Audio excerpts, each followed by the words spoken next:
Follow the wind. Split the bamboo in the morning, dry it till night.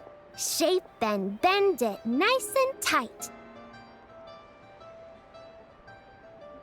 Cross the strands to form a pattern, coat in silk, and you have a lantern. That's how you remember how to make a show lantern. Did you get all that, Chi-Chi? Morning, split bamboo, traveler. Then get silk, make paimon. What? No, that doesn't even rhyme. Look, it's them. Hey, Yao Yao! Hey, Chi-Chi! Whoa, Traveler! Paimon, you're here! Happy lantern rites! What you up to? I'm teaching Chi-Chi to make show lanterns. It's a real test of finger dexterity, so it'll help keep her nice and loose. Yes, I do finger exercises to be a nimble zombie. Wanna try too, you two?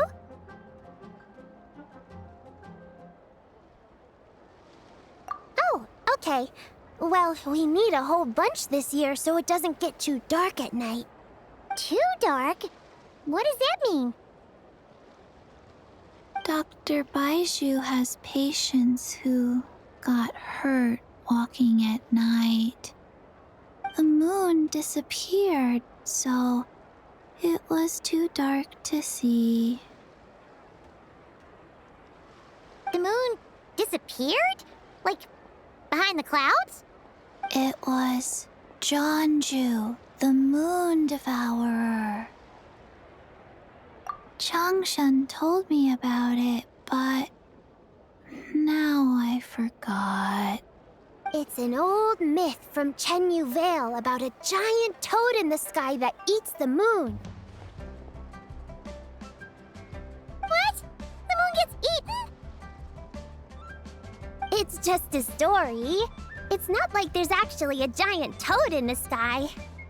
I asked Master about it, and she said myths are just insights into how the people of the past understood the world. Well, I didn't see it that night. But I've checked several nights since, and it's been there same as ever. According to Chi-Chi, though, the Ministry of Civil Affairs sent someone to do some kind of serious investigation. So, I don't know. Maybe something did happen. The Ministry of Civil Affairs? This is starting to sound bad. It's okay. You can fly. Even if it's too dark, you won't fall and get hurt. Yeah, exactly. So turn that frown upside down, Paimon. Or someday you'll get a whole bunch of wrinkles and wake up looking like an old granny. What? Okay. No more frowning. But the Traveler can't fly. He could still fall and hurt himself, right? Don't worry.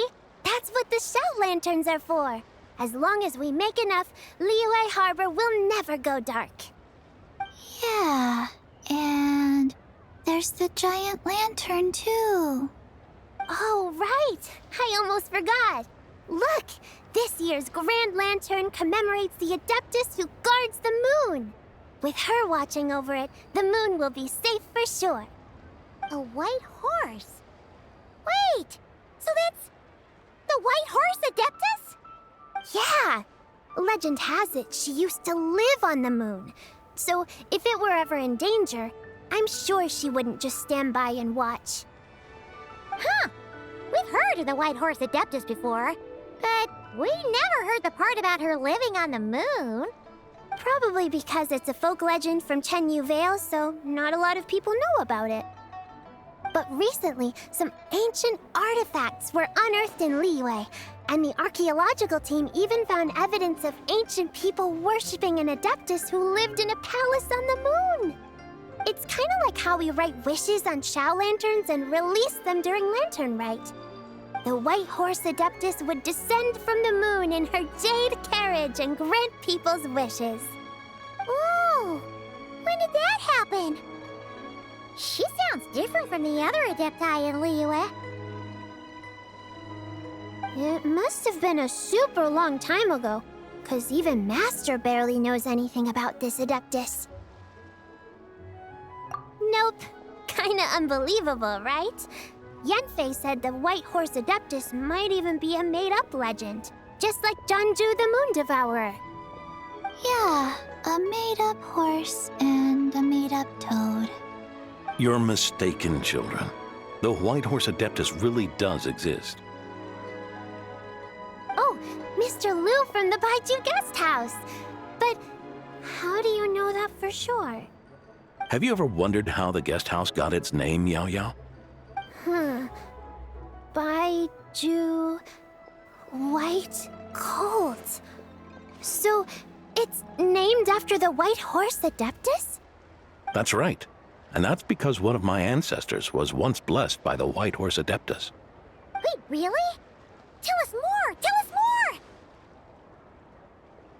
It was a long, long time ago, when this ancestor of mine was still a young girl. She was out gathering herbs and accidentally fell off a cliff, but the White Horse Adeptus rescued her. Oh, that's it? Paimon was expecting something a bit more... special? We've heard a whole bunch of stories like that before. Patience, young one. Let me finish. After the White Horse Adeptus saved my ancestor, she told her a story about the moon and the ancient kingdom of Langan. My ancestor was so captivated that she completely lost track of time. So much so, in fact, that when she returned to her village, she found nothing but a desolate ruin in its place. It was as if, without her knowledge, countless years had passed in the mortal world. Huh? The most extraordinary part of all is that it turned out to be a dream. When she woke up, she found herself at the bottom of the cliff, right where she had fallen. Other than her medicine basket, now filled to the brim with rare herbs, it was as if nothing had happened, until out of nowhere, a horse's whinny echoed through the air, and when she looked up, she saw a pristine white horse leaping over the cliff. A white horse leaping over the cliff. Wow, that sure is a crazy story. But now, it's starting to sound a bit too far-fetched.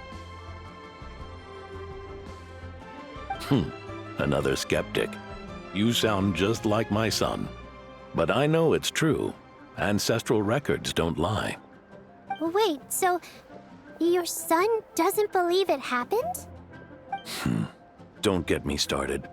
Not believing is one thing, but he even wants to change the name of our guest house. It's a disgrace, I tell you, a disgrace. Well, it was getting about time for him to take over the guest house. And what's the first thing he does? Starts going on about how the name doesn't attract enough customers and how we're losing business to Wangshu Inn. Can you believe that? As if Baiju Guest House and Wangshu Inn aren't miles apart from each other. Oh, what about something like the Geo Lord's Rest?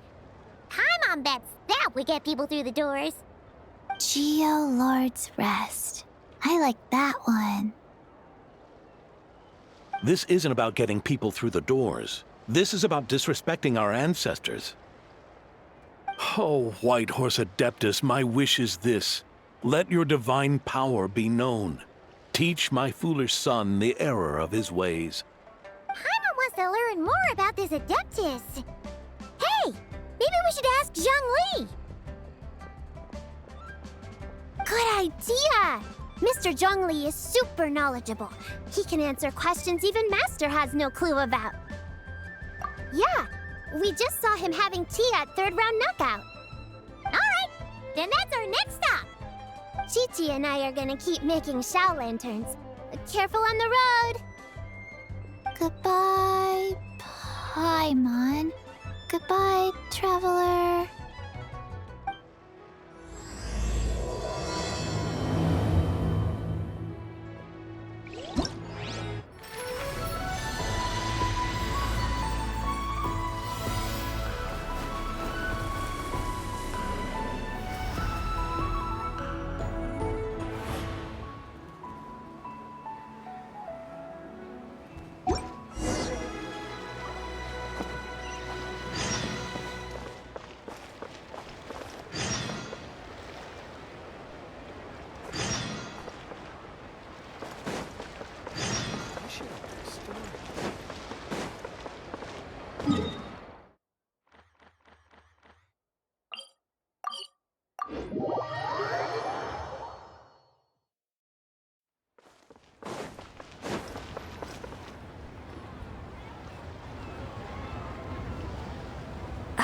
Oh? Oh. Curious. Impressive, right? What's with all the commotion over here? Oh, Traveler and Paimon! Perfect timing! I have something amazing to show you!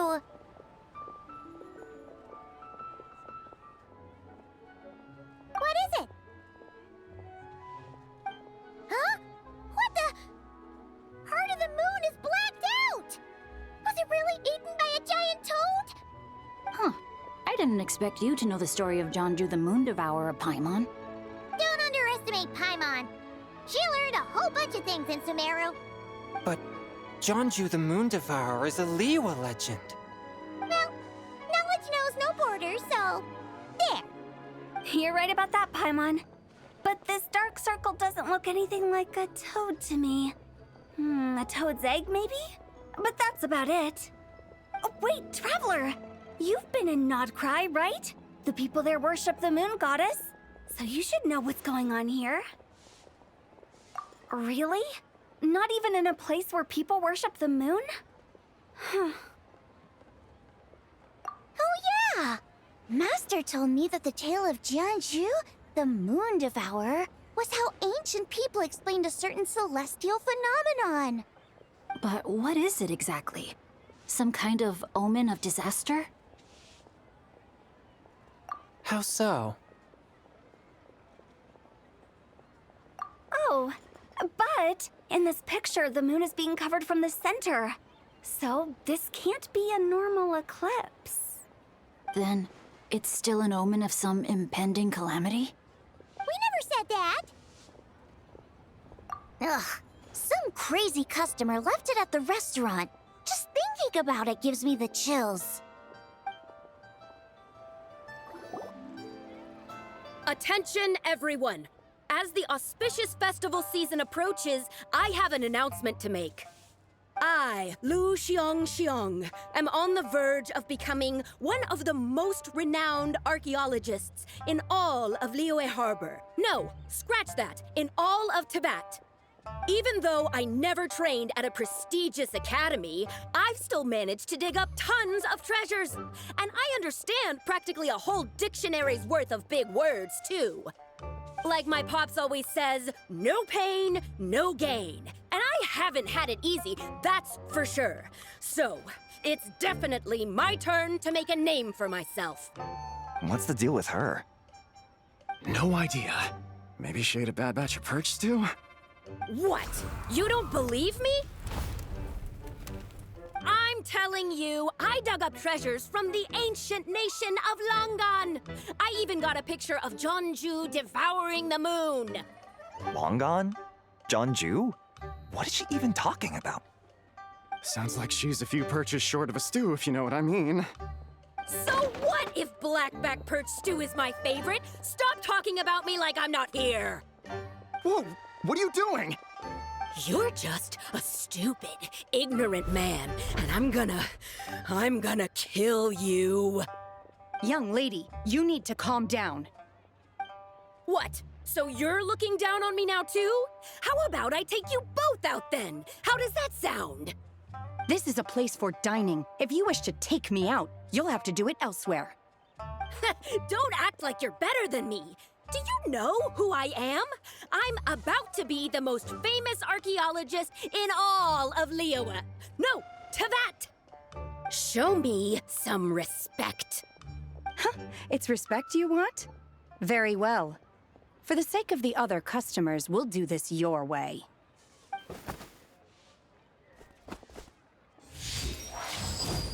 What? So Shen has started the fight? She had no choice. The woman pulled a shovel out of nowhere and started going crazy, flipping tables left and right. She even injured 2 other customers. Shenna did what she had to do to restrain her, then took her to the Ministry of Civil Affairs.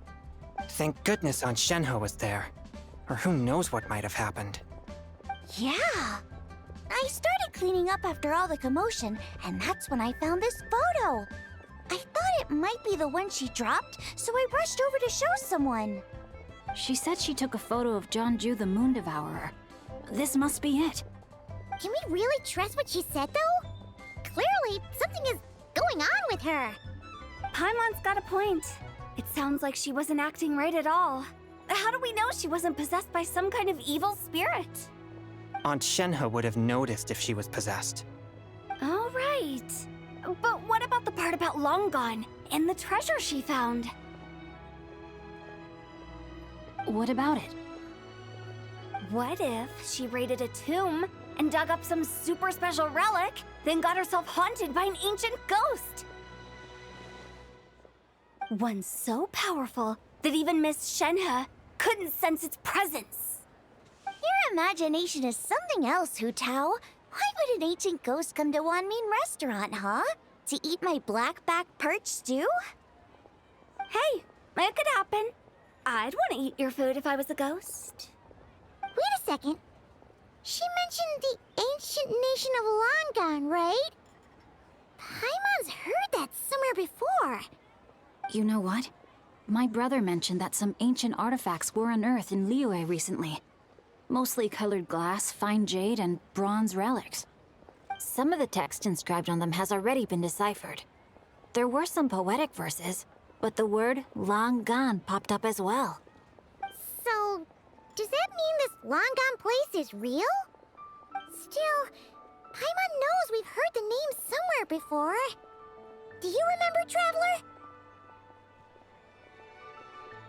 Right! His ancestor heard about it from the White Horse Adeptus. The White Horse Adeptus? Oh, so you must have been to see the giant lantern already. Yep. And it turns out that the White Horse Adeptus is super mysterious, too. Even Madame Ping hasn't met her. Wait, I thought she was the gold-eyed Celadon mare of the 8 Adepts. That's just the interpretation you believe in, Hu Tao. There are other theories out there, too. The elders of Qingce village believe that during the Archon War, a white horse leapt from a clear spring, transforming into an Adeptus who aided Rex Lapis in battle. In Chenyu Vale, some of the tribes take her to be the daughter of time and trace her deeds to an even earlier era. Yet in other ancient texts, including the relics I just mentioned, she appears as an emissary who listens to mortal wishes, bestowing the blessings of the heavens and moon upon the mortal realm, which is why we write our wishes on Shao lanterns. That's so complicated. So what's the verdict? Which version is the truth? I'm afraid there's no definitive answer to that. You two have been all over Tevat. Do you have an idea? Nope, sorry. We were actually on our way to ask Zhongli. He knows even more about this kind of stuff than us. Ah, looking for a consultant, huh? He's having tea with Miss Linlong. Shigu Antiques is hosting an exhibition tonight. An exhibition? For what? All those antiques Sing Show just mentioned. So if you head to the big ship docked in the harbor tonight, I'm sure you'll find him. So, where to next? How about we go to the Ministry of Civil Affairs to ask about the White Horse Adeptus? We might be able to find out more about the recent moon situation, too. If you're heading to the Ministry of Civil Affairs, could you give them this picture for me? Since it belongs to that customer, she deserves to get it back at least. It might even help the Ministry with their investigation. Ha! All right! We're off! Oh, wait! I almost forgot! Happy Lanternlit! Come have a meal with us when you're free. We'll be there, or we'll be... square.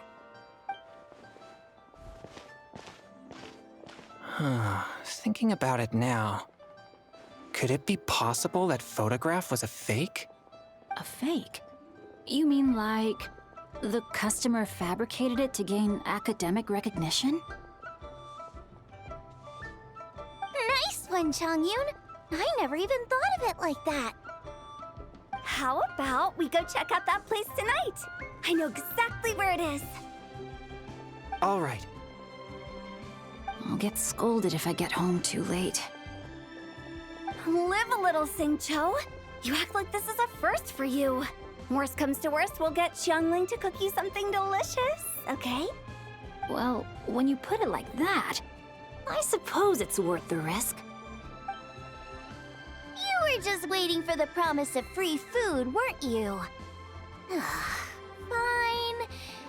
It's a plan then. We'll meet up tonight.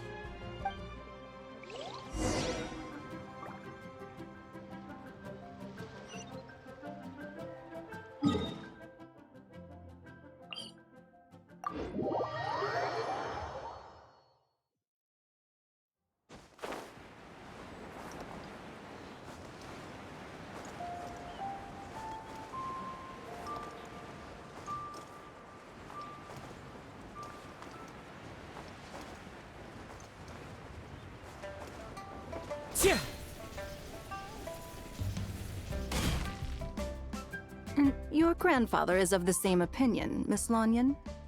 Yes. On Lanternlit, the moon shall go dark. That's what the signs are indicating. Celestial observation isn't Grandpa's strong suit. But he discussed it with several other elders from our clan, and their conclusion was the same. It's consistent with the information we've received from other sources as well. You mean the whole thing? About the legend of Jianzhu the Moon Devourer? Happening in real life? Yes, that's one of them. So it's true. I thought it was just a rumor. It's true. But right now, the bigger issue is that all our sources indicate the phenomenon's gonna happen again. I'm not sure this bodes well. Let's remain optimistic for now. We're making progress interpreting the artifacts, and Ganyu is consulting with the Adepti as we speak. Besides, apart from the incident at Wanmin Restaurant, there haven't been any other moon-related disturbances. Ningguang, Keqing, and Lanyan! You're all here! Oh, Traveler! And Paimon! It's been a while. Happy Lanternlit. Yes, happy Lanternlit. What brings you here, though? I thought you'd be in the harbor enjoying the Shao lanterns. You're certainly not the type to visit Yujing Terrace for no reason. Is there something I can help you with? What? We're not allowed to just drop in on our friends during the festive season? I was only teasing. You're welcome to visit us anytime you wish. Happy Lanternlit. Oh, and about all the moon business you were just talking about? We have something to show you. Here, take a look! Whoa! Something really did take a chunk out of the moon. Someone managed to capture a picture of it. Is this Jianzhu, the Moon Devourer, then? Even though we confirmed this event took place, I still can't quite believe what I'm seeing. Where did you get this picture? From Xiangling! She found it when she was cleaning up after that customer caused a scene. She thinks they must have dropped it. Wait, is this Chuang Terrace? No, it's just where I'm from. It said that Chuang Terrace was where the ancient people of Chenyu Vale communicated with the heavens. And in this picture, the moon happens to be right above Chuang Terrace. I was just surprised, that's all. It's probably just a coincidence. That's interesting because the ancient people of Chenyu Vale migrated there from the chasm area. The chasm? So, that place is involved too? According to our investigation, that customer you just mentioned, Lu Xiangxiang, her father and grandfather are merchants in Liyue Harbor, and her mother and grandmother grow tea in Chaoying Village. A few days ago, she left her home in Chaoying Village to join a civilian archaeological team funded by Hoishan Hall, and ended up excavating some artifacts in the chasm area. These artifacts were then entrusted to Shigu Antiques and are set to be featured in an upcoming exhibition. Then, of course, the incident at Wanlin Restaurant occurred. We suspect something happened during the excavation that left her with quite the shock. And now, it seems like she also went to Chawang Terrace and took that picture of the moon disappearing. The chasm? Chawang Terrace? Things are getting pretty complicated. She's not in a good mental state, so we took her to Boo Boo Pharmacy to get some help. Why don't you come with me to check up on her? At this point, you seem invested in this case too. Then let's head there now.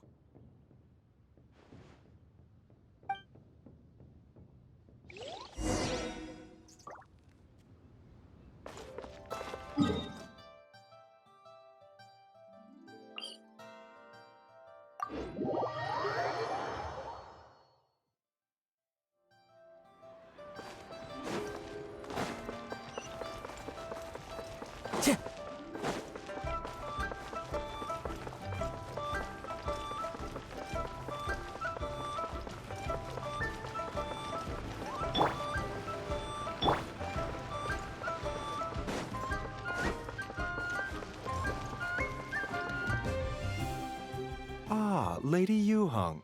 Oh, and the Traveler and Paimon are here as well. What a pleasant surprise. Happy Lanternlit. I hope we're not interrupting, Dr. Baiju. Not at all. I assume you're here to see the patient? Unless it's urgent, however, it would be best not to disturb her rest. It's quite unstable. She's even more agitated than when she first arrived. And she refused to cooperate when we tried to check her over. I had no choice but to prescribe a calming draught and to have her rest for 2 days. So she's getting worse? That isn't the news I was hoping for. It's just a precaution. Based on an earlier conversation with her, it seemed more like a fixation than anything else. She hasn't lost her mind. That's right. When we asked about it, she kept insisting she was going to be famous far and wide. Well, it might not be far and wide, but she certainly made a name for herself around Yujing Terrace. Even some of the Qixing know who she is. Not often, that's for certain. From my initial assessment, the patient appears to have experienced some sort of shock, and whatever it was seems to still be haunting her. But what could have caused such a thing? The relics from the chasm? Or the moon above Chawang Terrace that night? Come back in 2 days, and you might just have your answer. I suppose that's all we can do for now. We'll take our leave then, Dr. Baiju. Of course. If you need anything else, don't hesitate to stop by. Speaking of those relics from the chasm, aren't they being featured in an exhibition tonight? That's right. Are you planning to attend? Yeah! We wanted to have a talk with Zhangli anyway, and now Paimon's even more curious about these relics. I would, except every item in the exhibition had to be registered with the Ministry of Civil Affairs. So I'm afraid it's been spoiled for me. I reviewed them all myself. There are some rather peculiar artifacts, that's for certain. We're still working on decoding the ancient text that appears on them. Yeah! The word jade appears a whole bunch, doesn't it? Huh? How did you know? Shincho told us. He said there were some ancient poems on them, too. He's quite well informed, isn't he? Well, he's right. We believe they're direct references to the ancient nation of long gone. As for the other text, instead of regular poetry, it seems to be more like ceremonial language used to worship the moon and the gods.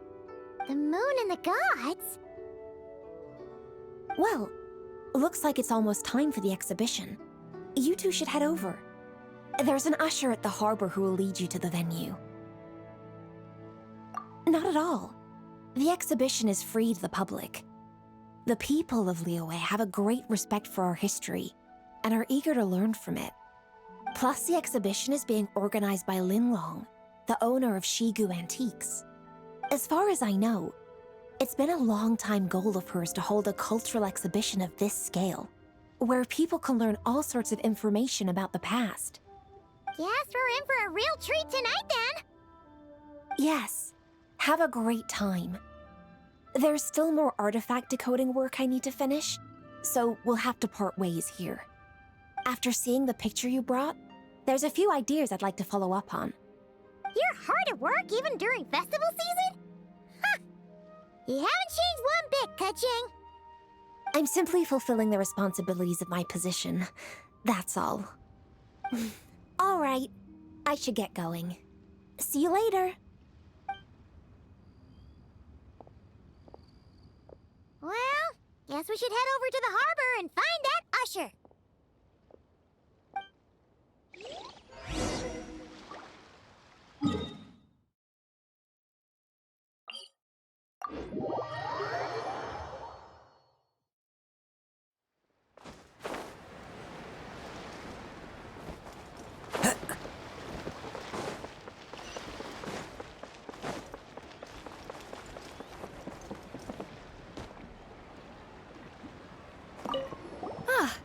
Here for the exhibition? I can take you aboard. After you. Whoa!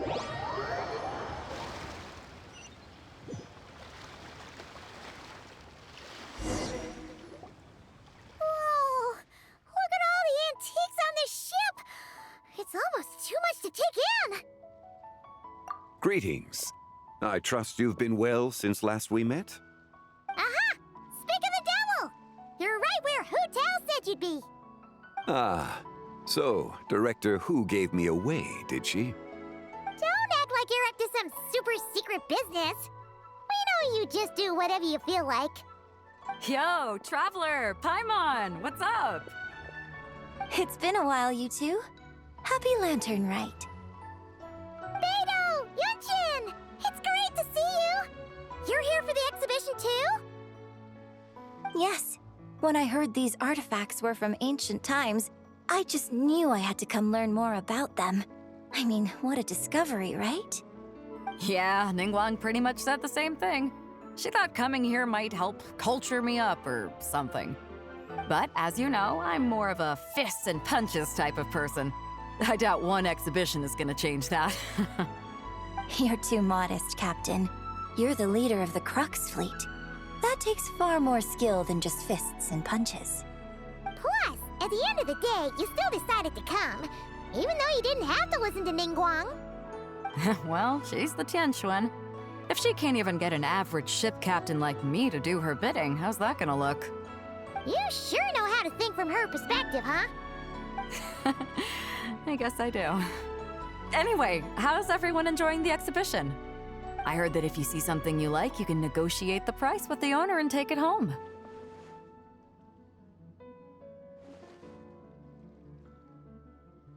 Wait, so we can buy this stuff? Indeed. Although Shigu Antiques is hosting this exhibition, many of the items come from private collectors. As long as both parties reach an agreement, you can make an offer of mora or an equivalent trade. Well, shall we continue our conversation as we look around? Let's go! Paimon's super curious about all this stuff.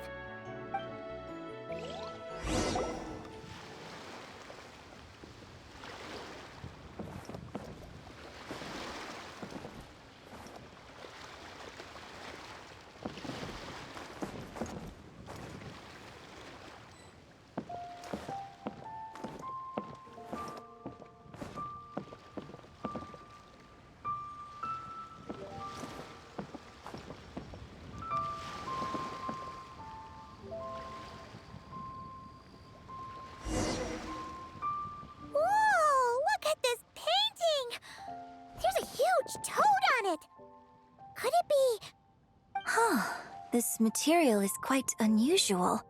It doesn't look like paper. More like silk, or some other kind of fabric. Yeah, I was thinking the same thing.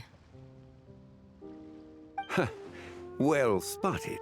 This is a painting of Jianju, the Moon Devourer, made primarily with mulberry silk. Such craftsmanship is rarely seen in modern-day Liyue. Ha! Jianju the Moon Devourer! Paimon knew it! That toad made it super obvious. What's that? A new dish at Wanmin restaurant?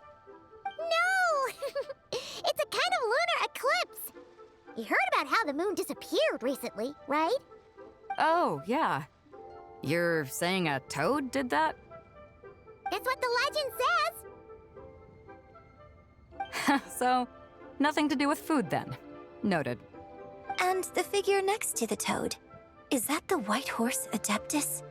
From the stories I've heard, her palace lies on the moon. That would seem to be a logical assumption. No.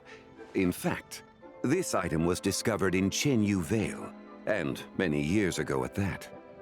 Oh, so it's from Chenyu Vale? Actually, that's not quite right.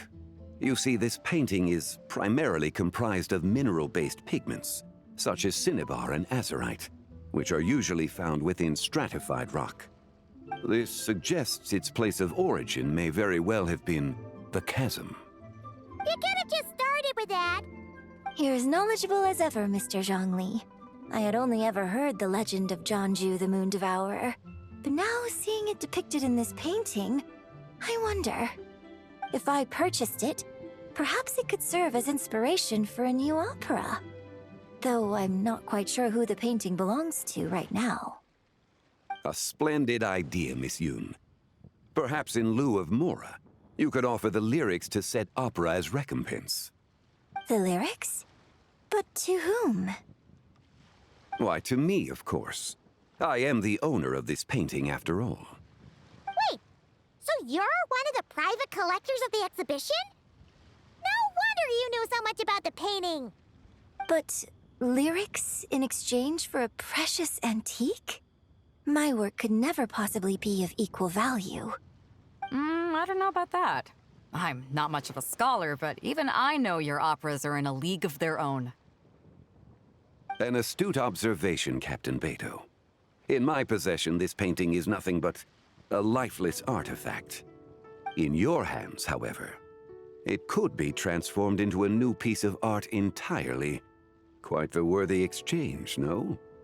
But I'm not sure when I'll be able to finish writing it. It certainly won't be ready this year. Allow me to be equally forthright, Miss Yoon. This silk painting is merely a copy I made of the original work.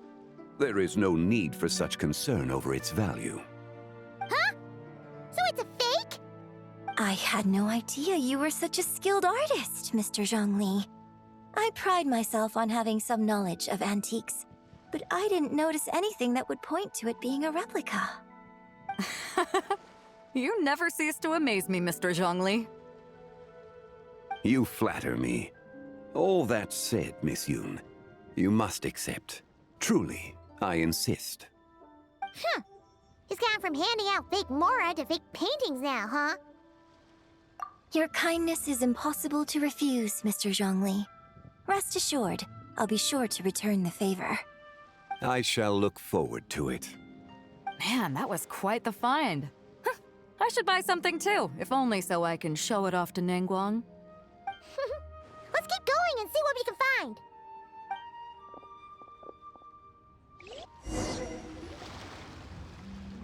Wow, this bronze war chariot is really something. It must have quite the story behind it. I've never seen anything like it before. Do you know what this is, Zhongli? Ah. I heard from Miss Linlong that a carriage made of Celadon jade was unearthed in the chasm. A copper canopy, a body adorned with flowing clouds and geometric patterns.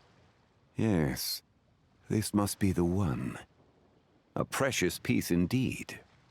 This thing's gotta be thousands of years old, right? Crazy to think people back then were capable of such intricate metalwork. Too often, we view the past and future through the lens of the present.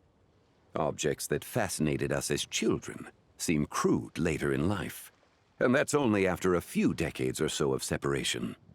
If one were to stretch time across hundreds or thousands of years, one might discover that time is not always a force that pushes things forward.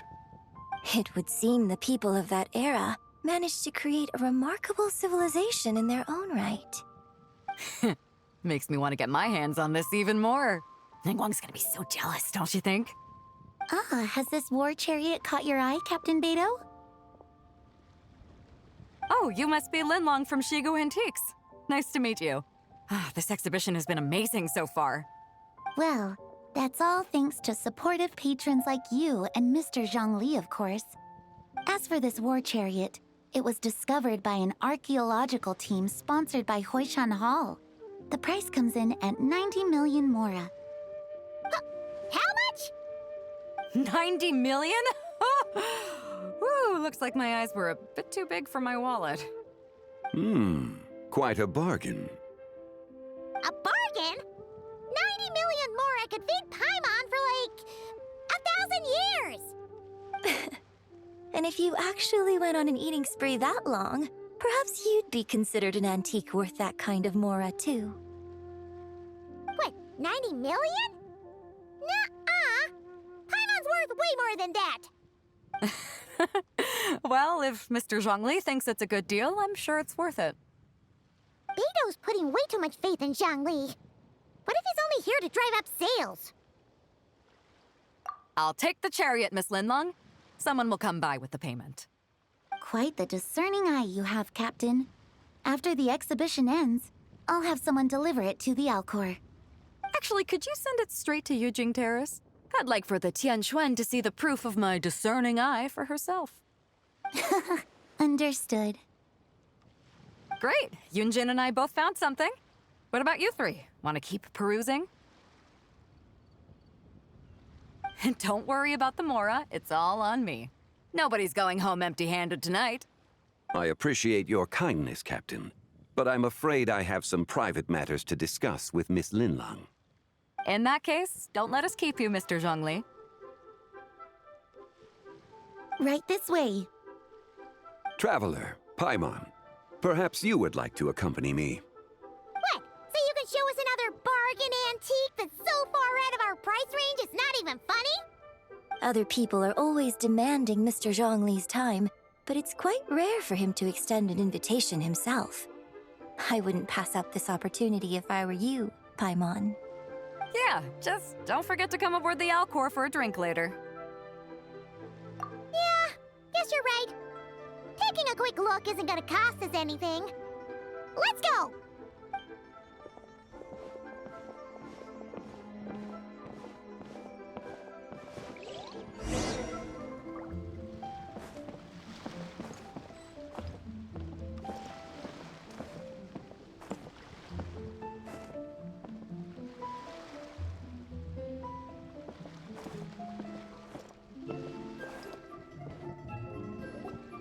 These are all the jade pieces that were found, Mr. Zhongli. Wow! So many styles! What kind are these? These are a type of ceremonial jade. You're familiar with Chenyu Vale's rain jade, right, yes? Oh, yeah! So these pieces are all used in the rain jade ceremony? Well, you may not know, Paimon, but before the rain jade rite came into practice, Chenyu Vale was known for a different ceremonial tradition that also involved jade. The bee is used to honor heaven, the Tsong to honor earth, the Gui to honor the east, the Jiang to honor the south, the Hu to honor the west, and the Huang to honor the north. These form the 6 ritual jades. It's unfortunate, however, that Miss Linlong's set is missing both the Gui and Hu pieces. Oh, I know. These jade artifacts are from such an ancient time. It's proved difficult to track them down, even for our establishment. No matter. You happen to have precisely the piece I was looking for. Huh? This broken jade token? I didn't expect this to catch your eye, Mr. Zhongli. It isn't one of the 6 ritual jades. An affect belonging to an old acquaintance of mine. An old acquaintance? One of your collector friends, Mr. Zhongli? You could say that. Traveler, take a closer look.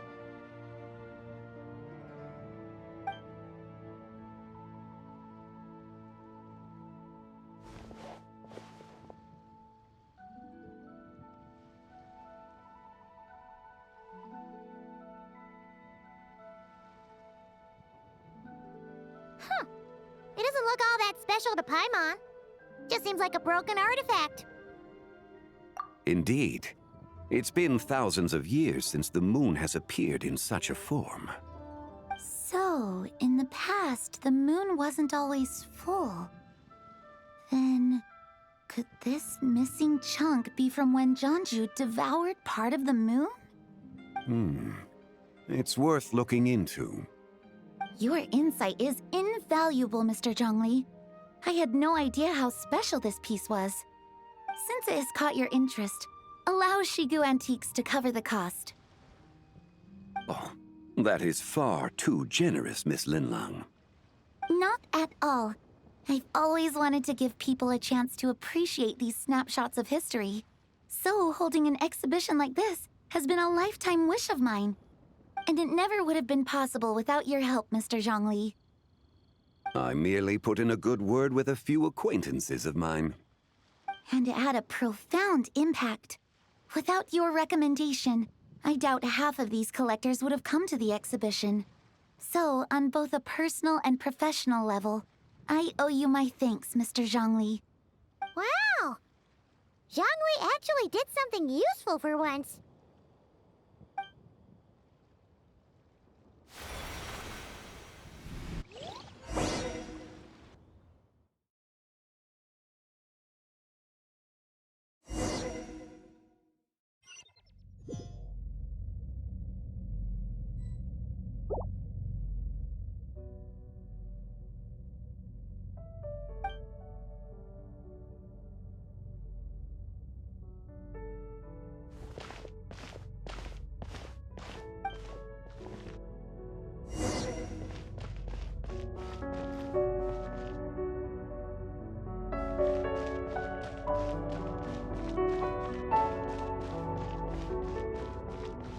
Three, 5, 7.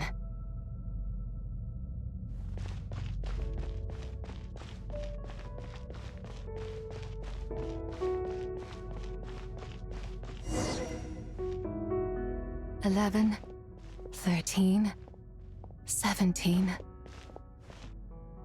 19, 23, 29.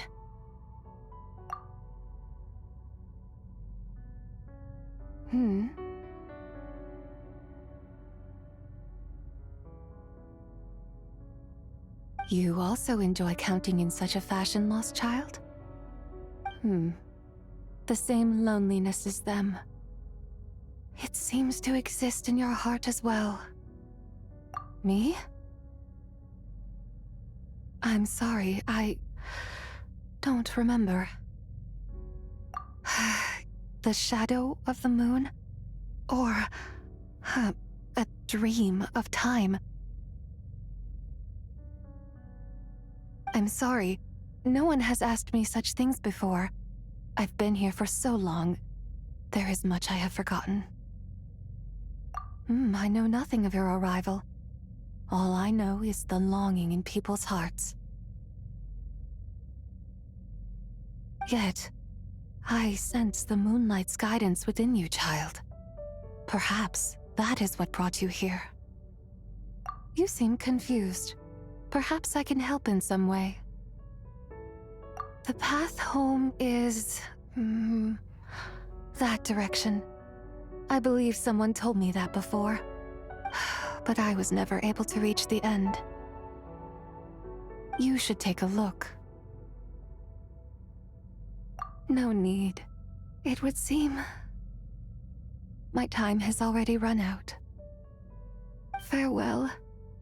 May the moonlight ever shine upon you.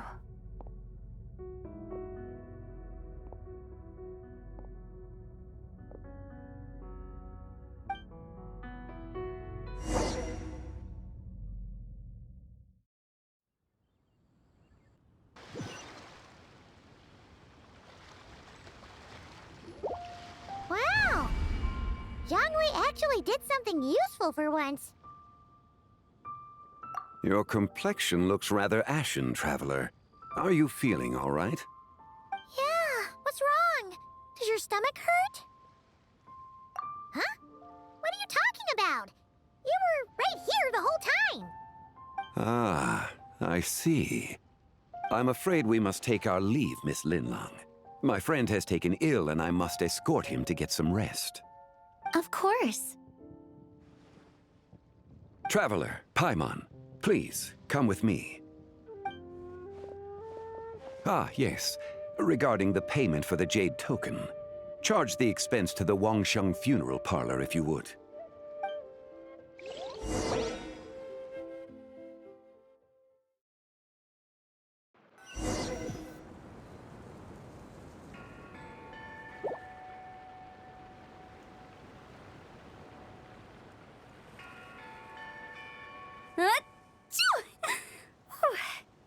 Guess someone's thinking of me. But this late at night? Must be that consultant of yours. I bet he's out there spending all year more at the exhibition. Yeah, he'd be the perfect employee if he just knew how to rein in the spending. But never mind him. Let's focus on the moon. We gotta see if it gets eaten tonight. I don't think it's going to happen. We've been out here all night and the moon's the same as ever. It is quite late, and Chongyun's getting tired. How about we head back? We can come back another time. Head back? Already? Actually, I do have a new dish I'm testing out tomorrow. And as part of my New Year's resolution, I'm trying not to oversleep. All right. Guess it just wasn't meant to be. Let's go.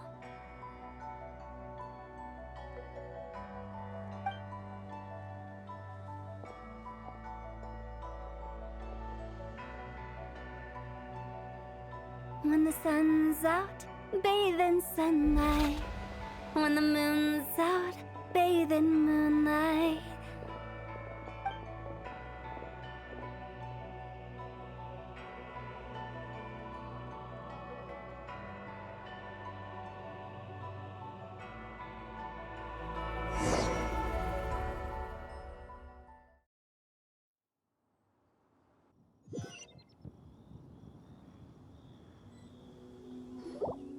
Wait, aren't we going to rest?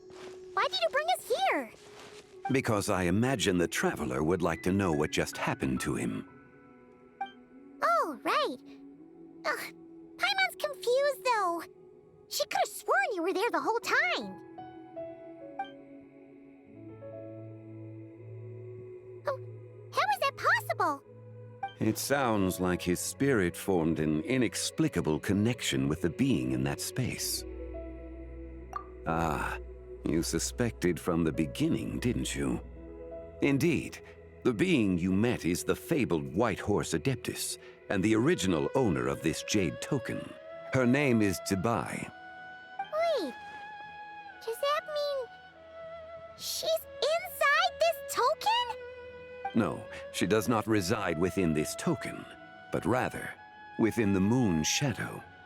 This token is merely a medium. Word has it you accomplished quite the feat in Nodcry.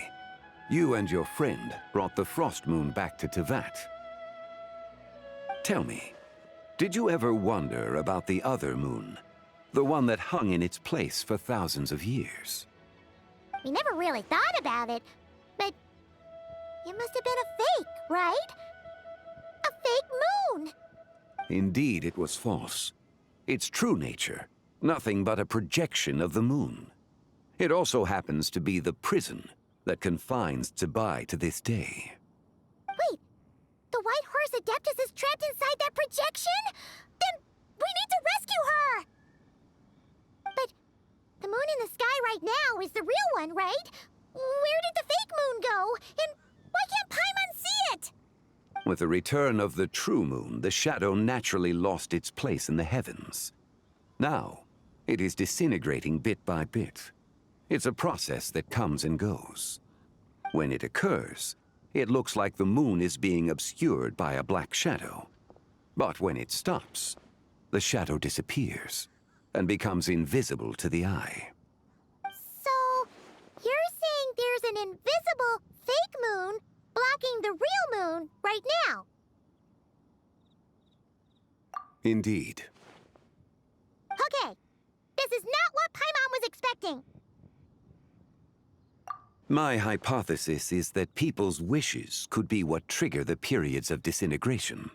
After all, when you experienced that episode just now, it was precisely when Miss Linlong spoke of her own wish. Wait, is that because the White Horse Adeptus answers people's wishes? The legend must be true then. So, that means the more wishes we make, the faster the fake moon will disintegrate, right? Then it won't be long before the White Horse Adeptus is free! Quite the contrary. After countless years trapped inside, the two have merged into one. When the moon shadow is gone, Zibai will cease to exist in this world. Oh no! So, by bringing the moon back, we actually hurt the White Horse Adeptus? Do not burden yourself with such thoughts. Because of your actions, a promising opportunity has presented itself to us. Let us not forget, what is crumbling is also precisely that which imprisons her. Yes, and that is why I invited you here tonight. Your connection to that broken jade token confirms that you can do what I envision. However, while I had hoped to receive your assistance, this matter could have significant ramifications. I must admit a certain reluctance to implicate you in more of Tevat's secrets. Often, the deeper one's knowledge of such matters, the harder it becomes to extricate oneself from them. You are someone who once traveled through the boundless sea of stars. I cannot help but wonder, perhaps it is wrong for your fate to become too entangled with the fate of any one world. Such is your conviction, then. Since journeying beyond Lille, you have had ample time to reflect on these matters, it would seem. Very well. The first secret I must reveal is that Zibai has long since passed away. The being within the Shadow Moon is merely one of the 3 deadly selves she severed before her death. Wait, the White Horse Adeptus is dead? Weren't you supposed to tell us how to fix this? Now it just seems even more impossible! Please, remain calm, Paimon, and allow me to explain. The 3 deadly selves is a practice used by those engaged in spiritual cultivation. The intent is to sever the 3 vice-laden mortal selves to reveal one's true, pure self beneath. However, Zibai's 3 selves are more complicated in nature. Because in the moment before her death, someone preserved the shattered essence of her soul and placed the fragments within her 3 deadly selves. If we retrieve the 3 fragments of her soul, there is a chance we can restore her presence in the mortal realm. So that means we can bring her back to life? Yes, provided we retrieve the fragments of her soul's essence from the 3 deadly selves. Indeed, the being you encountered was Zibai's first deadly self, Ziju. After Zibai's death, she ascended to the heavens and became one with the Shadow Moon. The essence that resides within her is a heavenly soul, also known as Taiguang. Thus, this self is the closest to Zibai's true nature.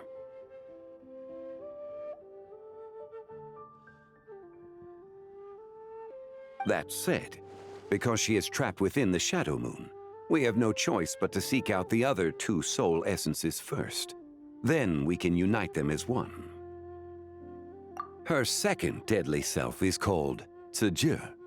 After Zibai's death, She fell into a slumber deep beneath the earth in what is now known as the Chasm. The essence within her is the Earth Soul, also known as Xuangling. She is the self that inherited most of Zibai's memories and wisdom. The chasm? So, do we have to go there to find her? That won't be necessary. I sensed her presence on the jade carriage from earlier, the one at the exhibition. It's possible the return of the Frost Moon awakened her, and she emerged from the chasm alongside that batch of ancient artifacts. Wait! That must be why you agreed to help with the exhibition! To investigate the artifacts! Indeed. So in truth, Miss Linlong was the one who helped me. The third deadly self is Zichao. The essence within her is the human soul, also known as Yojing, Zibai's shade. Thus she is the most free-spirited among the three.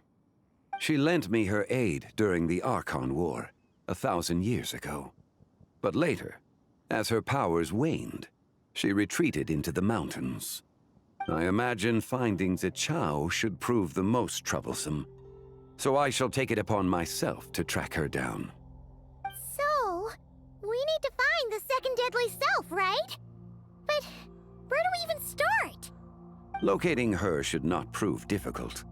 In life, Zibai was fond of mortals, and as the self who inherited most of her memories and wisdom, Ziju should be the same. It's possible she has possessed someone, and is meandering the bustling streets of Liyue Harbor as we speak. Possess someone? Wait! Are you thinking what Paimon's thinking, Traveler? What if she raided a tomb and dug up some super special relic, then got herself haunted by an ancient ghost?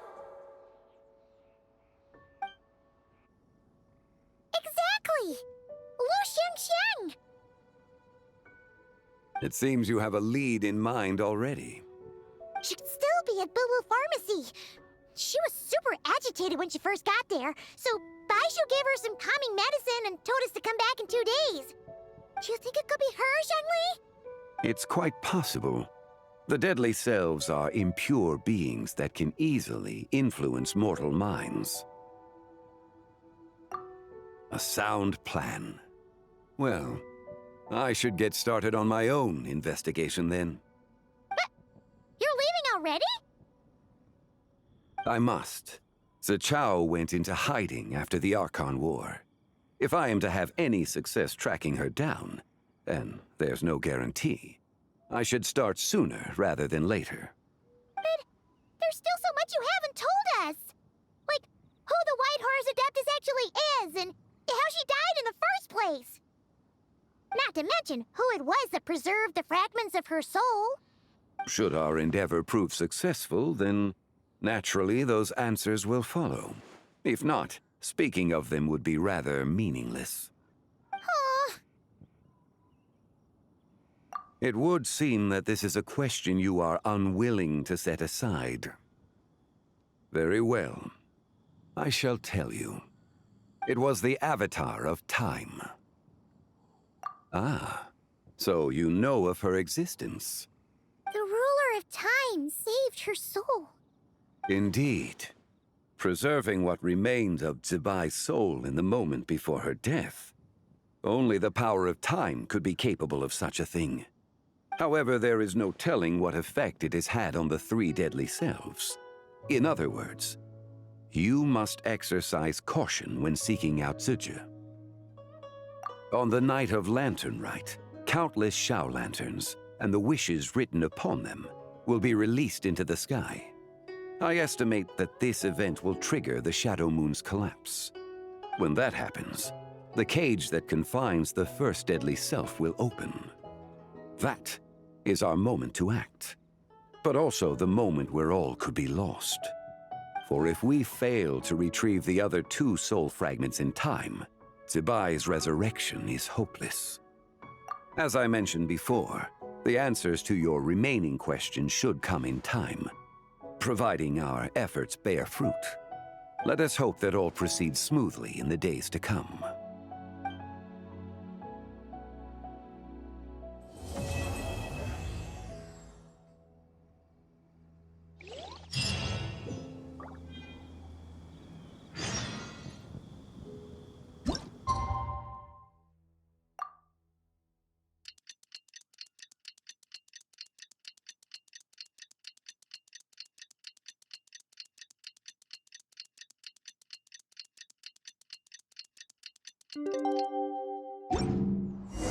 Oh, should we head to Boo Boo Pharmacy today? Fingers crossed we learned something useful.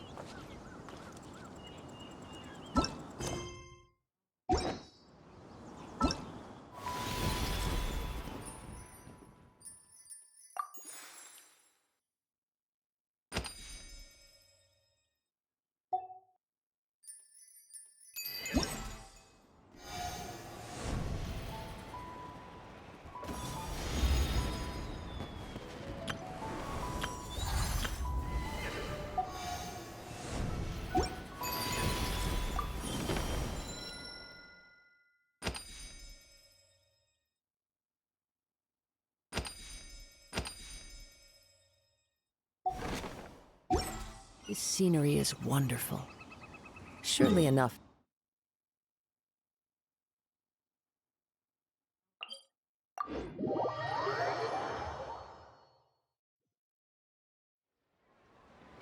Time to go. Time to go.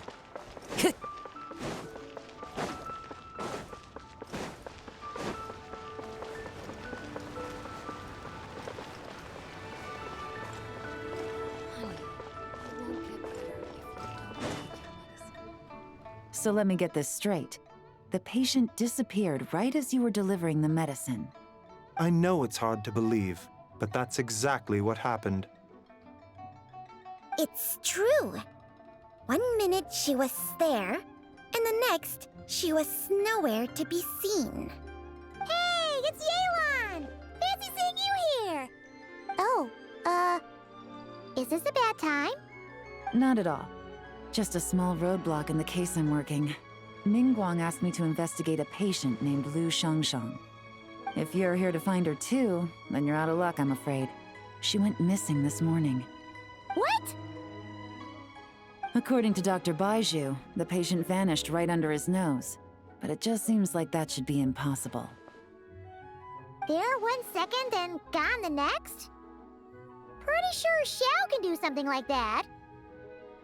Then you're suggesting this Lu Shangshang is the vigilant Yaksha in disguise? Or some other adeptus? Guess not. But this is so weird. How can a living person just vanish into thin air? Unless Linny decided to take his act to Liyue? Who is this Linny you speak of? He's... Oh, never mind. Paimon's just grasping at straws. Let's set aside the how for now, and focus more on the where. You mentioned this patient has a strong obsession with achieving fame and recognition? Yes. She kept talking about becoming a renowned archaeologist and making a name for herself. So, are we looking for a place where it's super easy to become famous? I think we should check out the Xiao Lantern crafting stalls. Because it's easy to become famous by making Xiao lanterns? Not exactly. When the people of Liyue need a solution to a problem, their first thought would be to pray to the gods and the Adepti. If her wish is to become famous, she might write it on a Xiao lantern in the hopes that the fabled White Horse Adeptus might make it come true. That certainly sounds probable. Turns out, the White Horse Adeptus might be a lot closer to home than she thinks. What was that? Nothing! Let's go check out those stalls!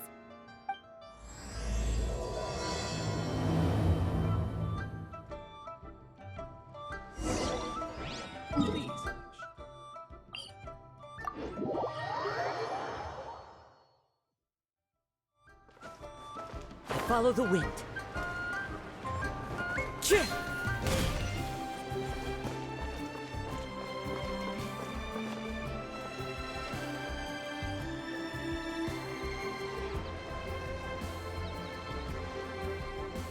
Alright, we're here! Still no sign of Lu Shangshang, though. As long as you're patient enough, Paimon, you'll find that hunting down people is no different from hunting boars. We need to blend into the environment, or we risk alerting the target. So as far as everyone here is concerned, we're just ordinary tourists. Oh, okay. If we need to blend in, then let's make some shell lanterns and write our wishes down, like everyone else. What's your New Year's wish, Yelan? I haven't given it much thought. Oh, and it can't be work-related. You gotta take a break once in a while, right? You're always staking out this suspect, tailing that criminal, hunting down this gang or that. Which is super amazing and all, but it's gotta be exhausting. Really getting into this, huh? You said to blend in, right? Come on! It's all part of the act! So you gotta think of something! Then I suppose it'd be to go traveling the next time I get the chance. Traveling? That's our bread and butter! Wanna join us? Thanks for the offer, but my desk is piled high with reports on your exploits. And that's not quite the kind of traveling I had in mind. I was thinking more the lie down and do absolutely nothing kind of travel. Ah, something a bit more easy and breezy, right? Hey, wait! We know just the place! The Easy Breeze Holiday Resort in Netland. It's super relaxing and full of fun activities. You've got the beautiful ocean and tons of cute little creatures called Asha. Seriously, you gotta go! I suppose I'll have to check it out. Hey guys, happy Lantern Night! What a coincidence! You here to make shell lanterns too? Well, it's that time of year, am I right? Thought I'd join in on the fun. You can't have Lantern Night without making one of these. What you gonna wish for? Aw, man, it's kind of embarrassing, but whatever. The truth is, the mighty mythical beasts are seriously struggling with recruitment. So I'm hoping to find a few apprentices and teach them the art of wushu dancing. Awesome! Shurfugami, here we come! Whoa there, Paimon. One step at a time. I actually need to find people first. Yeah, but Paimon bets people will jump at the chance to learn from you! Well, I wouldn't be so sure. Wushu dancing is super physical and takes a lot of hard work to master, so it's not easy to find people. At this point, if the Adepti can't help me, no one can. I'll do it! Huh? You just said you wanted an apprentice, right? Well, I'm offering. What do you think? Whoa, the White Horse Adeptus works faster than I thought. Traveler, it's her, Lu Shangshan. Our target! Hey, didn't you hear me? I said I wanted to be your apprentice. No need to shout. I heard you the first time. What's your name? Step back a bit, Gaming. This person could be dangerous. What? Hey, what are you trying to do? Do you know who I am? Get back! Lu Shangshan, we have no intention of harming you. We just need to ask you a few questions. Get back, I said! Try to remain calm. If you come any closer, I'll...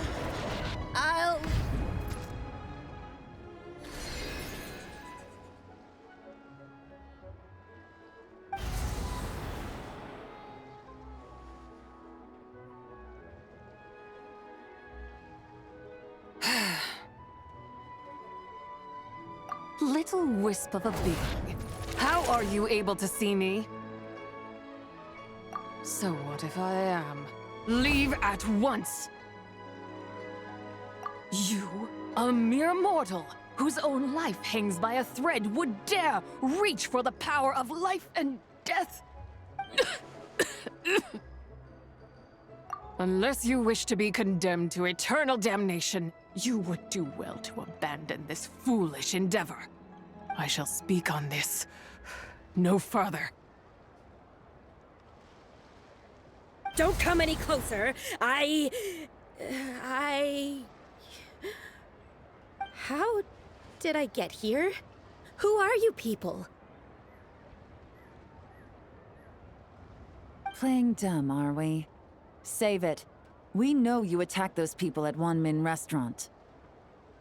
What? No, I would never. You must be mistaking me for someone else. You don't remember? Of course not. How could I do such a thing?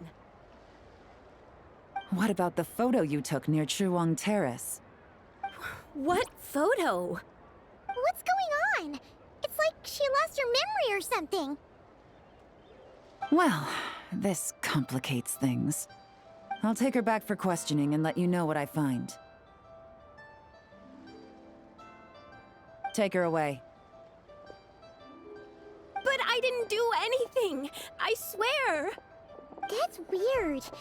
She seems so normal now, but she doesn't remember anything. This is just great. An apprentice falls right into my lap, and now she's gone! Don't worry, Gaming. This is a special case. I'm sure you'll find one soon. Unless you're gonna pony up and offer a real solution, Paimon, I don't want to hear it. Gaming? What's up with... I'm done here! I'm gonna go find an apprentice, and I won't take no for an answer! Gaming, wait! Is it just Paimon, or is Gaming acting super weird just now? What? How do you know? Whoa! So you saw the second deadly self? And you think she moved from Lu Xiangxiang to Gaming? Uh-oh. Then we better find him before something bad happens! Let's go!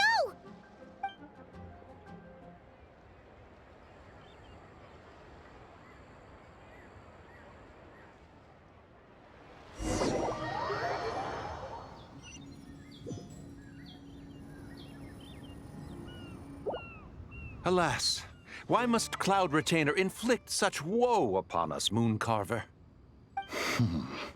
By the order of Rex Lapis, we were supposed to make haste to the harbor to stand watch. Yet we arrived late, for you, in your inscrutable wisdom, chose that very moment to tend the mint. It is no wonder Cloud Retainer banished us to the wilderness in anger. A pity only that I, blameless as I am, was made to share in the punishment. Blameless indeed. You speak as if it was not you who decided to plant all that mint in the first place. Yet now, in its wretched state, overrun by blight and vermin, you would turn away? Utterly heartless, I say. Were I truly that heartless, would I have rescued those seedlings from this desolate wasteland, granting them haven in your hallowed garden? Alas, if blame must be laid, let it fall upon Cloud Retainer for failing to recognize the virtue of our plight. Ah, at last a sentiment with which I can agree. If ever Cloud Retainer is away, we should steal into her abode and plant a veritable field of mint. A tempting little ruse, is it not?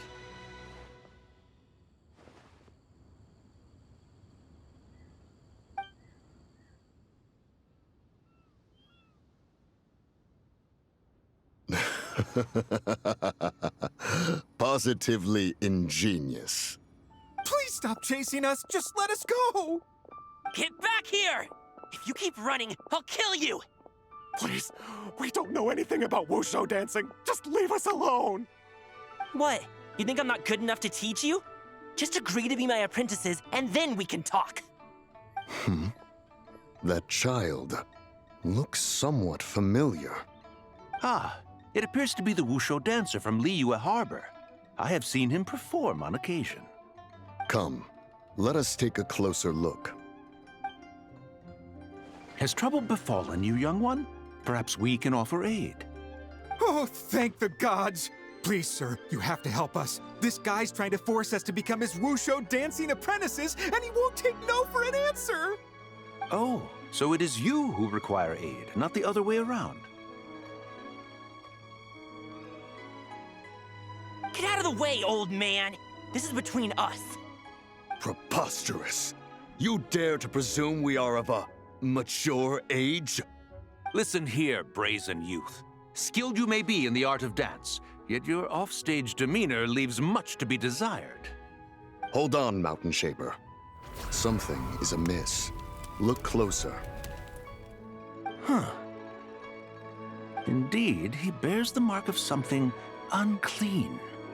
It spells trouble. You there, depart at once. Hey! You drove off my recruits, old man! You'll just have to take their place, even if you're a bit on the decrepit side. Many years it has been since a being has dared speak to us in such a manner. Now let us see what evildoer has sought to use you as its puppet, young one. You two, you're Adepti! Does that strike fear in your soul? Whoa! Two Adepti recruits just fall right into my lap? That white horse sure knows how to grant a wish. Coming! Slow down! Wait for us! Jeez, take a hint, will you? I told you to stop following me! Traveler, Paimon, keep your distance from this youth. Evil has taken a hold of him. We know! It's one of the White Horse Adeptus' deadly selves! She's possessing Gaming! The White Horse Adeptus' deadly selves? Could it be that Rex Lapis called us to Liyue Harbor for this very reason? Hey! What are you two whispering about over there? Who's gonna be first apprentice and who's gonna be second? It doesn't matter! I'm not the kind of Sufu who plays favorites. Insolent spirit! Be gone from this child at once!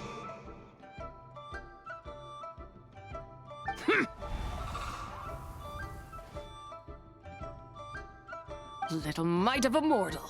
Getting in my way again, I see. That is no concern of yours. No, only by doing it myself will I find peace. Otherwise, rage will consume me. If I lose control, all will turn to dust. The curse of time. The memories this body holds. Come no closer. This is your final warning. Insolent spirit! Be gone from this child at once! Huh? Traveler and Paimon? And two Adepti? Where are we? Weren't we just making Xiao lanterns in the harbor? Gaming! You're back! Ah! The sun is most scorching. Agitation stirs within me. I require cooling mint to beat this heat. And speaking of, Cloud Retainer has scorned this verdant wonder long enough. It is time for her to feel its wrath. The wrath of mint! Mountain Shaper, where are you going? Oh no! Now Mountain Shaper's acting weird! Oh, you don't think it's spread to him, do you? Spread to him? Quickly now, explain to me what has been happening.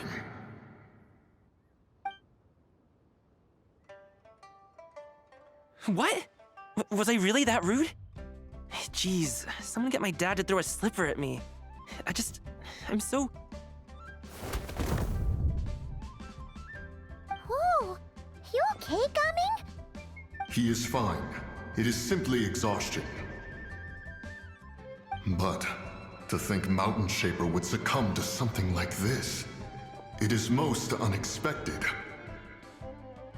So, what do? We can't just leave Gaming like this, but we can't ignore Mountain Shaper either, right? My cultivation level rivals that of Mountain Shaper. Were I to give chase, Zizha would but flee from his form and take refuge in mine. Seek out Streetward Rambler. Cloud Retainer and the Conqueror of Demons should be with her. I shall take this child back to the harbor and join you post-haste.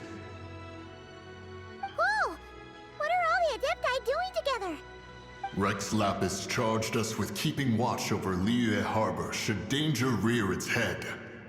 I dare say this is the very crisis he anticipated. Come, we must devise a strategy before confronting Zizha.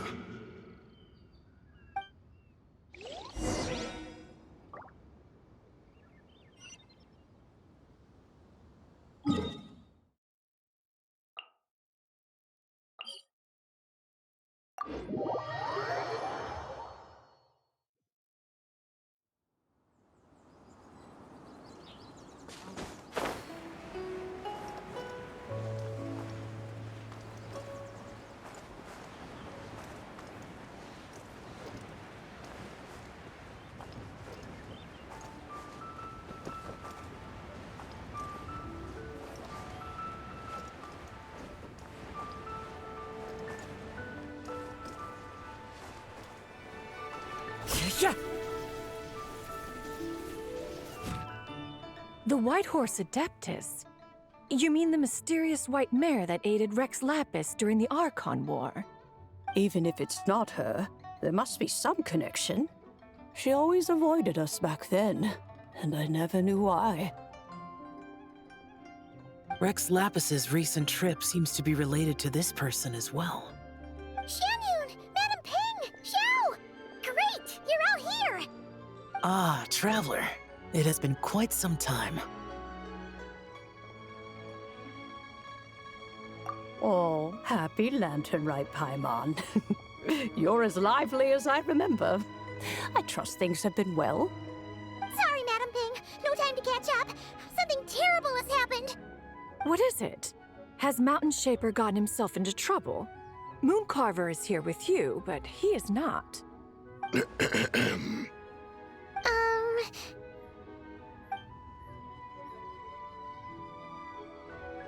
The Wrath of Mint? That old fool dares to utter such nonsense behind one's back. Yeah, that's not really our biggest concern here. So, even a mere deadly self of the White Horse Adeptus was able to possess Mountain Shaper and affect his mind. No wonder Rex Lapis told us to gather here and await his orders. Mountain Shaper's cultivation is inadequate. He was caught unprepared. Were it one of us, Zizha would hardly have found a vessel quite so ready for the taking. Hey, that's not what you said earlier. Where is Mountain Shaper now? A question that hardly bears pondering. Obviously, he intends to plant mint in the vicinity of one's abode. Ah, then he poses no great threat. We might as well let him be. Once he fulfills his wish, it's possible that Zizha will relinquish him of her own volition. Your ulterior motive is most obvious, Mountain Shaper. You two hope for Mount Outsong to be covered in mint. One can see it clear as day. Not to mention, deadly selves are born of malevolent human desires, and naturally pose a great risk to the form and mind of all living beings. We cannot let this go unchecked. Let me handle it. I have relevant experience and know how to deal with such situations. One has no doubt of that. Yet your involvement would likely end in armed confrontation. In one's own estimation, the time for such measures has not yet come. Before his departure, Rex Lapis knew that Zizha was active in Liyue Harbor, yet told us only to wait. It would seem, then, that Rex Lapis did not believe extreme measures were warranted here. Yes, this is quite a peculiar case. After all, Zizha's possession does not seem to come with ill intent. It's more like she's guiding those she possesses to fulfill their own wishes. There is another matter of import, however. I sense tremendous resentment emanating from her. What could be its source to render her so unable to find peace? She was talking about the White Horse Adeptus memories, right?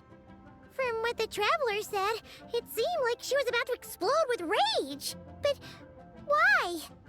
With Rex Lapis away, if we wish to understand that which occurred in the past, we shall have to ask her directly. She also mentioned the curse of time. What could that be about?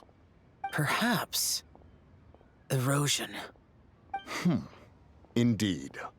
We are of the same mind. I heard that ancient clans in the mountains once regarded the White Horse Adeptus as the daughter of time. It seems there was some truth to that, after all. The daughter of time. Cursed by time? Time does not treat everyone equally. The longer you dwell in this world, the more it takes from you. Then what do we do? One has devised a solution. Based on what you have told us, it seems that Zibais is in the habit of leaping to a different host when provoked.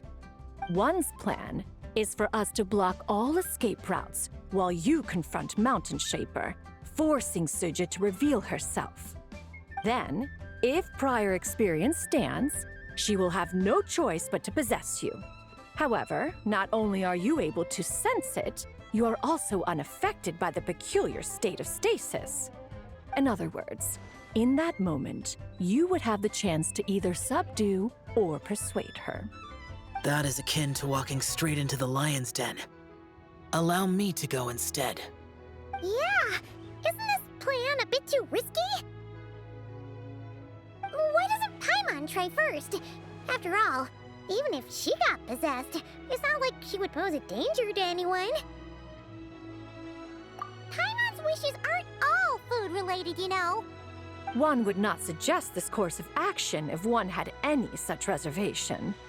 Time and again, the traveler has proved immune to Zibais' influence. Consider for a moment why that might be. Oh yeah! That's what the first deadly self told you, right? Perhaps your time in Nodcry left you with the blessing of the newborn moon goddess, traveler. And this White Horse Adeptus clearly has a profound connection to the moon. Indeed. Indeed. I see. Have you other concerns, Conqueror of Demons? I was just trying to fathom why Rex Lapis left without explaining the situation in detail. But now I think I understand. Rex Lapis entrusted this matter to the Traveler, which means in his estimation, the Traveler must be the key to its resolution. So I have no other concern. I trust Rex Lapis, and I trust you. Then we are all in agreement on proceeding with this plan? Very well. We should depart at once, lest we lose our chance. Let us see whether that old fool truly dares to face one's abode with Mint.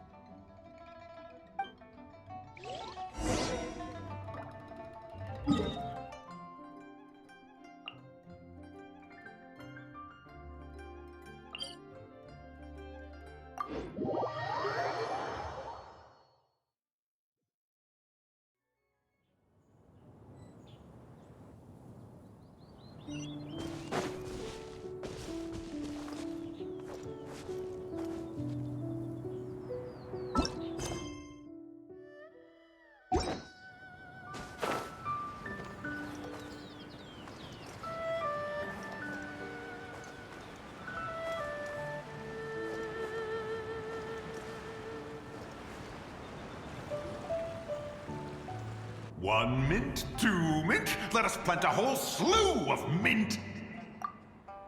Once I reach 10,000, Cloud Retainer's abode shall be Mount Outsong no more, but rather Mount Mintsong!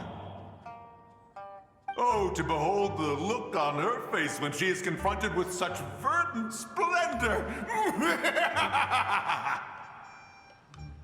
Mountain Shaper, you dare disturb the tranquility of one's abode! Do not take personal offense, Cloud Retainer. He is not in control of his faculties. Exactly. Let it go this once. Zibais is the one driving him to do this. Huh? But Zibais just helps people fulfill their own wishes and desires. Not now, Paimon. Oops. Sorry, Mountain Shaper. Paimon might have just thrown you under the bus. When he wakes up, we shall have words. Everyone, to your positions.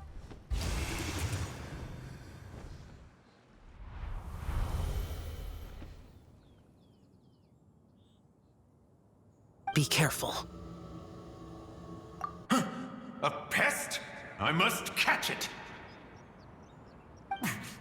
Again!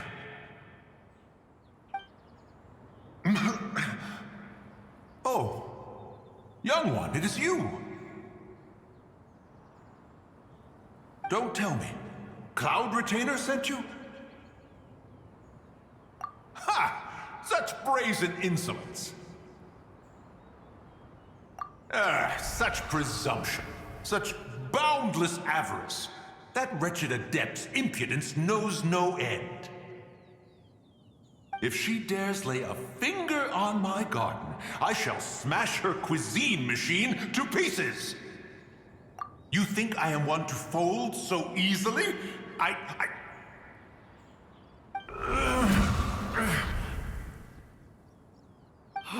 Insolent mortal! Time and again, you interfere in that which is beyond you. You make it exceedingly difficult to contain my rage. You have no conception of that which you seek. It is forbidden! You know nothing of my past. My warning was given. The cost entwined with this is beyond what you can bear. Stubborn mortal! You... Very well. If death is what you seek, who am I not to oblige? Come, let us see the extent of your resolve. Your wish is to behold the curse of time and the memories of this form? Then, let it be granted.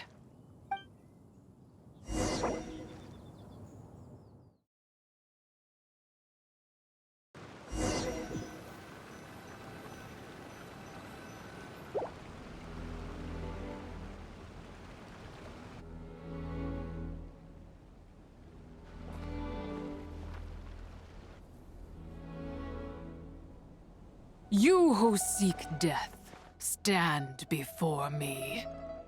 My prison. I was merely a trace of impure energy within Zibai's immortal body.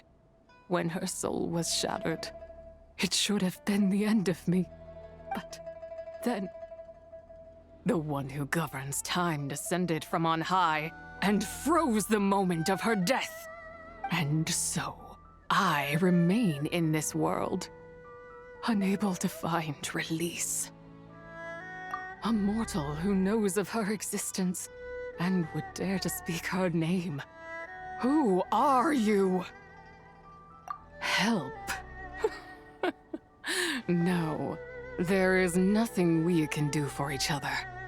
Her power, the one who governs time, it has surrounded me ever since.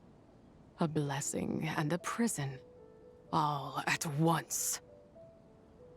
No, I have been asleep in this prison for countless years, until a familiar presence woke me. Then, through that mortal girl's eyes, I saw it.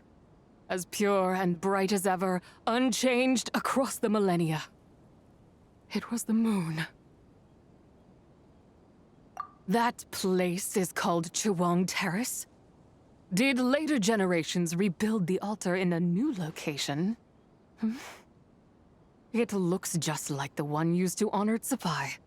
Could it be that traces of what happened back then still remain in this world?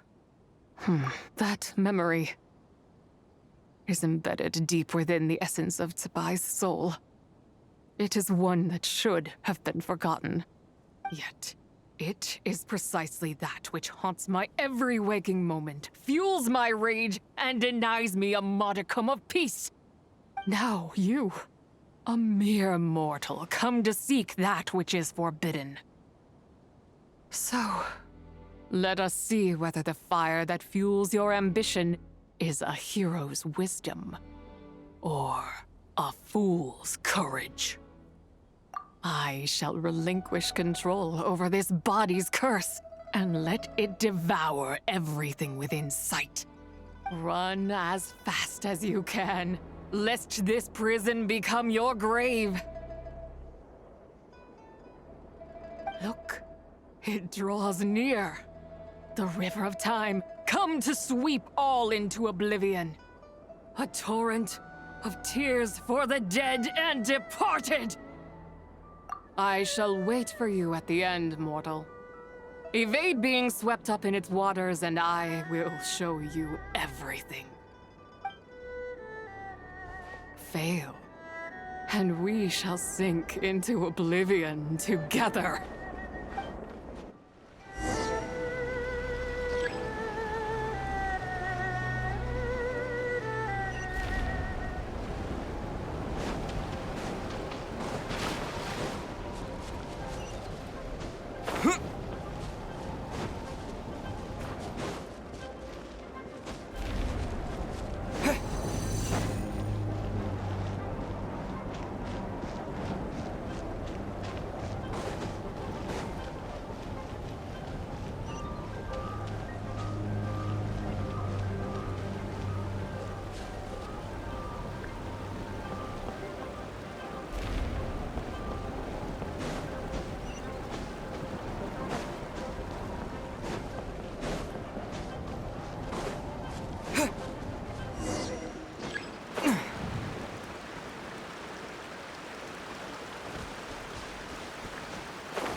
I did not expect that you would make it to the end.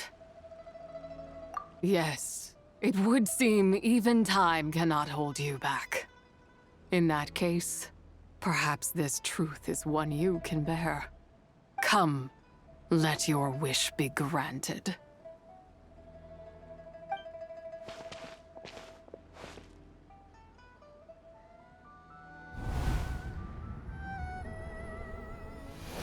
Under moon eternal, in radiant night, a maiden grants silk, soft and light. Under moon iridescent, in night divine, a maiden grants fiber for cloth so fine. Under moon of frost, in night so great, a maiden grants tools to divine our fate. What are Mom and Dad doing? Shh, just make a wish. The kind Adeptus on the moon is listening.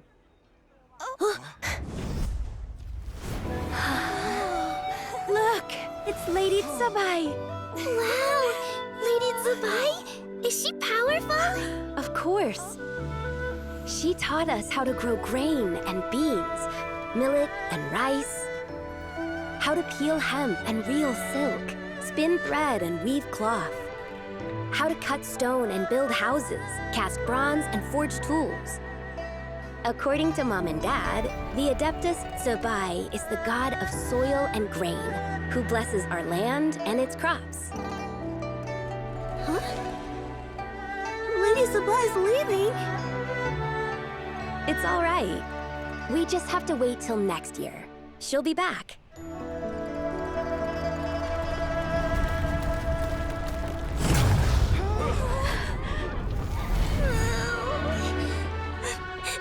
Mom and Dad are gone. Why hasn't Lady Zibai returned? She'll come. We just have to believe. What is that?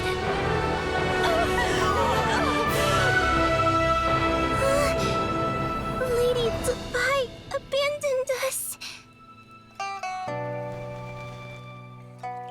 All places tainted by the abyss need to be purified. That includes Long Gone. And what of its people? You know what will happen. You are but an emissary to the mortal realm. This is heaven's will. There is no need for guilt, and no place for hope. I wouldn't dare. But the people of Langan honor me, worship me, pray to me. If I do not answer, the guilt will be too much to bear. And if you do, you will meet the same end. Then as their god, I shall die among them. Look!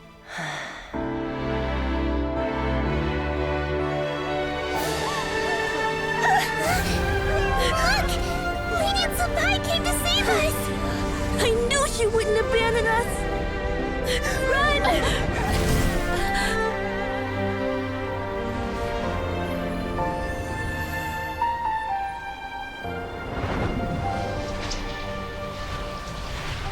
You have done enough.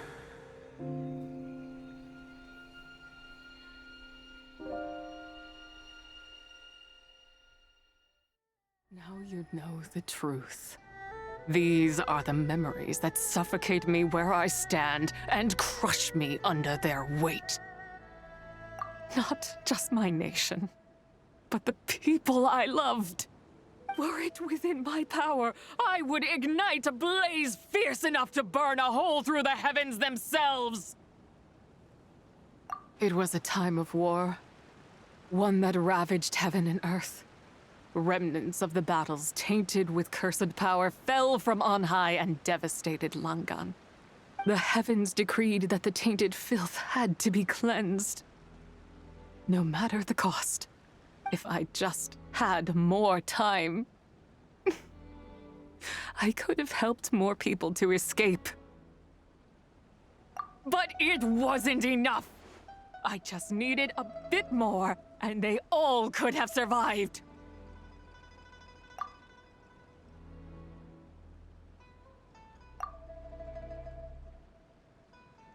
I never imagined there would come a day where I found peace. So long this rage has been within me. Yet here in this moment, it has stilled at last. Thank you. If you wish to bring Zibai back to life, mortal, then you may take the part of her soul that lives in me. Just remember, from this moment onward, the fate of Langan's fallen rests on your shoulders. And that cannot now be changed. As I said before, I am but a remnant of Zibai's adeptal form, a manifestation of her wrath that was not meant to linger in this world.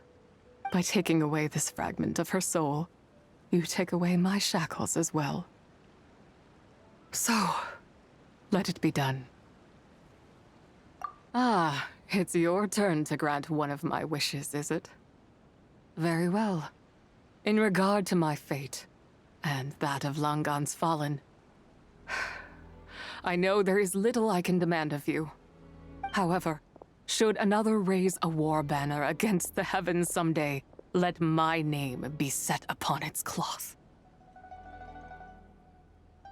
I ask for this, and nothing more. Now, take what you came for. I was a lone moon, shrouded and dimmed in cloud-veiled night. Now darkness breaks, free and unburdened. I reclaim my light.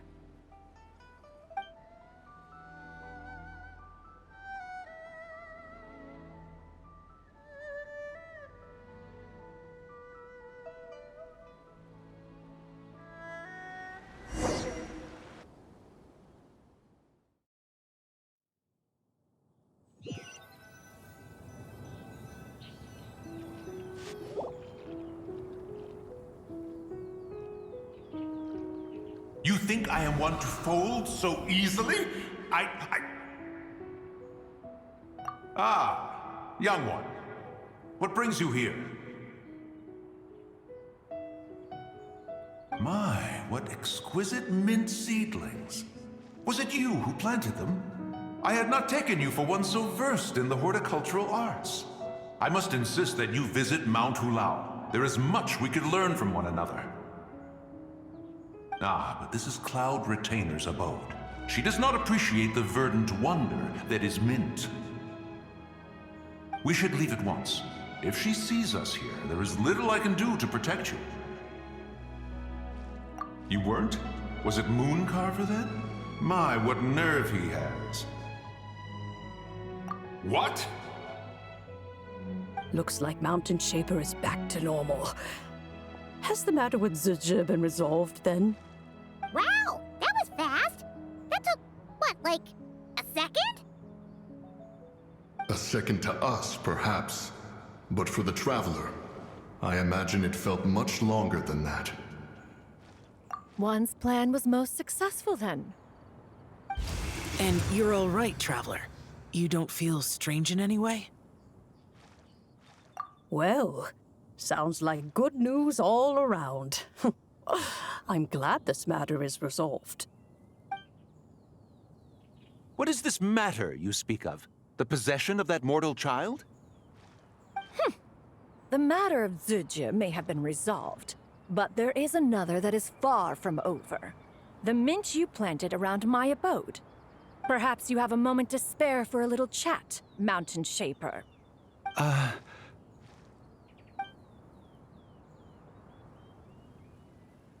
You seem reluctant to talk in detail about what happened with Zizhi.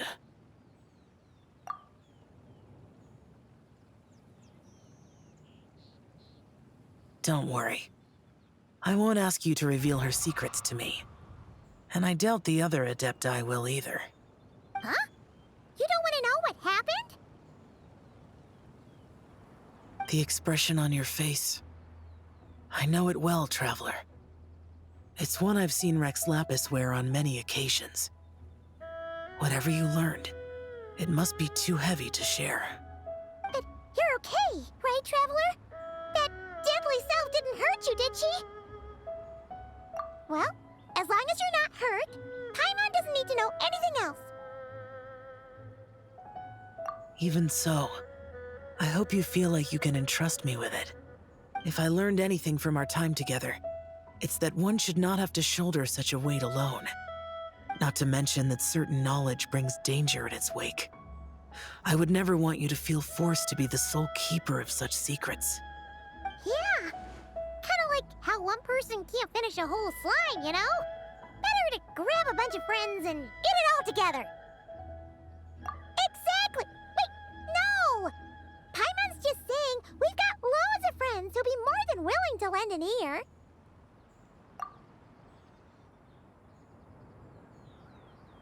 I never knew there was such a tragic chapter in the ancient past of this land. So, the people of that nation worship the White Horse Adeptus as the god of soil and grain. It would seem, then, that Rex Lapis had a similar reason for withholding the details of his recent trip.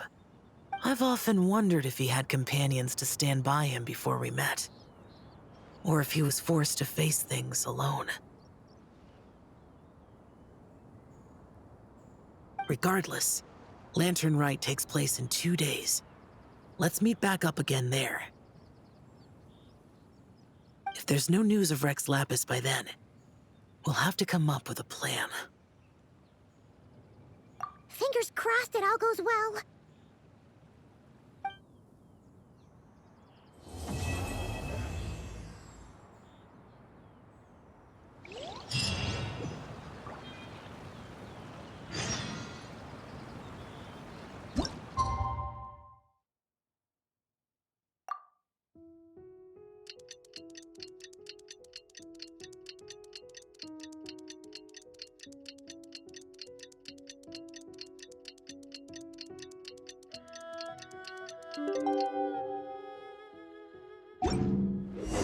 It's time to meet back up with Xiao.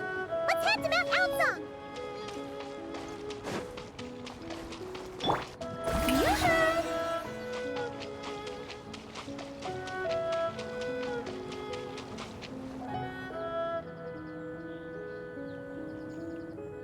Xiao, Cloud Retainer, Metapin! We're here! Any news on Zhangli? Wait, are we missing mean 2 Adepti? Well, Shenyun banned Mountain Shaper from Mount Outsong for 3 days. Oh, then what about Mooncarver? The scheme to plant mint in one's abode was one those two fools devised together? And when it comes to punishment, one does not discriminate. His banishment ends in 3 days as well. Wow, that's pretty harsh, Cloud Retainer. Let's get down to business. We have news of Rex Lapis. Huh? Isn't that... Yes, Rex Lapis's geopillar. It descended from on high this morning. He must have sent it for a reason, but it does not respond to our touch. So, what does it mean? Is he in trouble? Not necessarily. It could be a message only a specific person is meant to receive. Traveler, you alone spoke to Rex Lapis before he left. Oh, so it must be for the Traveler. Give it a try.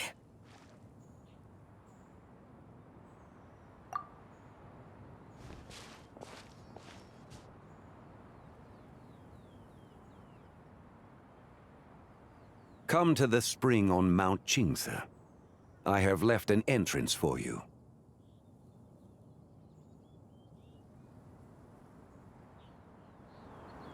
Well? Just as one surmised, it seems that Rex Lapis will not countenance our involvement in this matter.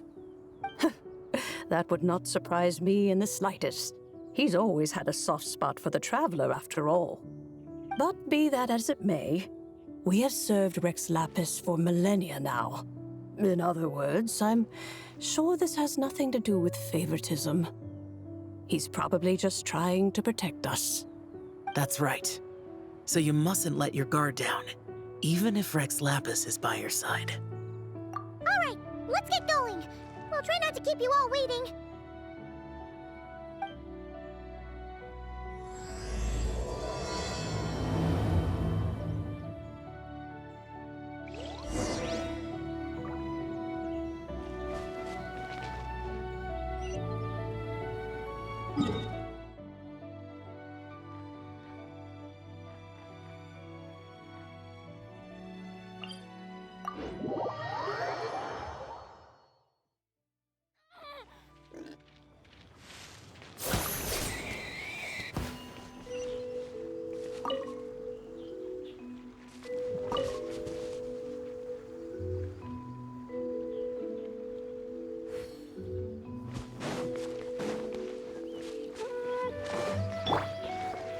Windstrider!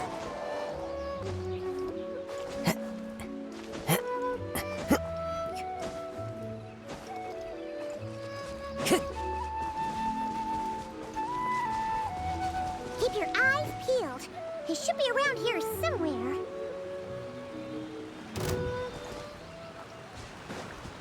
That tingle, that tingle!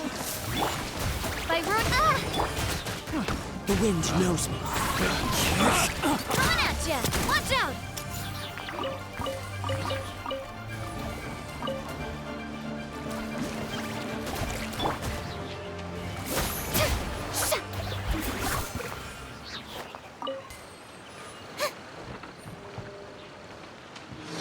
Shower me with praise!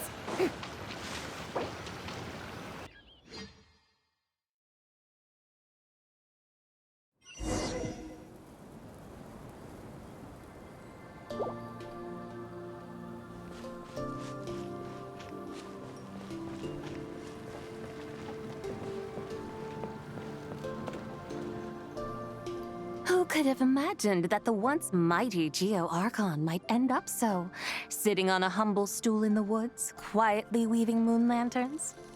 You really do look like an old man now. This is a Shao lantern, not a moon lantern. In ages past, when the gods waged war and the world was in turmoil, these lanterns were lit to guide fallen warriors back to their homes. Had you tarried in the mortal realm for but a little while longer, You might have become quite accustomed to them. Even so, it bears such a striking resemblance to the moon lanterns they used to offer up to the heavens.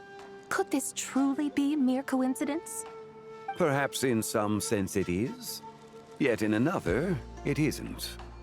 For instance, who is to say that some of Langan's magnificent jade did not become part of the very foundations upon which Liyue Harbor now stands? It is conceivable that this ritual was transmitted in such a manner too. Now, let's not let ourselves get carried away. For all its splendor, do not forget that, in the end, even Langan could not escape its heaven-sent fate. Alas, it is just a pity that the little creatures of this world may never again lift their eyes to the moon, even should misfortune befall them. But you, Geolord, now that you rule this realm, why take the trouble, not to mention the risk, to visit one who bears such profound guilt as I? Are you not afraid that you might be sullied by the curse of time that was laid upon me? There is no risk to speak of. At least, not in comparison to that which you took when you defied the heavens all that time ago. As I have stated, time and again, it was not I who defied the heavens. Geolord, the ancient affairs of Langan have nothing to do with me, for I am but one of her deadly selves, severed before her demise. My name is not Zibai, but Zichao. Surely you did not take us for one and the same solely on the basis that we may all assume the form of white horses? Sorry to break it to you, but you seem to have found yourself the wrong white horse. Anyway, do tell me, what urgent matter brings you here? Very well then. I have come to ask for Zibai's shade. Oh?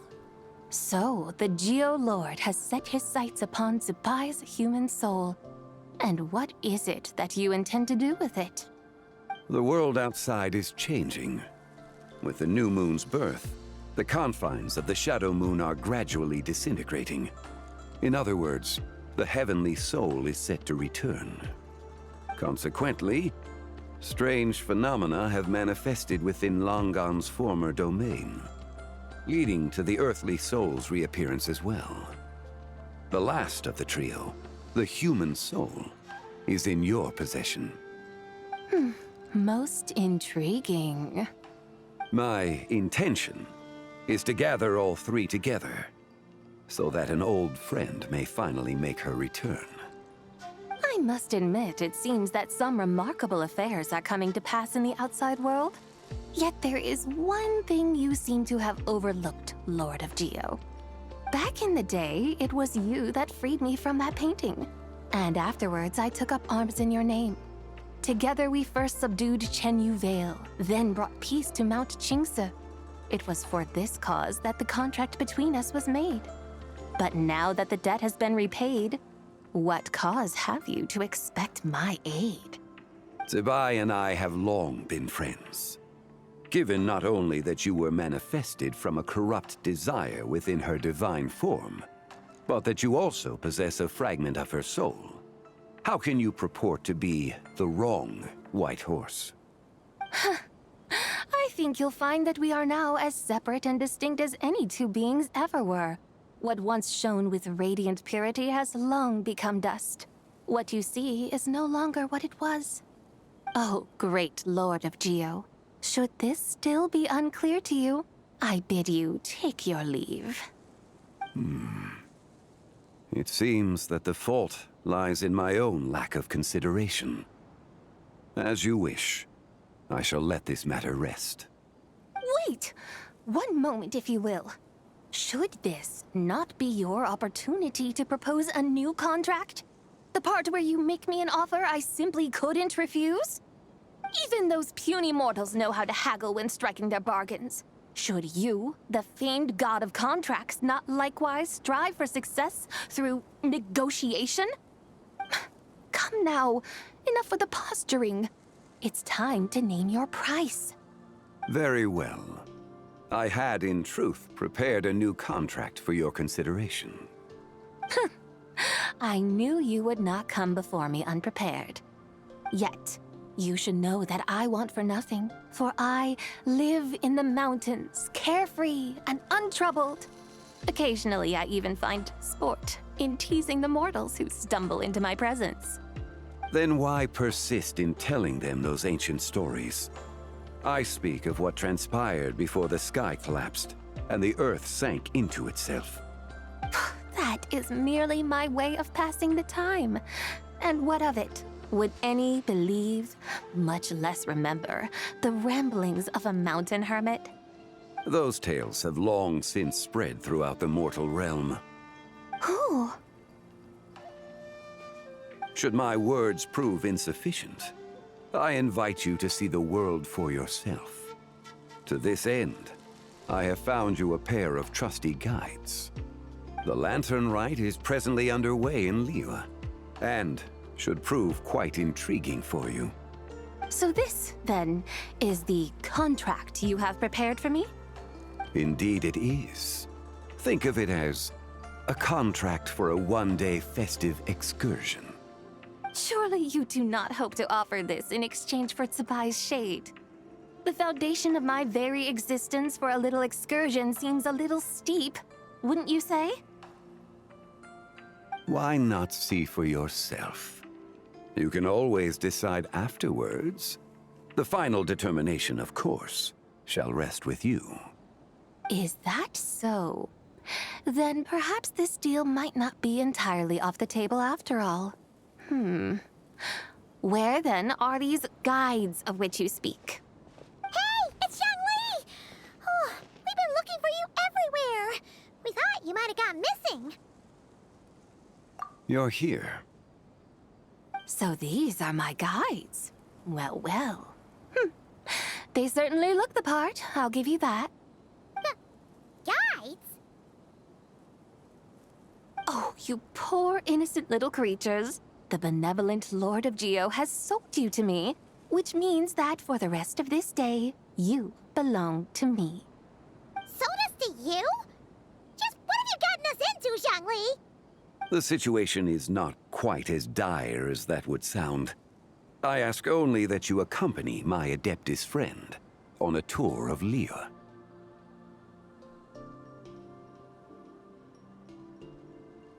I would suspect that depends on how well you entertain me. Entertain you? Let us start with this Liyue harbor of which I have heard so much. Nowhere is quite so fascinating as a place teeming with little mortals. How come this Adeptus sounds so different from what Paimon imagined? Okay, we'll take care of it. Get ready to find out why they call Paimon the best travel guide in all of Tibet.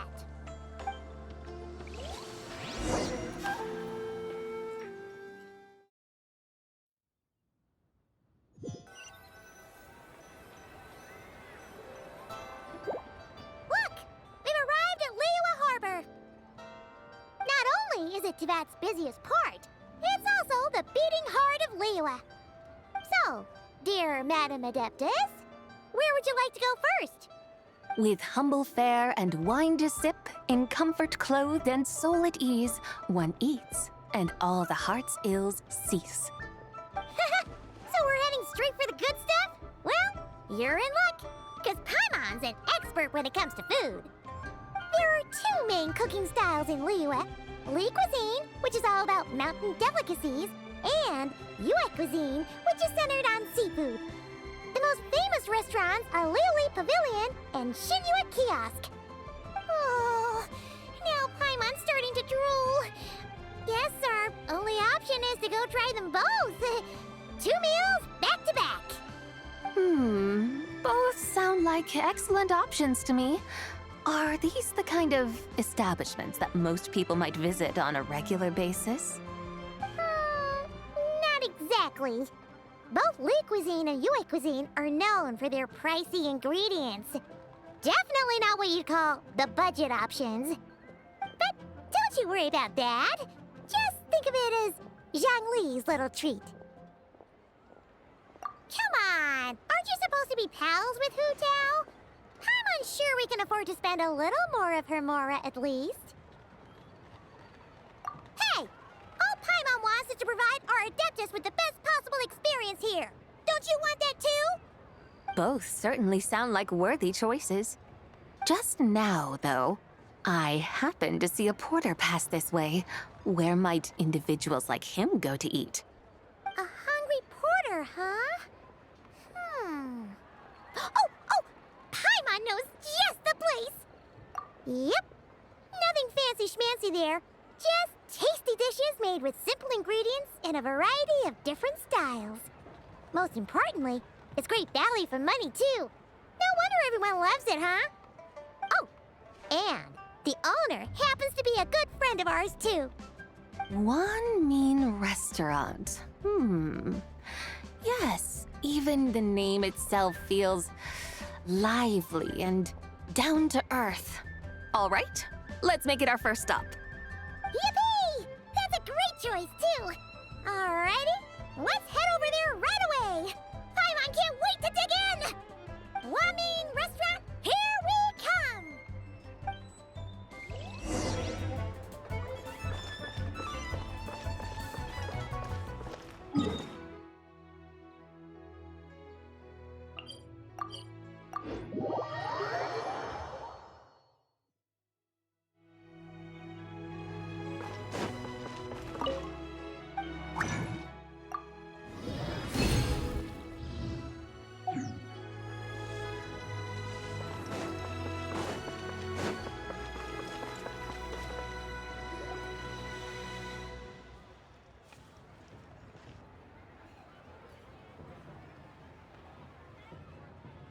Xiangling! Chef Mel! We're here! Oh, hello there. What a surprise to see you two. Welcome, welcome. Hey there, Traveler and Paimon. We're a little busy today, so grab a table while you still can. But I don't think I've met this lady before. Is she a new friend? You could say that. Oh, I see. Well, hey there. A friend of the Traveler's a friend of mine, too. Don't worry, we'll take good care of you. Just order whatever you want, it's on the house. By the way, I'm Xiangling. I cook here at One Mean Restaurant. What's your name? Miss Xiangling, have you ever heard of the White Horse Adeptus? Of course. What about her? I am her, and she is me. Huh? You mean you're an Adeptus? Oh, you young'uns crack me up. Come on, Xiangling. You've got to keep up with the times. Haven't you heard of cosplay? It's like a role-playing game where you dress up as famous characters and pretend to be them. Seriously, it's all the rage, and it looks like this young lady is quite the expert. Your friends sure keep their fingers on the pulse, huh, Traveler? Wow, Dad. Didn't know you were so tuned in. But how come I haven't heard about it? You gotta listen to our customers. Didn't I tell you to spend less time chasing after wild vegetables and more time making friends? You're even more out of touch than I am. Hey, I like making friends too. Isn't that what I'm doing right now? Anyway, even if it is just a costume, is it alright if I still call you White Horse Adeptus? Of course it's all right, because that's exactly who I am. Okay. I can see you're really committed to the role. How about I call you the real White Horse Adeptus instead? In that case, you can call Paimon the real Traveler. You're right. You could have at least switched outfits. Puny mortals. Nevertheless, I suppose it might be amusing to indulge in your little charade for a while at least. All right. Go grab yourselves a table. I'll come take your order in a bit.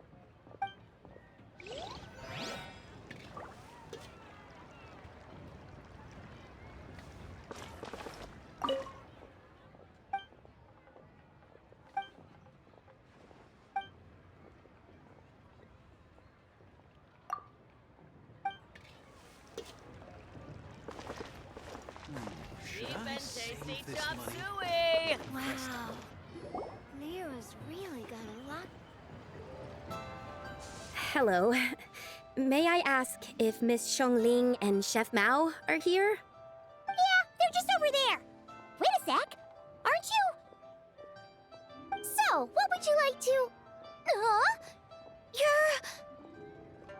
Hello, Miss Xiongling. It's me, Lu Xiongxiong, the one who broke some stuff here at your restaurant a few days ago. I just wanted you to know how sorry I am. I honestly don't know what came over me. Please, please forgive me.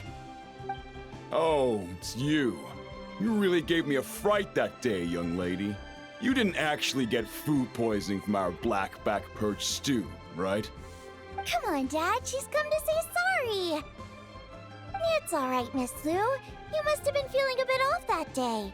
You're looking so much better now, though. Why don't you grab a table, too? This one's on the house. No, I couldn't possibly. Hey, it's totally okay. We all feel under the weather sometimes, especially when we're away from home. Go on, find yourself a... yikes. Looks like all the tables are taken. Wanna come sit with us? We've got an extra seat over here. Thanks, guys. So what would you like to eat today? Feel free to order anything you like.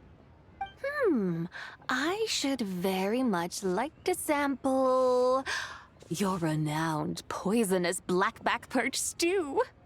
It wasn't poisoned. That was all on me. So that's one portion of blackback perch stew. How about you guys? Paimon wants... Sure thing. Looks like Paimon's having trouble making up her mind. Anyway, I guarantee you'll love it. Let me think. Well, since the blackback perch stew is on the spicier side, I guess it makes sense to balance it out with a serving of stir-fried shrimp. And since it's Lanternlit season, you better try out the triple-layered consomme and come and get it too. Those are our seasonal specialties. As for the carbs, since we've got a full table, how about some right at home? Along with our special chili mince cornbread buns. Trust me, you won't be disappointed. Then for dessert, I'll whip you up some Lucky Snow Delight. I just came up with it a few days ago, and I can't wait for you to try it. Wow! Sounds like quite the feast! Looks like Paimon's in luck today! Am I the only one who thinks that's way too much? Not at all. Don't worry, I know what I'm doing. And to top it all off, our star dish, Adeptus Temptation. You should know that we don't often serve this here at Wanmin Restaurant. But since this is my first time cooking for the White Horse Adeptus, I'm pulling out all the stops. Okie dokie, just sit back and relax. I'll have your dishes out in no time. Hold on. Did I just hear Miss Xiongling mention the White Horse Adeptus? You did indeed. And you're looking right at her. That's a joke, by the way. She's cosplaying. Oh, I see. Phew, almost believed you there for a moment. Tell me, little one, what business might you have with the White Horse Adeptus? It's a long story. Basically, a while back, I took part in an archaeological dig over at the chasm. While we were there, we discovered a number of relics. Our findings show that they date back to the era of Long Gone, an ancient nation whose people are said to have been the ancestors of some of the modern-day inhabitants of Chenyu Vale. And why might such matters concern the White Horse Adeptus? Because some of those relics not only seem to contain textual references to her, but even depictions of what she looked like. There have long been legends claiming that the White Horse Adeptus was a deity of that era, but there are plenty of other theories out there too. If I could just locate some more detailed records, I'm sure we'd be able to find out so much more. So you're into history? Well, to tell you the truth, I actually joined the archaeological team by sheer accident. But once I'd started down this path, I knew that I wanted to make something of myself.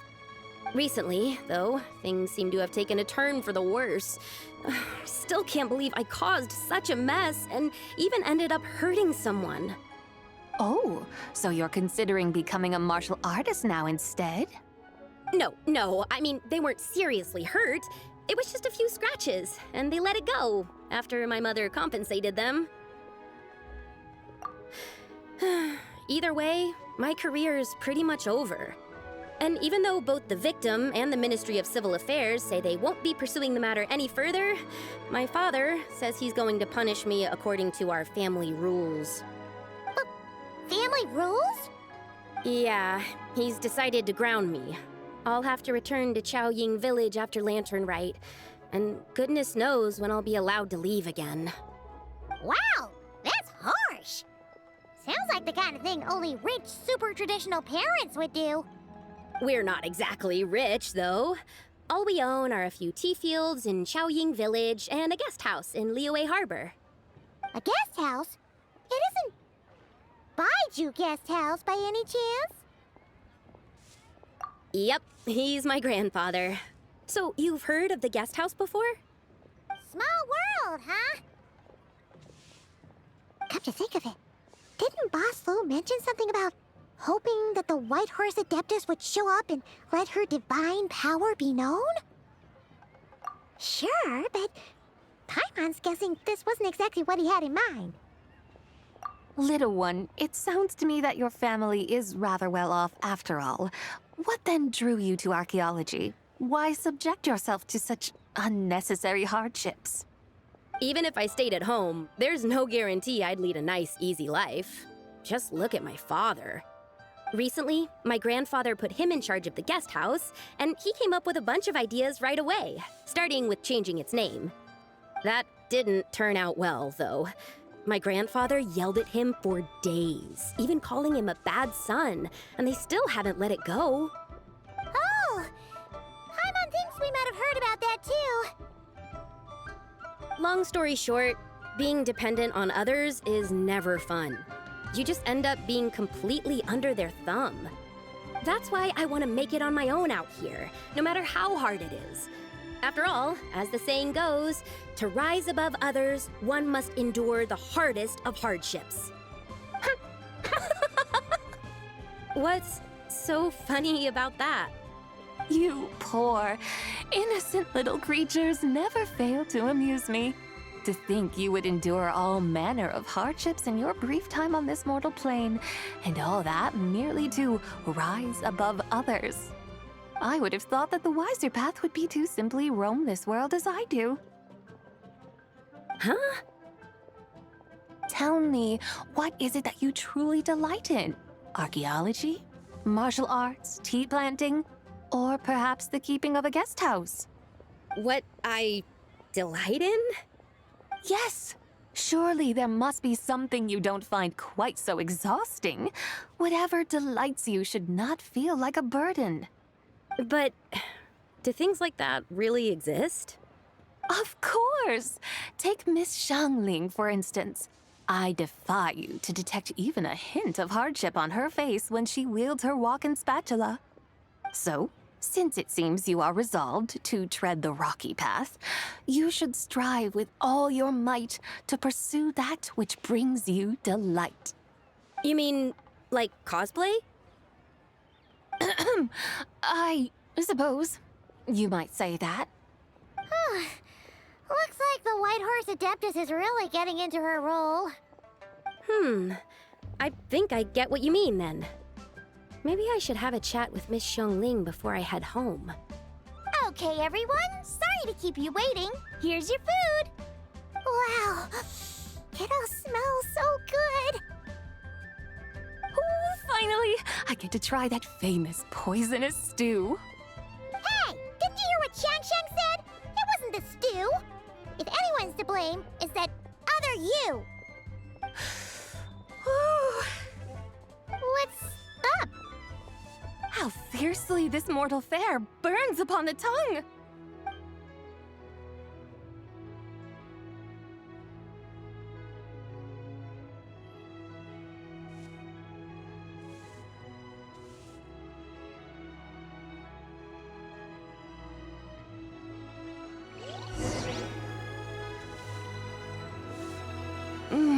Most satisfying as poisonous stews go. So, where to now? Time, I think, to seek out some diversion? Oh, there's plenty of entertainment options in Liyue. Paimon will tell you that. The locals like to drink tea, walk their pets, play chess, watch operas, attend storytelling performances. Storytelling performances? You know, like listening to people telling stories. They're usually based on old Liyue legends, just like their operas. Stuff like the Divine Damsel of Devastation, Through the Eyes of a Dragon, or the Sanctification of Tao Do. What about the story of the bright moon that sits in the sky above us? Paimon doesn't think she's heard that one. Still, the moon does come up quite a lot. It's even in the name itself. The Yue in Liyue actually means moon. Since we're on the subject, you like telling stories yourself, right? Why don't we go check it out? In that case, I'll have to trouble the two of you to lead the way. Awesome! Let's go! Third round knockout, here we come!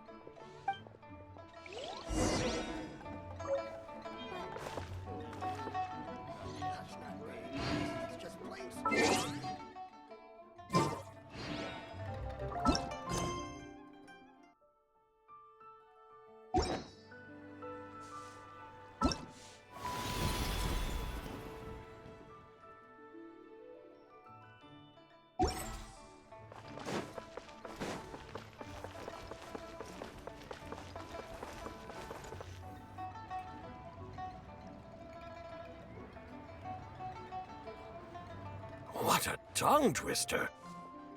I'd have made a complete fool of myself if I tried to say it on stage without practicing it first. Huh.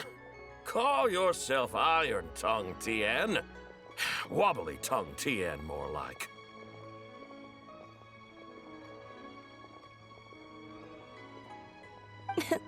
I used to have that problem a lot. But if you just take your time to grasp the meaning and commit it to memory, you'll be able to say it smoothly in no time. You're right, Miss Yoon. I'll give it another try. Hey, Yunchin! Fancy seeing you here! What are you two talking about? Ah, Traveler and Paimon, we meet again. And who, may I ask, is this? You may call me the White Horse Adeptus. The White Horse Adeptus? She's not really an Adeptus. I see. Well, it certainly looks like a lot of fun. Oh, funny you mention it. This type of thing is actually something I'm quite familiar with. Once, to perform Through the Eyes of a Dragon, I decided to imagine that I was Rex Lapis himself. It was the only way to truly inhabit his mindset and understand his resolve to quell those demons.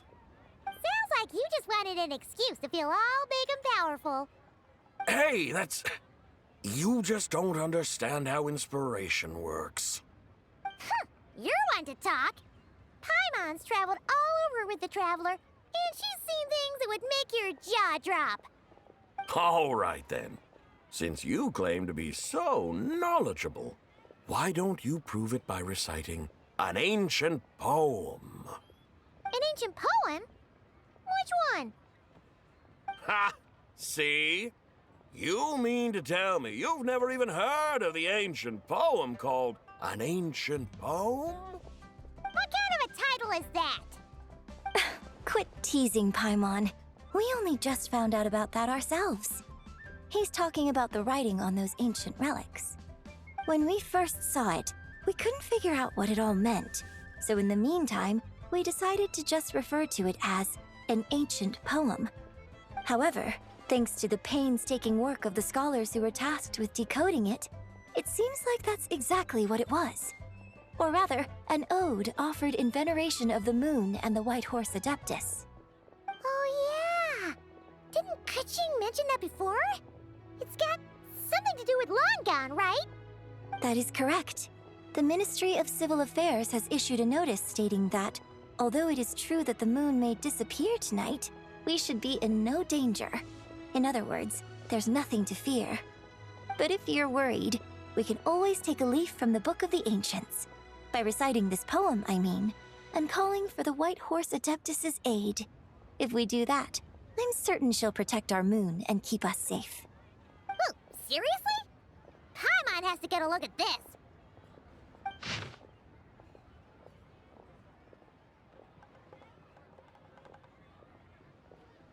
Under moon eternal, in radiant night, a maiden grants silk, soft and light? What in Tivat's that supposed to mean? Under moon iridescent, in night divine, blah blah blah, something cloth so fine. Something about fields being plowed, something else about seeds being sown from the earth. Seriously? What is this? The fields are plowed, the seeds are sown, and from the earth, life is grown. Whoa! You did that without even looking! Bravo! Bravo!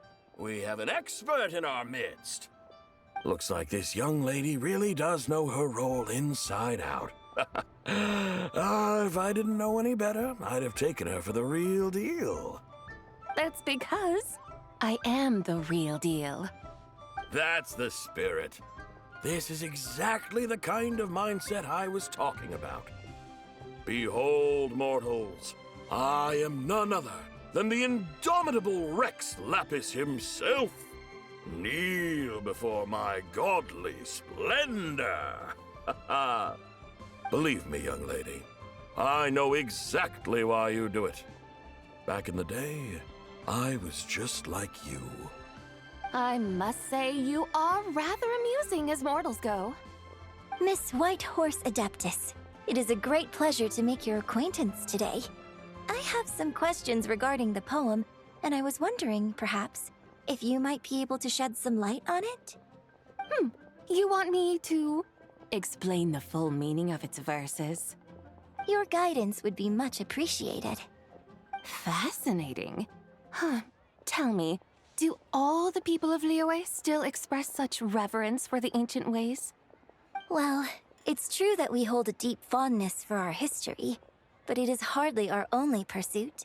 One of my good friends, for instance, is even more devoted to the modern Fontanian art of rock and roll. Exactly! And don't forget, great practitioners of the role-playing arts walk among us too. People like me and you, young lady. Yes. So rather than placing too much emphasis on our reverence for the ancient ways, it might be better to say that here in Liyue, 100 passions bloom, each with a voice of its own. I see. Then, I suppose it wouldn't do any harm for me to enlighten you. In truth, it is but a simple poem of blessings. Its meaning is this. As the eternal moon rises in the night sky, a maiden adorned with lustrous jade descends upon the earth. She blesses the kudzu vines and mulberry leaves, so that they may be used to make coarse cloth that is nevertheless soft, light, and comfortable to wear. As the iridescent moon rises in the night sky, a maiden adorned with lustrous jade descends upon the earth. She blesses the kudzu vines and hemp, so that they may be used to make fine, luxurious cloth. As the frost moon rises in the night sky, a maiden adorned with lustrous jade descends upon the earth. She blesses the mugwort and artemisia, so that they may be perfect for divination. So she really did come down from the moon? She shows the people how to use the plow and spade to purge the land of weeds, till the soil, and heap up the earth to make it fertile. Then with the hoe, she teaches them to sow their grain, bestowing the promise of life upon every seed. She blesses the millet and the beans, ensuring that their stalks and vines stretch forth without end. She graces the wheat and the rice, so that their heavy heads are filled with plump, glistening grain. Sounds like she's a real pro at all this farming stuff. The fruits of the field are harvested and brewed into sacred wine for honored guests. This we reverently present to the Divine Maiden, with every ceremonial step flawlessly observed, so that she may witness the depth of our piety and respect. Oh, Divine Maiden, how can your graceful presence in the sky not seem like that of a fairy descending from the heavens? Oh, Divine Maiden, how does your pure and radiant form not resemble the guardian spirit of our land? I send my heart's desire, ascending to the heavens, beseeching you to grant us good fortune and blessings in the coming year. Huh? So, that's what it's supposed to mean? I find myself speechless. Moved beyond the power of words to convey. Oh, young lady, you have shown me the heights to which a true role player might aspire. A truly remarkable performance. I did not anticipate that anyone could unravel this poem with such depth and clarity, and so soon after the Ministry of Civil Affairs noticed, too. I'd even begun to consider myself somewhat versed in the matter, but as they say, there's always someone more knowledgeable out there. Allow me to extend my thanks to you, Miss Whitehorse Adeptus. You are far too humble, young one. I must confess, it is I who have been surprised, not only by you, but also by this Liyue harbor of the present day. Ah, so you're not from Liyue. And what, may I ask, has surprised you about it? Oh, it's nothing really. Just some old memories scattered here and there. Very well, my guides. I suppose it is time we set forth on the next part of our excursion. I'd like to go see that wharf now. What say the two of you? No problem! We'll take you wherever you want. Oh, leaving so soon? Before you go, allow me to introduce myself. I am Yunjin, director of the Yunhan Opera Troupe. May I ask your name in return? My own name is scarcely worth mentioning, but since you asked, perhaps I'll tell you the title of that poem instead. Huh? So, it isn't actually called an ancient poem? Of course not. Its real title is Odes of Long, Zibai. Odes of Long, Zibai. All right then, until we meet again.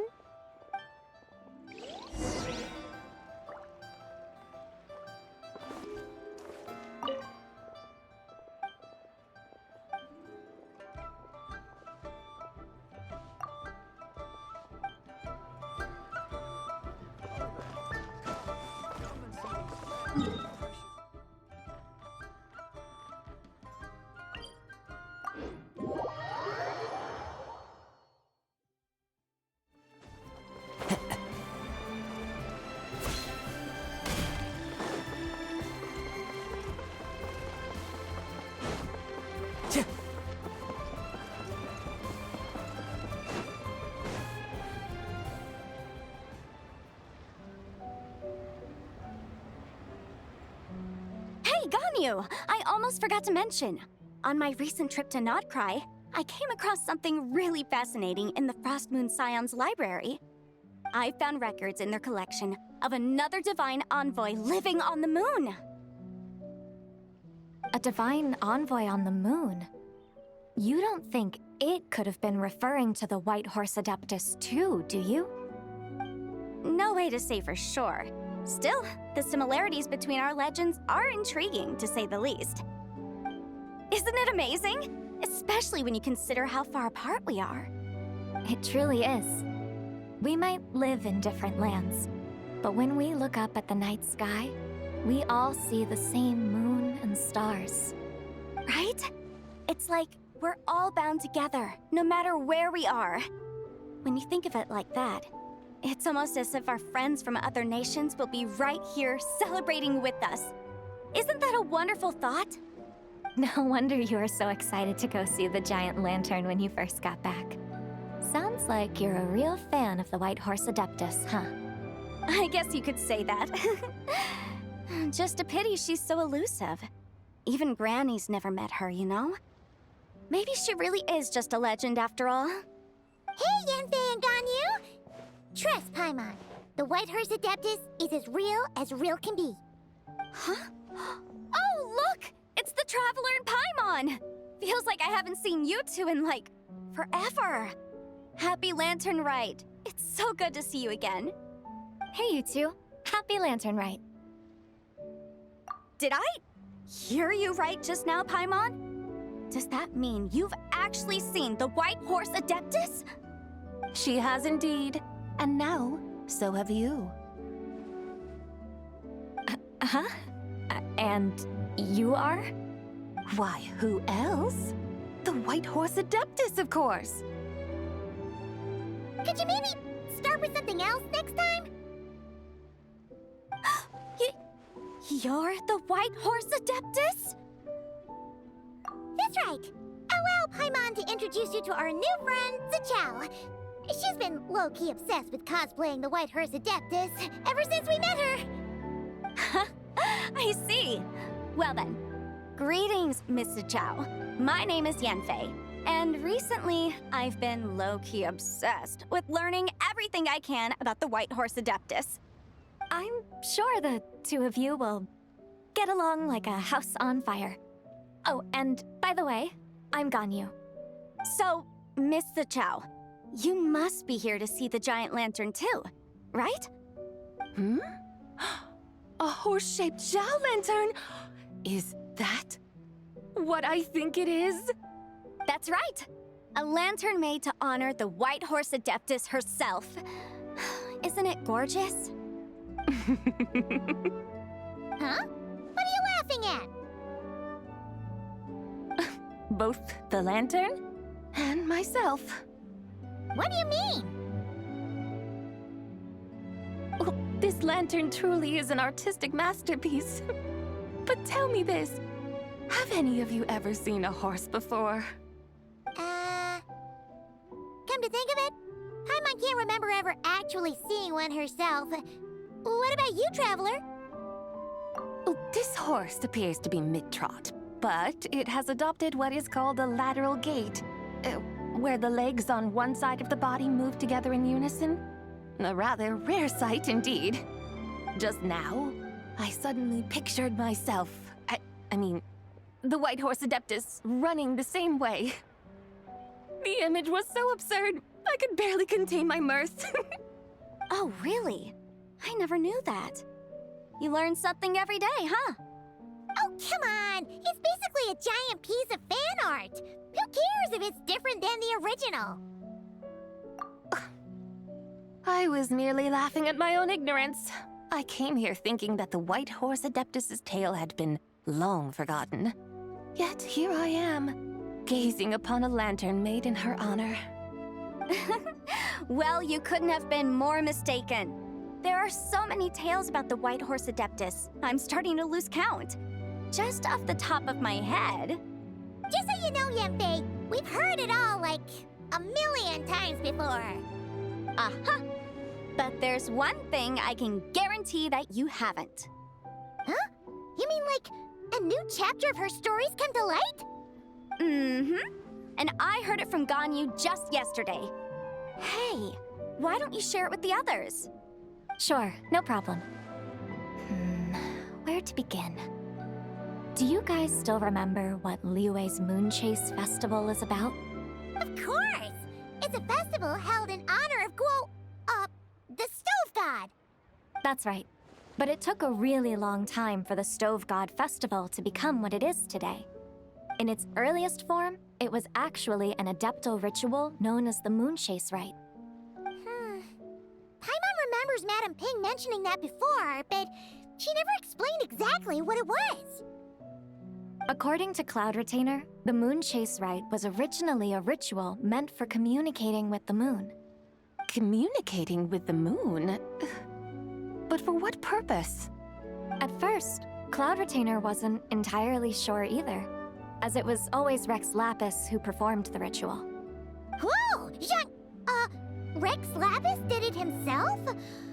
Must have been a really important ritual. That's right. Unfortunately, despite numerous attempts, they never actually received any response from the moon. which is why they eventually stopped performing it. But then, just yesterday, Kutching took a picture of the moon being obscured by a dark hole to Cloud Retainer and asked if it had anything to do with the moon chase rite. The moment Cloud Retainer saw it, it suddenly dawned on her that the rite might have been an attempt to reach the White Horse Adeptus all along. Does that mean Zhongli's been trying to bring back the White Horse Adeptus all this time? So how about that? Bet you never thought there might even be a link between the White Horse Adeptus and the Moon Chase Festival. If Kutching hadn't taken that picture to Cloud Retainer, we would never have known any of this. This is probably what Kutching was referring to that day when she mentioned there were some ideas she wanted to follow up on. So, Geo Archon. All this time, you've been striving to awaken her. Huh? What do you mean, awaken? Nothing. What I truly meant to say was, this new insight you've provided has been truly eye-opening. Oh, by the way, my trusty guides, I've been meaning to ask, where in Liyue Harbor might one enjoy an expansive scenic view? Huh? We're off to the next stop already? But Paimon's barely done digesting that lore bomb just now. All the more reason to find the right spot to let it sink in. Oh, so that's what you're up to. A tour of Liyue Harbor? In that case, if you're looking for a spot with a panoramic view, I'd recommend Yujing Terrace. That's a great idea. Since the terrace is on higher ground, the sea view from up there's so much better. Great! Well, the lantern rite's about to start, so we should get back to Granny's now. Hope to see you all at the festival tonight. Oh, you're off too? All right then. See you both soon. See you soon.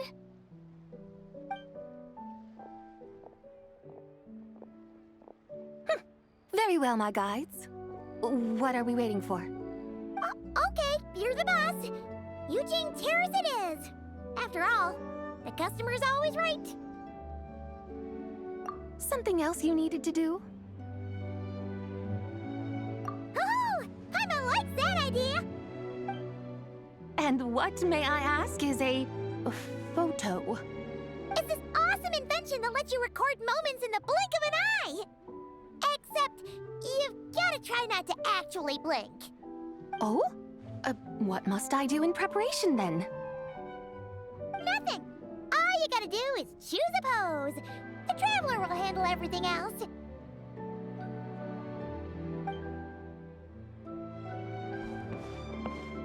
Come on, let's give it a try. Look, we got a great picture. Paimon's gonna call it The White Horse Adeptus Meets the White Horse Adeptus in Liyue Harbor. Huh. They've even discovered a way to preserve moments in time. Now I truly am curious to witness what else these mortals might accomplish. Very well, let us proceed. Yujing Terrace lies in that direction, does it not? Hey, wait for us!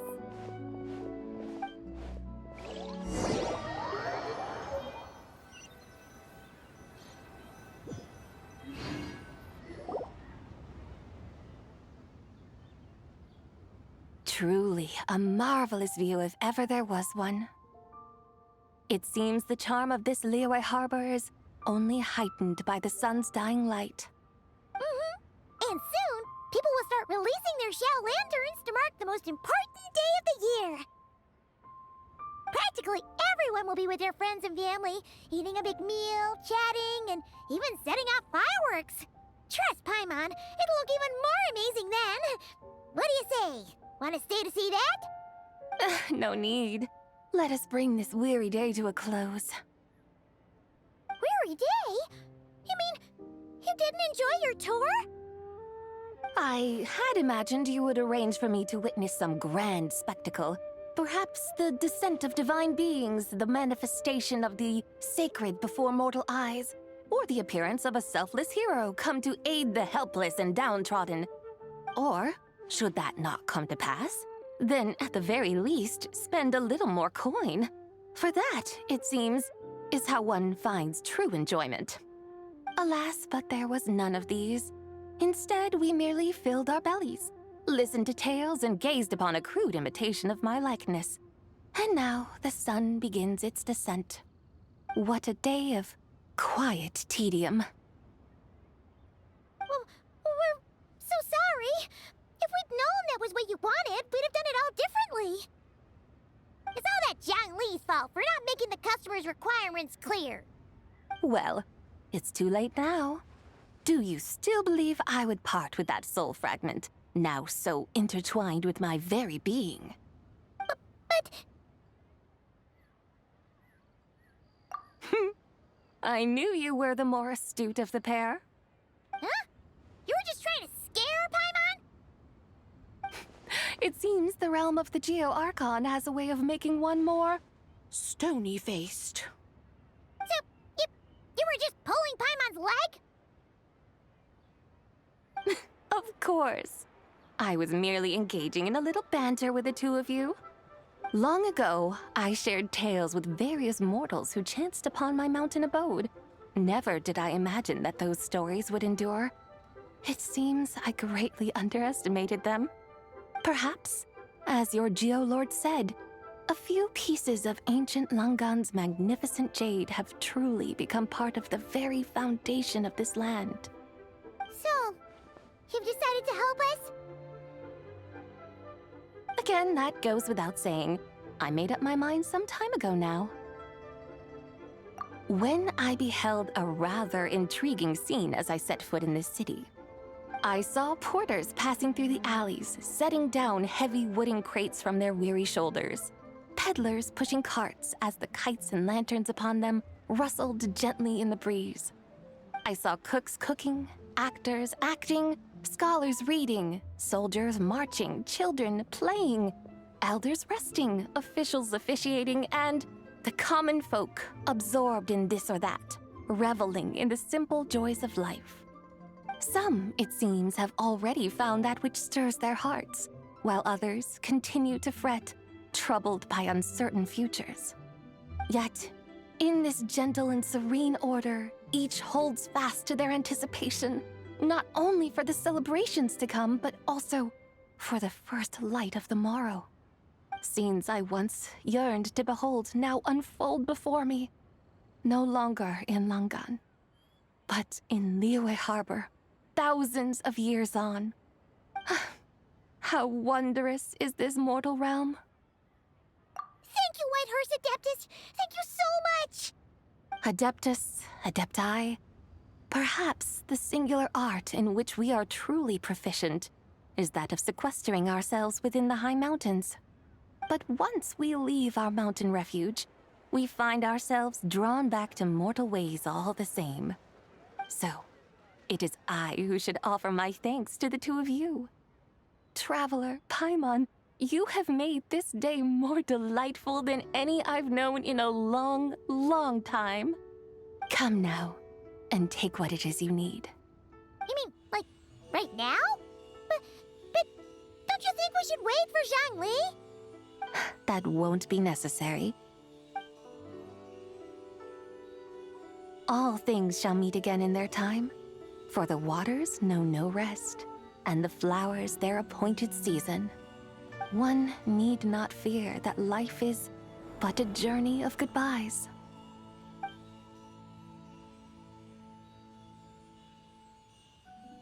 Is she gone?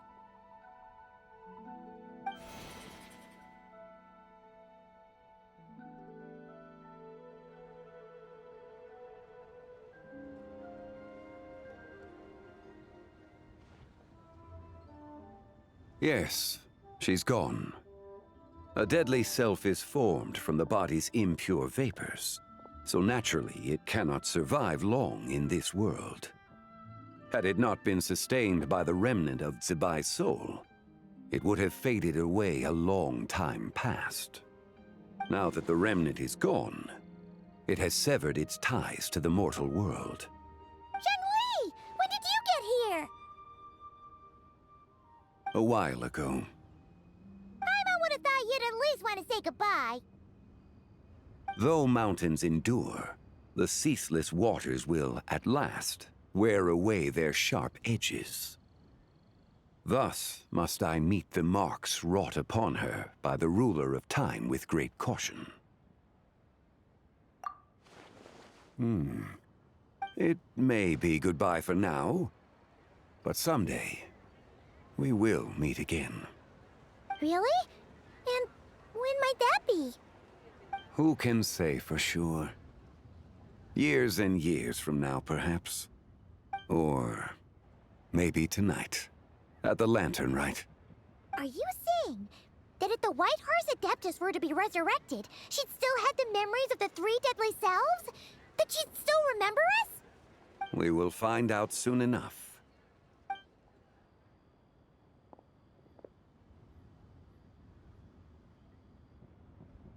It is time. The rite is about to begin.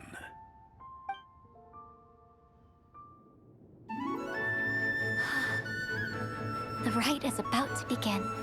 Is the moon really gonna disappear? Got your lanterns ready, everyone? All set. Might be about time to put eyes to the sky. Wouldn't you say, Tianchuan? Look!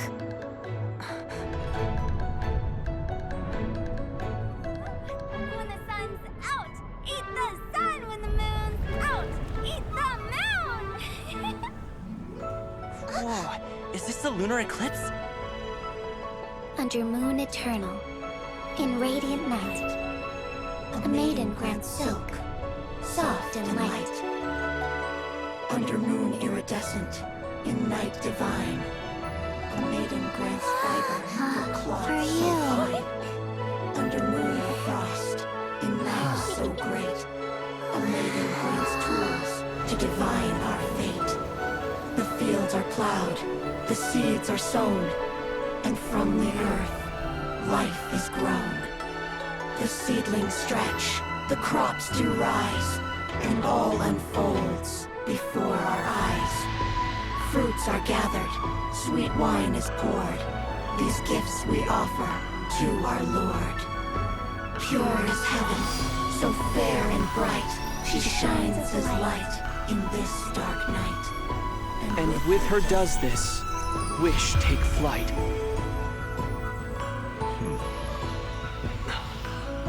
Devoted soul, scattered and unbound. Let this lantern guide you home. By its light be found.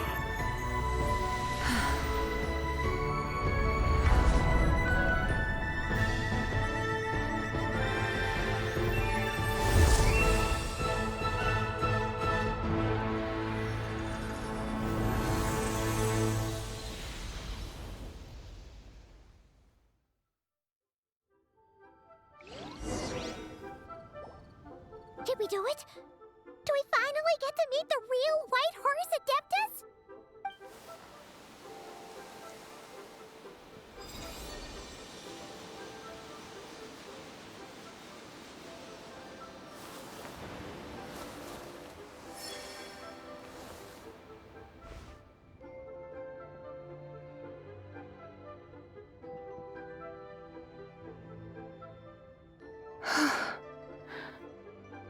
This place. Where am I? A familiar land, now known by the name of Liyue. Liyue? The peaks adorn the clouded moon. Then, who might you be? Oh no! She seems to have lost all her memories after all. And those countless lights in the sky. What are they? These lights, each like a dwelling in glad accord, usher in this day of joyous rebirth. And whose rebirth might that be? That of my old friend, Zibai. Zibai? Yeah, that's you! Don't you remember anything at all? That's... me? Oh, yes. The envoy of the Lunar Palace. My name is Zibai, indeed. Then you must be the Lord of Geo, Heaven's Star. Many years have passed since we last saw one another. Zibai, my friend. Welcome home. Home? But why does this place, this Liyue, feel at once so strange and yet so familiar? Who you are? Who are you? Ah, yes, I remember now. You are that young Wushu dancer, the one who seeks disciples. How fares your quest for disciples? It must have yielded a truly prolific body of students by now, I trust. Hey, you've got it all wrong! You're talking about gaming! But I could have sworn... Oh, that's right. You're that impudent blonde youngster who kept meddling in my affairs. And to think you even had the audacity to presume yourselves worthy of being... What was it again? Ah, yes, of being my guides. How very wonderful to see you again, my most faithful and beloved guides. I trust all has been well in my absence? Well, she finally got it right. But that sudden mood swing felt even weirder.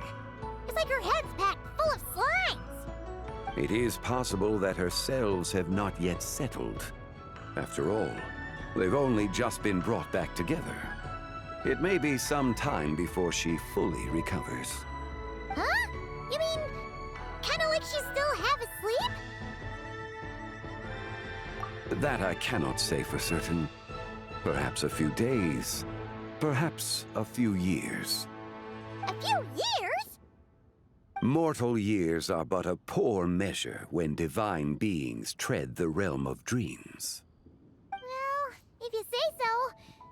Anyway, at least she's whole again, right? That already seems like a pretty good outcome to Paimon. Yes, there is little cause for worry. We need only wait and let time take its course. Say, what are those little creatures over there up to? Celebrating Lantern Rite, of course. And those lights up in the sky?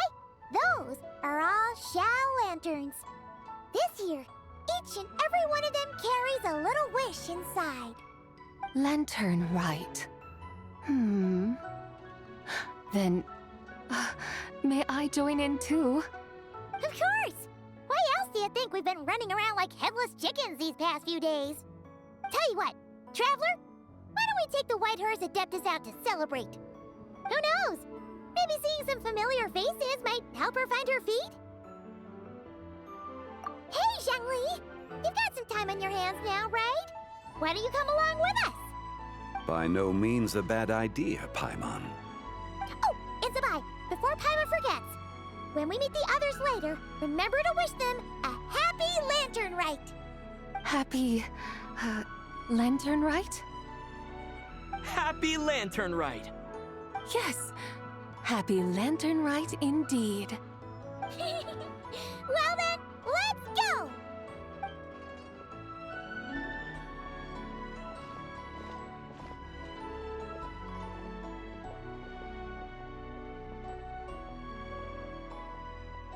Lantern Rite. A night of joy, reunion, and moonlit blessings for all.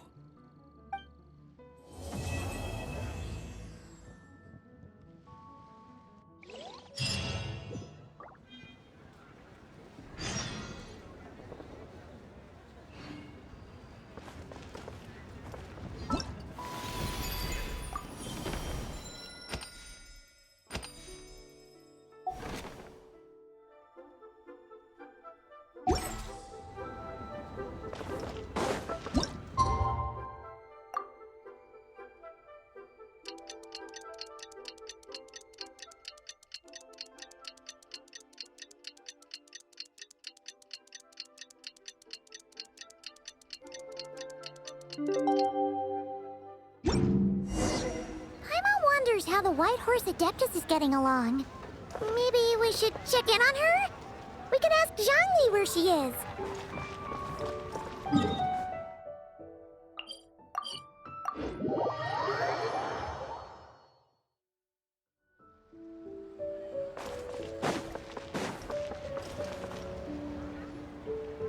Oh, looks like Zhangli hasn't stopped by for tea today.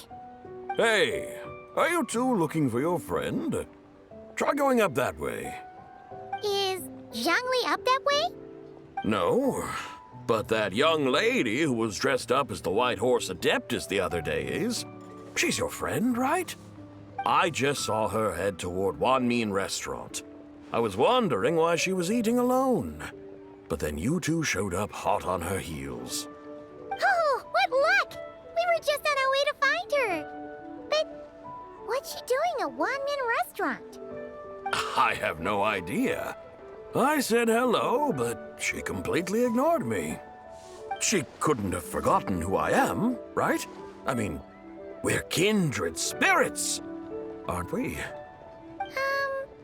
Maybe she's still half asleep, but her brain might be a little fuzzy.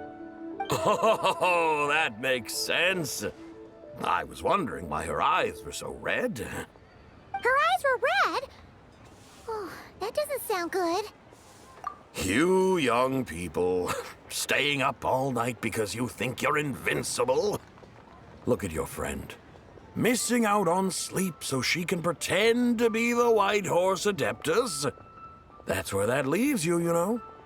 A word to your friend from someone who's older and wiser. She really needs some rest. Paimon won't be so certain about the older and wiser part. Yeah, what was that? Hurry along, then. Oh, and don't forget to come back and check out my Rex Lapis cosplay when you're done.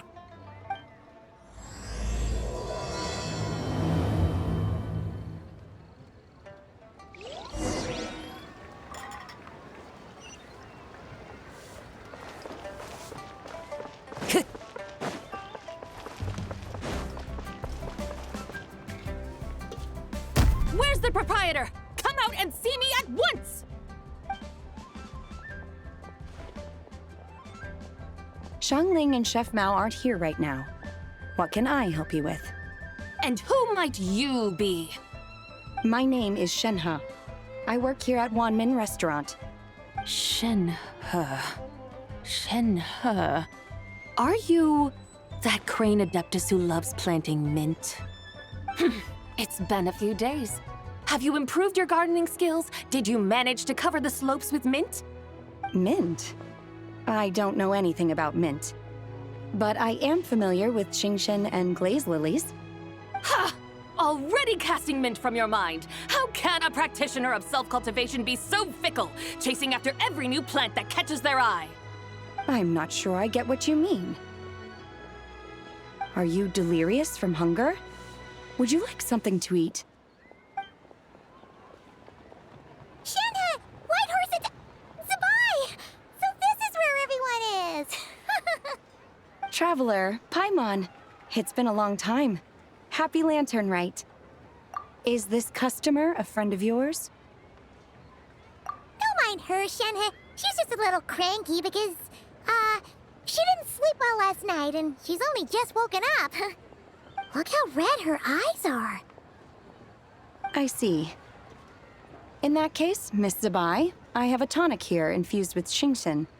It's cool and soothing when applied to the eyes. Would you like to try a few drops? Stop right there! Who are you two noisy children? Hey! Have you forgotten about us already? Guides. Yes, I seem to recall something about some guides. Ah, yes, now I remember. What luck! I was just looking for someone to show me the way to Elong Wharf. Huh. Is she starting to come around?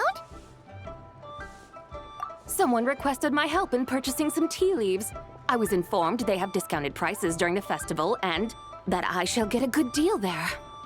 Tea leaves? This sounds like Zhangli's doing.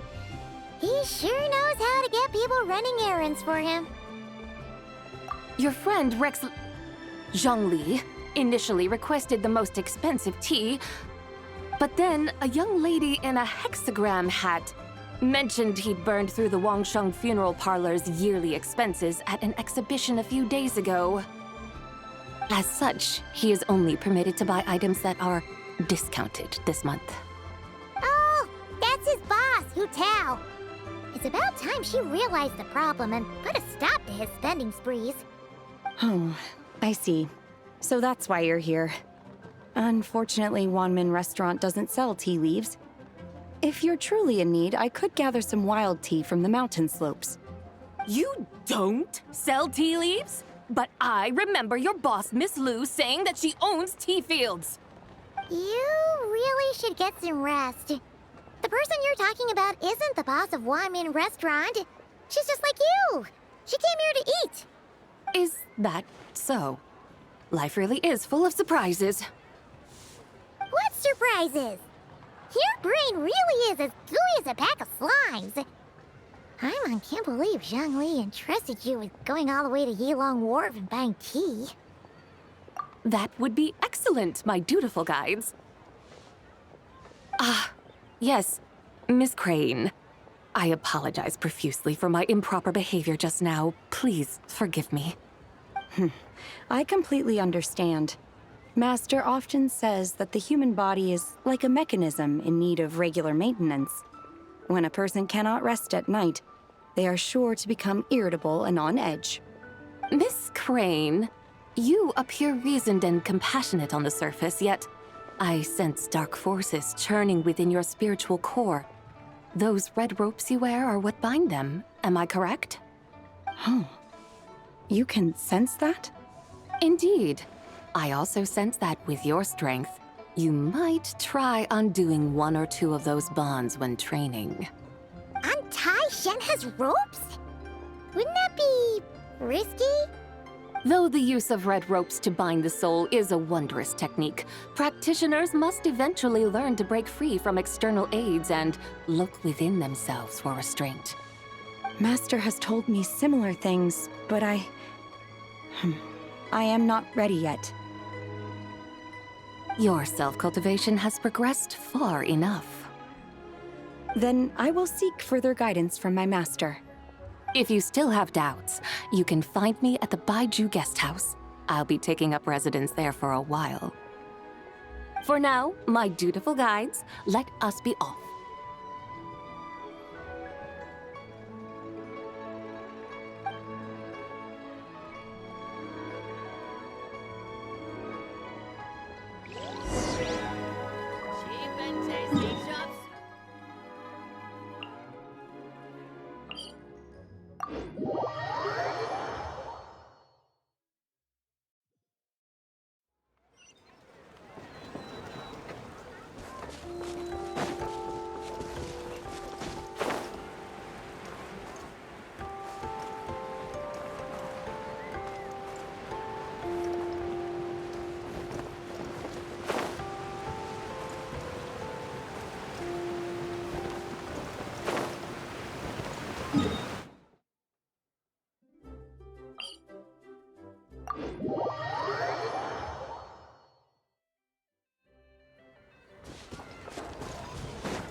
Follow the wind. Aren't we going to Yilong Wharf? How do we end up on this mountain? Is that small town over there not Yilong Wharf? I sense a familiar scent wafting through the air. You're right! Except for the smell part. Paimon doesn't smell anything. That is because this scent is the essence of jade, which can nourish the spirit. Oh, yeah! Chenyu Vale does have a lot of jade, but Paimon didn't think jade smelled like, anything. Naturally, this has reminded me of something. Hmm? And what's that? A few simple tricks for mastering one's power.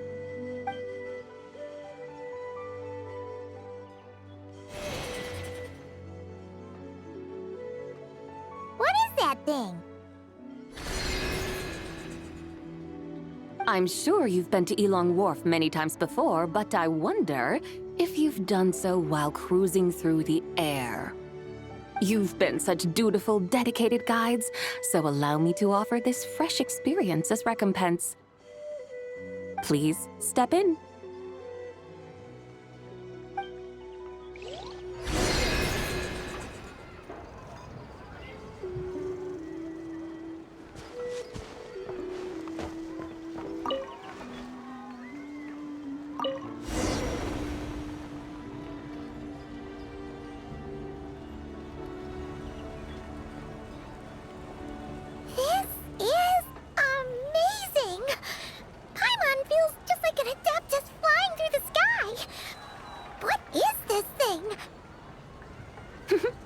I created it from my memories of the chariot of the Lunar Palace. Many years have passed since I last laid eyes upon it, so there may be some discrepancies. Nonetheless, it is functionally much the same. A lunar chariot? Wow! Paimon never imagined she'd get to ride in one! So, Zibai, does that mean you used to work on the moon? Work. That's an interesting way to phrase it, though I suppose you are correct. I was once an angel, a member of a race tasked with guiding humanity. Then, graced by serendipity, I became a moon envoy. Huh? What's a moon envoy? Some kind of super important angel? As you would understand it, a moon envoy is a job title. Any angel, or non-angel, can become a moon envoy. Does that mean you're not the only one? Of course not.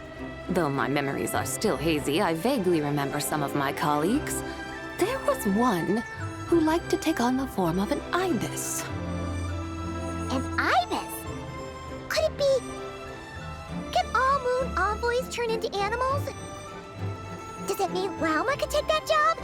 She can turn into a deer, and moon chanters are some sort of lunar envoy anyway, right? Moon chanter? I have no idea what those are. Oh, okay then.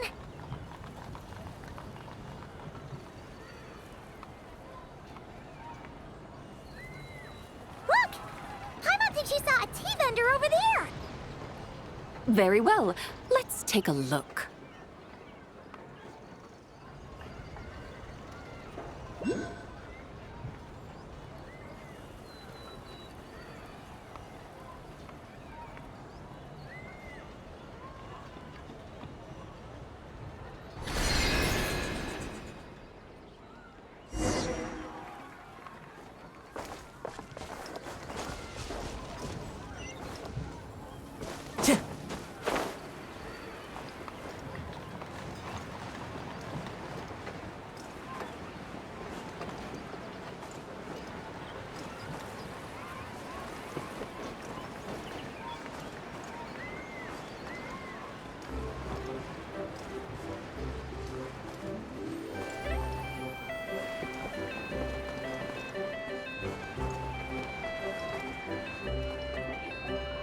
Right, there you are.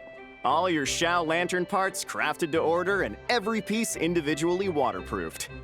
Each is wrapped in 5 to 6 layers of oil paper, so you could toss them in a pond to soak for a week or so and they'd still be fine. My thanks for your diligence. Rest assured, I shall compensate you for your labor and expenditures in full. Oh, come on, my good fellow. No need to be so polite. Doing business means always putting the customer's needs first and foremost. Oh, right. How'd you find the tea you bought last time? Could I interest you in some Chenyu Adept tea as well? We just got a new batch in, freshly dried, top-notch stuff, every leaf. I see. If there's a discount, then...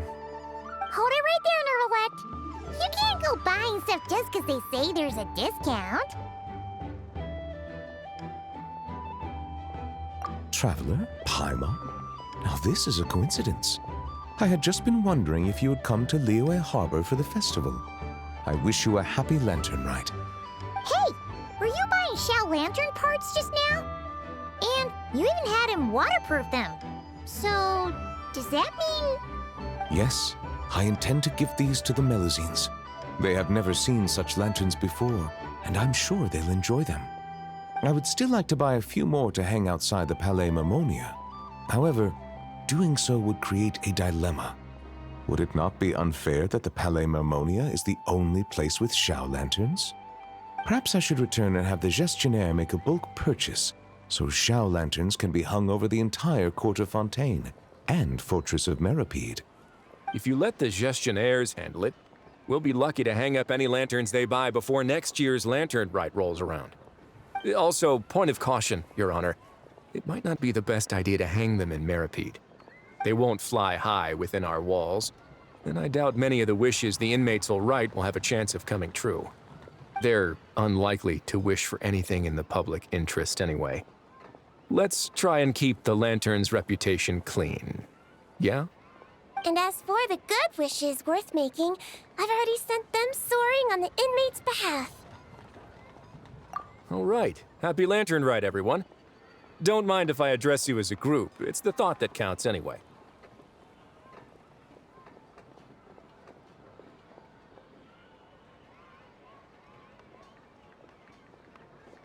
Hey! What's up with the two that Paimon got? Wriothesley, Miss Sigewinne, Traveler, Paimon, allow me to wish you all a happy Lantern Rite as well.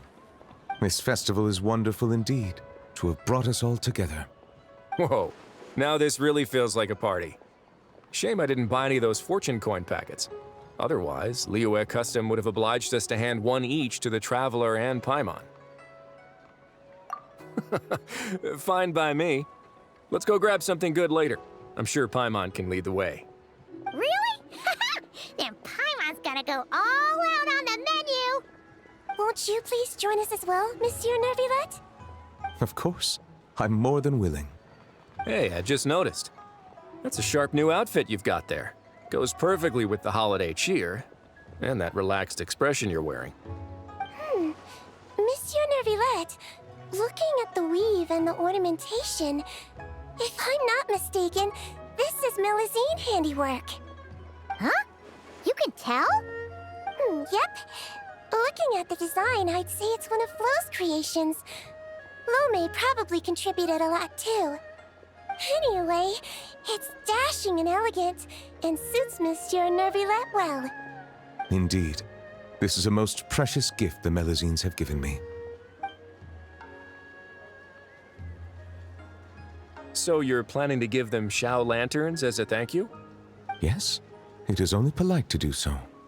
You can expect another thank you gift from them, then. Yes. I suppose they will do that. Fair enough. Gifts are gifts, after all. If your office starts drowning in them, though, you can send the overflow my way. My head nurse here is excellent at taking care of Melusine gifts. Leave it to me. I'll preserve their sentiments perfectly. But first, why don't we find another place to stretch our legs? Liyue is a beautiful place and has a flavor completely unlike anything we're used to in Fontaine. And I'm not just talking about the tea, mind you.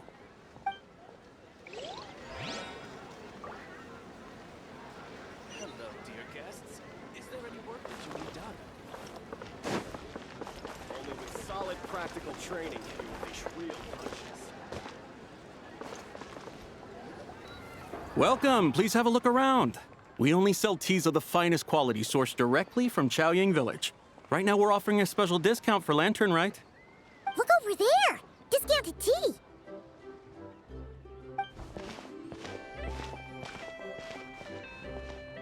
Dear customers, are you looking to purchase some tea leaves? I can see from your bearing that you are no ordinary customers. My humble shop has some exquisite teas that should satisfy your more refined tastes. We're not here for quality. We're looking for a discount. A discount? Well, that's a coincidence. Our Sunglaw tea is on sale right now. A special festive offer. Something about the name of that tea sounds familiar to Paimon. Buy 3 boxes of Sunglaw tea during the festival to get 10% off. Buy 4, get 20% off. Buy 10, but... That's right! 10 boxes at half price. Have you been to our shop before by any chance? Oh, Paimon's definitely heard this spiel before. 3, 4, 10, 10, 20, 50. Zibai, what are you muttering about? When purchasing 3, 4, or 10 boxes, the corresponding discounts are 10, 20, and 50%. The intervals between the two sets of numbers are 1 and 6, and 10 and 30. Look! Her eyes turned blue! That's gotta be a first! If the differences between intervals remain equal, the interval after 6 should be 6 plus the difference between 6 and 1, which is 11. Similarly, after 30, the next interval should be 50. Therefore, extrapolating upward, the next two numbers in each set should be 21 and 100. You're making Paimon's head spin! Those numbers, what do they mean? They mean that if we buy 21 boxes of Songlot tea, we should get a 100% discount!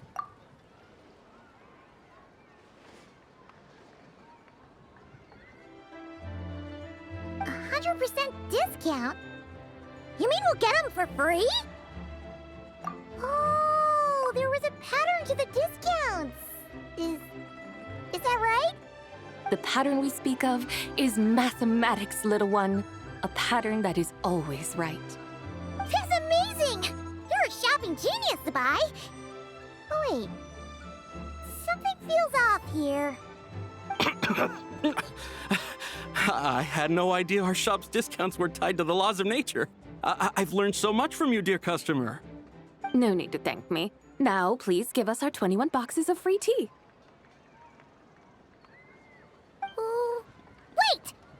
What's the matter? Paimon just realized what it is that's not right. It took you long enough. We got the short end of the stick! Think about it. If we don't have to pay when buying 21 boxes, then if we buy even more, the vendor should be paying us money instead, right? Huh? Hey, Zibai, work this one out.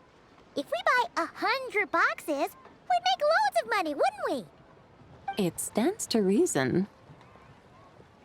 Wait a moment, dear customers. Don't you think you're haggling a little too hard? You are the one dictating the discounts. We're simply extrapolating the numerical patterns within. As such, we are hardly haggling. You have a point. However, that's right. I'm so sorry. I just remembered. My supplier didn't come today, so we don't have any tea after all. Such a shame. Terribly sorry about this. Awful, awful luck. Where can we find your supplier? Well... Not to fret. We'll save you the effort and go straight to the source ourselves. Well, you see, dear client, the supplier's discount isn't as generous as ours. You won't be able to get the same price from them. Huh? Does that mean they won't pay us for taking their tea? They might not even offer you a 100% discount. How very unfortunate. Nevertheless, as the original supplier, they must offer some sort of discount. Besides, we're not looking to make money. We just want a good deal. Well, that's great. My suppliers are all tea farmers from Chaoying Village. You can go ask around the village, but please don't say I sent you. Do not worry, we appreciate your generosity. Referring customers to your business partners, even choosing to remain anonymous, the demeanor of a true gentleman indeed. Your business will surely prosper. I hope you're right. Then let us head to Chaoying Village. Do you know the way, my guides? Of course! Just follow us!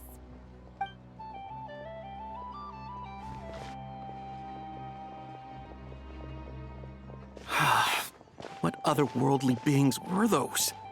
Thank the heavens I managed to send them on their way. I should hurry home and pray to the White Horse Adeptus. May she bless me such that I never encounter such customers again.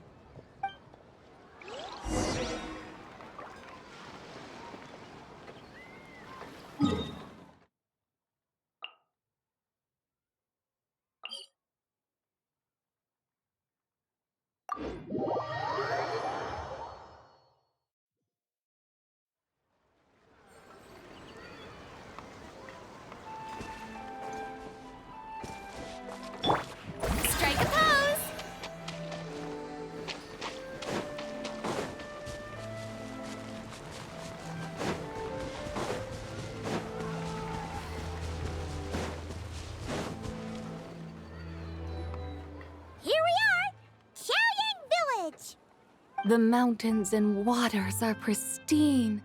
They embody the beauty of heaven and earth. It's a good-looking place, all right. But it's hard to enjoy the scenery when Paimon can't stop thinking about all that tea-buying Mora we're missing out on. Should fate dictate, Mora will find its way to you sooner or later. Well, Morak certainly finds us often enough. He even sought us out in person this lantern rite. For now, let's look around and see if any tea farmers are selling their crop. We'll be able to see more clearly from up high. Let's take to the sky and enjoy the beautiful scenery while we're at it.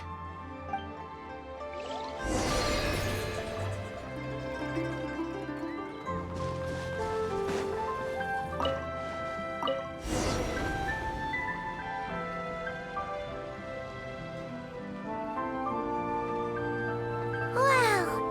Chaoying Village looks beautiful from up here. Indeed, the houses here are quite different from those in Liyue Harbor. They follow the natural contours of the mountains, forming unique, elegant structures. Yeah, it's super beautiful. The white walls and dark tiles frame the emerald waves of the terraced fields, while the curved eaves and tall gateways juxtapose each other with grace. It's almost too beautiful to be true.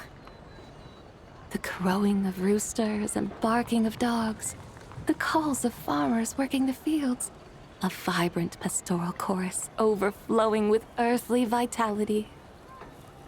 Yeah, it's incredibly beautiful, huh? Have you studied the linguistic arts by some chance? Huh? Your vocabulary for beauty seems rather constrained. Paimon knows how to say pretty as well. I see. Now then, let's take a look around and see if we can find any farmers selling tea.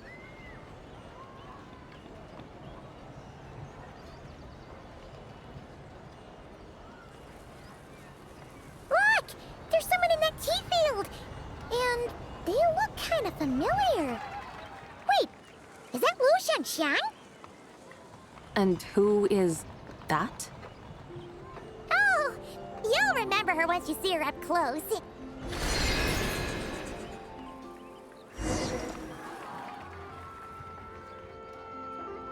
Hey there, Lu Xiangxiang! It really is you! Huh? Paimon, Traveler, and the White Horse Adeptus. Fancy seeing you here. The White Horse Adeptus has a name now. You can call her Zibai. And you are... Wait. I remember now, you're... Don't say anything about food poisoning or fish. You're the young lady who wanted to rise above the rest, are you not? Yes, that's me. But I'm in a bit of a state right now. At best, I can say I've fallen below them. Fallen below them? What happened? Like I said the last time we met, I'm being punished according to family rules. My father, mother, grandfather, grandmother, other grandfather, other grandmother. Oh, that's a lot of family members. Yeah. And on the night of Lantern Rite, they held a family meeting to discuss my situation. So, they do care about you. There's no doubt they care. But they think that since I caused all that trouble in Liyue Harbor, it shows I can't be trusted on my own. They decided to ground me. Ground you? Yeah, though they're not confining me to my room. Instead, I have to personally nurture a tea seedling until it grows big enough to be sold at market. Aw, a tiny little tea baby. Do they want you to experience what it's like to be a parent? It's supposed to cultivate my character and temperament. They say this will help me calm down and reflect on my issues. What happened in Liyue Harbor really wasn't your fault. Oh well, at least this punishment doesn't sound too harsh. So, how long will it take for the little tea baby to grow? Actually, I don't know. I've never grown a tea tree before. It usually takes 2 or 3 years. 2 or 3 years? Yes, the tea in this garden requires 2 or 3 years to mature. That long? Zibai, you're not making this up, are you? How do you know so much about growing tea? When the plants thrive and grow, that is the meaning of my name. I can tell at a glance when their season of ripening will come. Do I really have to waste 2 or 3 years here? Why is this happening to me? I'd only just found my direction in life. Yes, during the night of Lantern Rite, I heard many people reciting poems from Long Gone in praise of the moon. In that moment, I suddenly felt a great sense of pride. I mean, I helped excavate cultural artifacts from Long Gone, so I contributed to the revival of these poems too, right? So I decided to stay with the archaeological team. I want to unearth even more history. I see. And are you sure that's what you want to do? If you don't achieve anything significant in the years to come, will you still enjoy it? Yes, because archaeology gives me that boom shakalaka feeling. Wait, did Xiangling teach you that? That's right. I was asking her for advice. She said that if something gives you that boom shakalaka feeling, then it has to be worth pursuing. I immediately thought about how, when I'm excavating in the ruins, I always feel like there's a ghost standing beside me, and not in a spooky way. It feels like my great-great-great-great-great-grandmother patting me on the shoulder and saying, "Keep going. You're about to rediscover some grand ancestral knowledge." Right? It feels like I've made some kind of connection with my ancestors. Isn't that amazing? Since you've made up your mind, you should give it your all. And I'd love to, but I'm still grounded. Run away, summon up a little boom shakalaka, and leave the tea garden behind. Flee this village. That might be going a bit far. You don't want to lead others astray, Zibai. Yeah! Tell them about your great-great-great-great-great-grandmother. She must be the most super-duper ancestor to have ever risen above the rest, right? I'd be better off telling them about the White Horse Adeptus.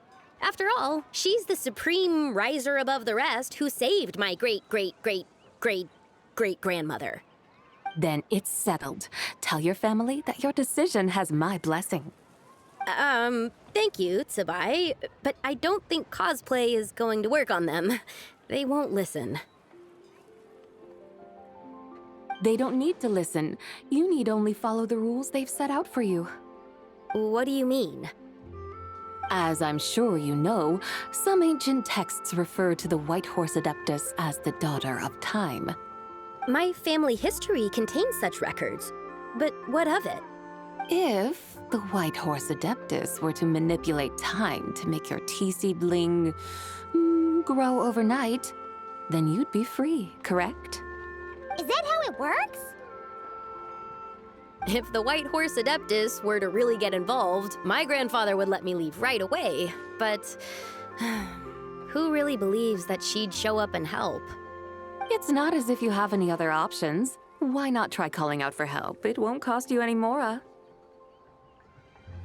Guess I might as well. I've got no better ideas anyway. White Horse Adeptus, if you can hear me, please save me from my predicament!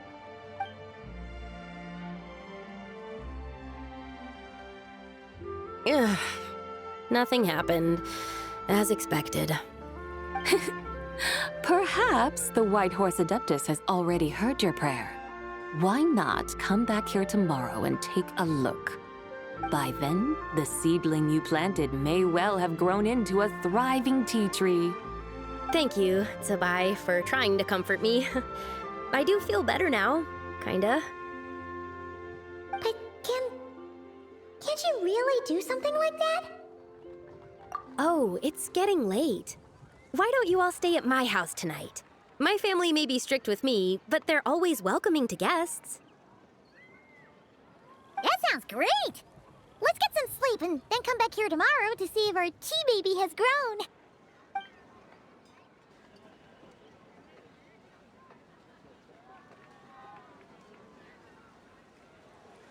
Oh, the tea tree! Whoa! Your tea baby is all grown up! Indeed, it has grown into a mature tea tree that can stand tall in the face of wind and rain. How is this possible? It must be the work of the White Horse Adeptus. Your prayer must have moved her. Are you sure? Perhaps she heard your prayer and chose to answer the call. She once saved my great-great-great-great-great-grandmother. This time, she saved me. That's incredible! Your family must be blessed by the White Horse Adeptus. I guess so. I need to tell everyone the news right away.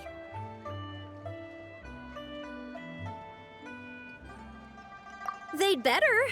Since this is the will of the White Horse Adeptus, I don't see how they could object. Go. And if you run into any more trouble, call out to the White Horse Adeptus just like yesterday. Thank you so much. Paimon really thought you were going to use Adeptal energy to make the tea baby grow, Zibai. When an Adeptus exerts effort, consuming their energy, is that not using Adeptal energy?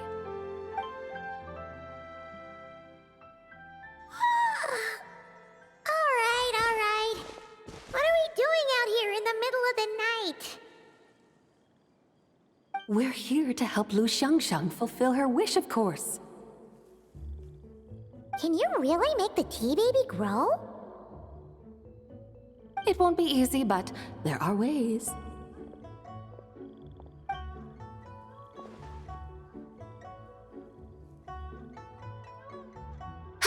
There, it's grown. Hey! You just transplanted a tea tree from over there! So, there's a mature tea tree here now, yes? Oh, yeah, but... And am I not the White Horse Adeptus? Well, yeah.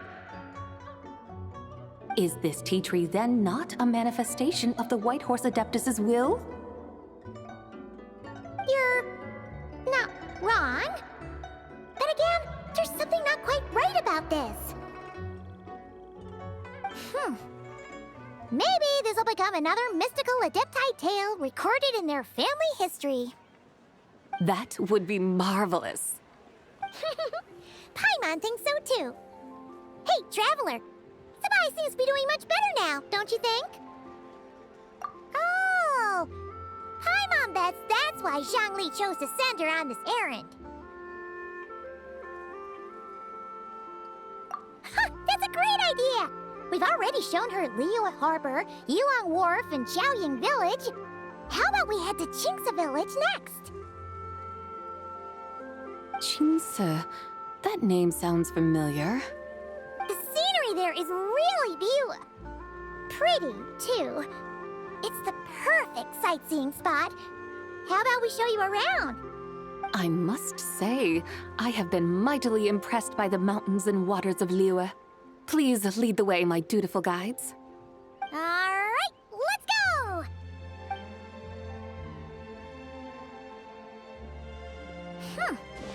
Paimon can't help feeling like we've forgotten something.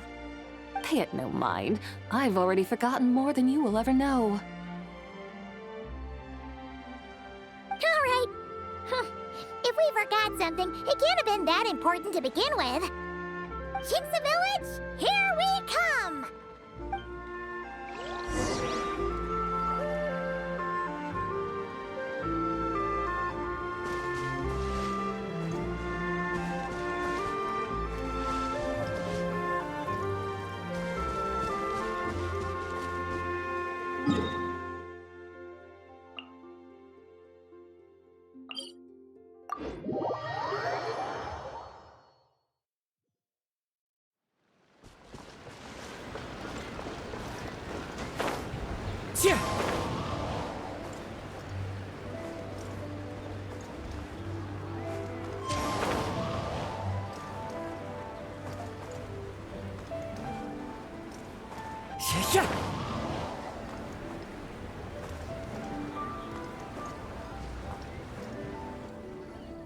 We should plant cucumbers. We should plant canolas. We should plant cucumbers. They're easy to sell. We should plant canolas. The flowers are pretty. What are you arguing about, little ones? We're deciding what to plant in our field once Lanternlit is over. Yeah. Dad gave us a small plot of land to grow our own crops. He said we can keep all the more we get from selling them. We should plant cucumbers, right? Dad plants cucumbers every year. We should plant canolas. We can press the seeds for oil. It smells good and sells for a good price. Ah, an agricultural debate. This should be easy to sort out. Granny, are you a farmer? Could you tell us what to do? Granny? What did you just call me, you rapscallion? Oh no, her eyes are gonna turn red again. It's just, my granny smells really nice, and you smell nice too, so... Sorry. How about we call you Auntie instead?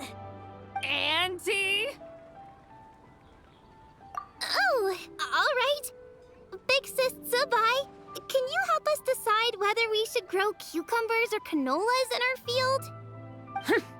You little rascals. Using priceless land like this just for cucumbers and canolas? What a waste of heaven's gifts! Huh? What should we plant instead?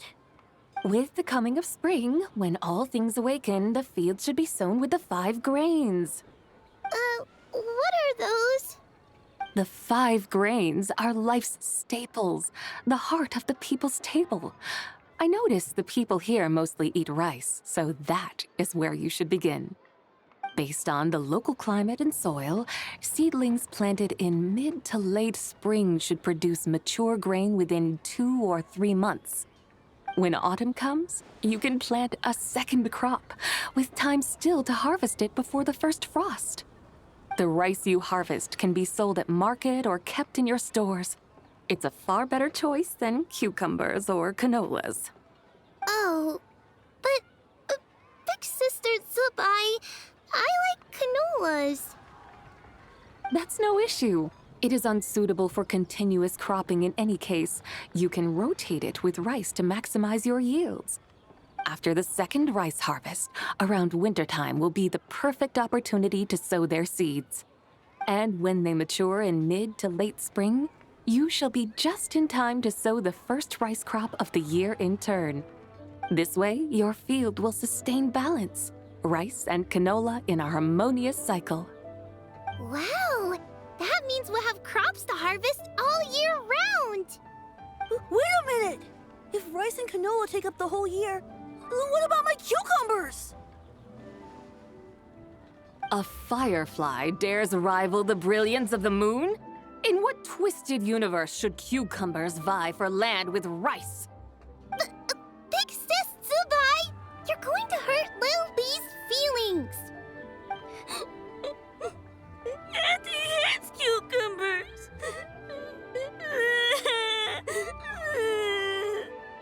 Stop crying this instant! I meant that cucumbers are simple enough to grow.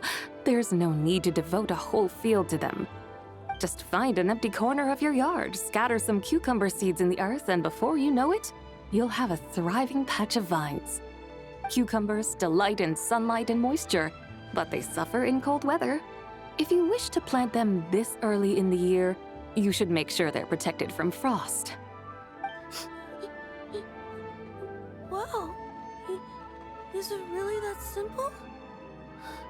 Let's hurry home and get started right away! Are you really in that much of a rush? Well, thanks, Big Sis Zibai, who's fierce but really good at farming. We gotta go! Thanks, Big Sis Zibai! See you around! Paimon never imagined you'd know so much about farming. What's so strange about that?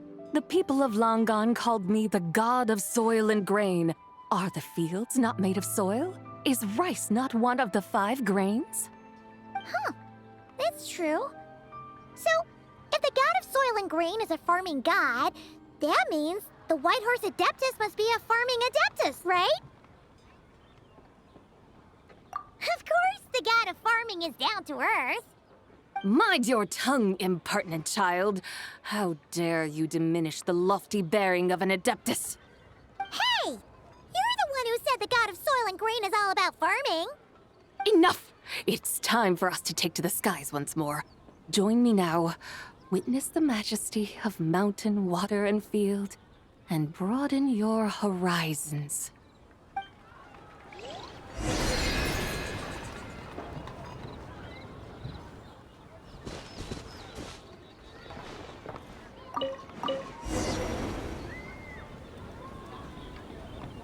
Wow! The terraces look so pretty from up here. The mountains tower like pagodas, the hills coiling at their feet like shells. Layers built upon layers, rising and falling in harmony. A truly unique and mesmerizing sight. Thinking about it, you have a special connection to this place, you know. A special connection? Yeah! There's a local legend about a white horse leaping from a pure spring to follow Rex Lapis into battle. Don't you remember? You must have been living in seclusion around here. That does sound somewhat familiar. Oh, and if we keep going up this way, we'll reach a super duper spooky spot. You might have a connection to that place too. There's an ancient array that seals away the remains of a fallen god. A god's remains? Yeah! The people of Liyue turned that story into an opera called The Sanctification of Tao Do. Does that ring any bells? Tao Do. Huh. The 7 and 8 gates array. That's right, that's right! You do remember! Buna, the god of the underworld, who could pacify the forces of life and death. Huh? So, Tao Do had another name? Let's go take a look.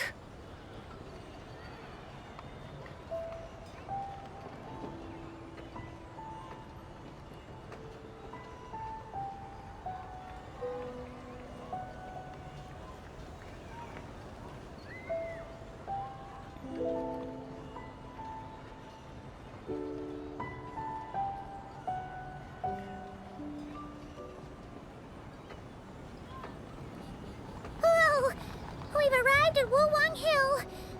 The atmosphere just turned spooky. I can't help but feel there's something strange about this friend you haven't seen in ages. Huh?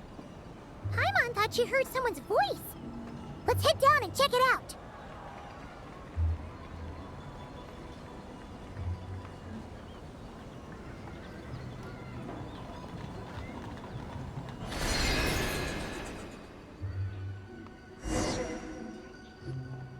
I can't help but feel there's something strange about this friend you haven't seen in ages. Strange? Whatever do you mean? Her strangeness defies description. This Miss Zibai is a full-blown enigma, don't you think? I'm afraid I have no idea what you're talking about. Aren't you worried about sending her all the way to Yilong Wharf on her own to buy tea? What if she gets lost? Where there are people, there are paths. Now I'm the one with no clue what you're saying. She can ask for directions. And then what? She will meet strangers in unfamiliar lands, build friendships, part ways. Hers will be a long journey indeed. The further the journey, the more footprints one leaves behind. The deeper those footprints, the harder it is for time to erase them. Ah, so you want her to make new friends. I see. But from what you say, it sounds as though she's not from Liyue. I believe she was not. But perhaps she will be. You're sounding stranger by the second. Huh. Oh, over there. Oh, look who's here. Hu Tao! Zhongli! What are you doing here? Traveler, Paimon, fancy meeting in a place like this. Oh my, and Miss Zibai too. Sounds like fate to me. We were taking Zibai to buy some tea from Yulong Wharf. Zhongli sent her there, though she didn't even know the way, and... Oh, drat! We forgot the tea! Oh, Paimon knew we were forgetting something! What's done is done. There's no need to dwell on it. Fresh tea grows with each passing year. Let fate deliver it as it wills. Exactly. You can get tea wherever you go. You're hardly running low now, are you? Paimon feels a lot better now that you've said that. Still, I'm a little confused. If you were buying tea, how did you end up all the way out here? We're taking Zibai on a sightseeing tour. We started at Liyue Harbor, stopped in at Yulong Wharf, went sightseeing around Xiaoying Village, made our way to Qingce Village, and now we're here! Wow, that is quite the itinerary. Yeah, actually, Paimon thinks it's about time we headed back. I'm here to pay my respects to my ancestors. My dear consultant kindly agreed to join me. It is Lanternlit after all. Adepti and ancestors should be venerated alike. Ancestors? Wait, could you be? Are you heir to the Wu-Wong kid? Or perhaps the lone butterfly of the Crimson Flame? Whoa! Have you got all your memories back? Huh? Miss Zibai, you know about the Wangsheng funeral parlor and the 8 adepts? I happened to hear a storyteller expound on the sanctification of Tao Do. Lots of people know that story, sure, but very few can discern my family lineage from just a glance. Well, Zhongli, your friend here really is quite something. Unfortunately, there's no time to dally right now. We have a hill to climb. Perhaps once today is done, we can find time to chat over tea, recite poetry, and admire the moon? That would be wonderful, Director Hu. Oh, and before we go, you've been traipsing around all day. I suggest you stop off at the Wangshu Inn on your way back for a good night's rest. Wouldn't do to exhaust yourselves, Don't mention it. All right, we'll take our leave now. See you later. Hu Tao's so thoughtful. Why don't we follow her advice and stay at the Wangshu Inn tonight? Zibai, you can see the whole of Dihua Marsh from up there. The view's amazing. Plus, you can sample Smiley Yinshao's cooking. Wangshu, an intriguing name. It couldn't hurt to check it out. Awesome! Let's go!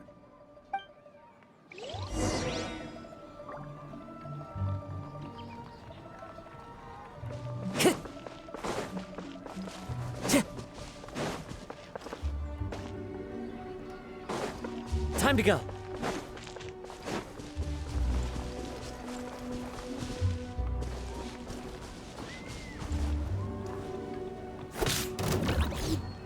Wind Strider.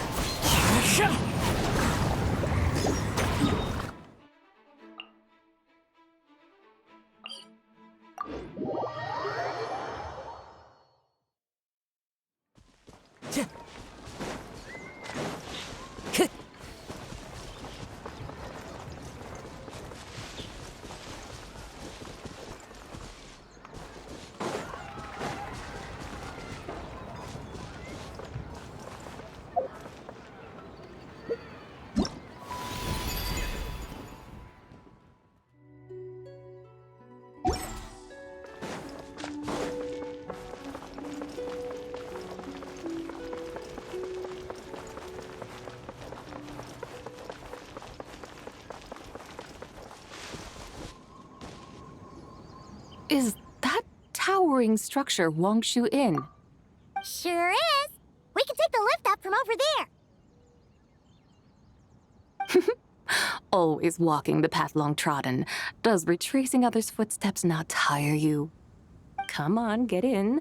We'll fly to the top.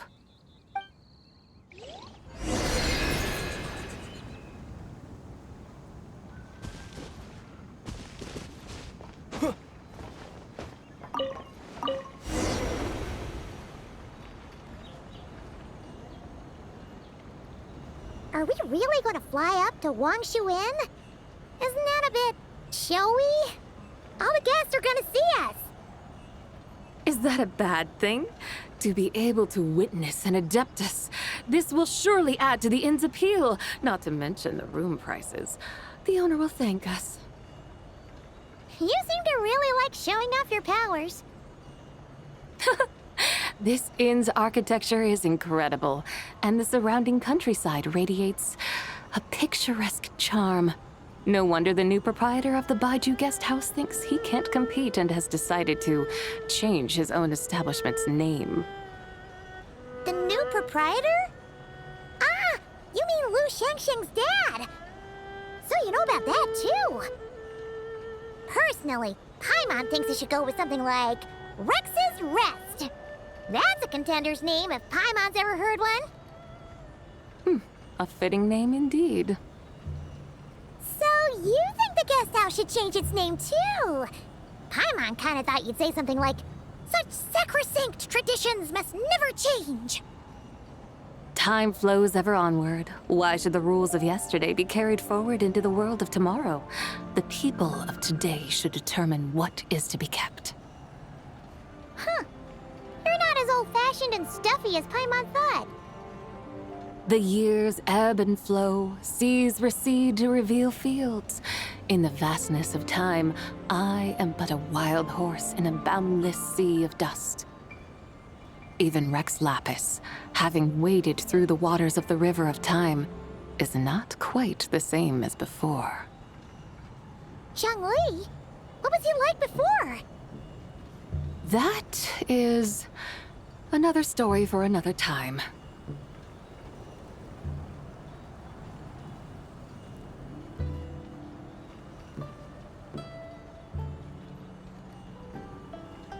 We have arrived.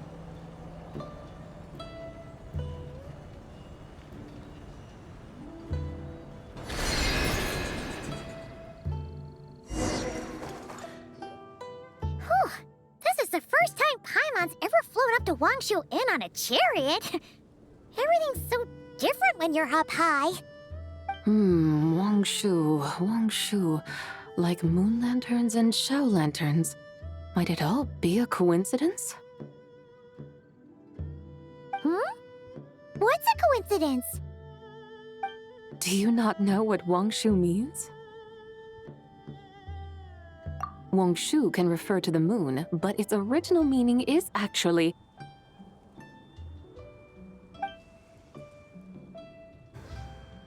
the goddess who rides the bright moon's chariot. And you must be the conqueror of demons. Xiao! Paimon was wondering if we'd disturbed you by flying down from the sky. Not at all. I sensed an unusual presence long before you arrived, though I didn't expect it to be you in a flying chariot. Ah, a witness at last. I was starting to think we should fly a bit lower. 'Twould be awfully dull if no one ends up marveling at my lofty bearing. No need. This is already showy enough. I'm not one to do good from the shadows, as Rex Lapis is wont to do. Then you must be... Oh, nay, I'm only cosplaying as the White Horse Adeptus, in truth. Cosplaying? What's that? Ugh, ignore her nonsense. She's a genuine article. The one and only, completely authentic White Horse Adeptus. It's just... Xiao, did Zhongli say anything about her being a teensy bit... not quite right? Mental instability, perhaps? Did Zhangli tell you that? No, this is my own speculation. Well, you pretty much hit the nail on the head. It's like her brain's filled with a bunch of slimes right now. All gloopy and messy. There's a hot-tempered pyro slime, a math-obsessed hydro slime, and a mischievous little animo slime. But don't tell her Paimon said that, or she'll come and tell us all off. You white-haired rascal! Do you think I can't hear you? Uh-oh! We're in for it now!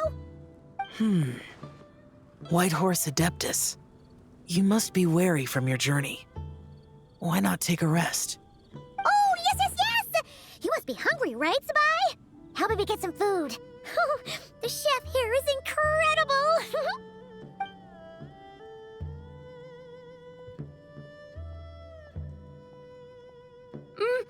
It's so hot! So spicy! Are you okay? Do you want Paimon to get you some water? Don't worry about me. I just need to pace myself.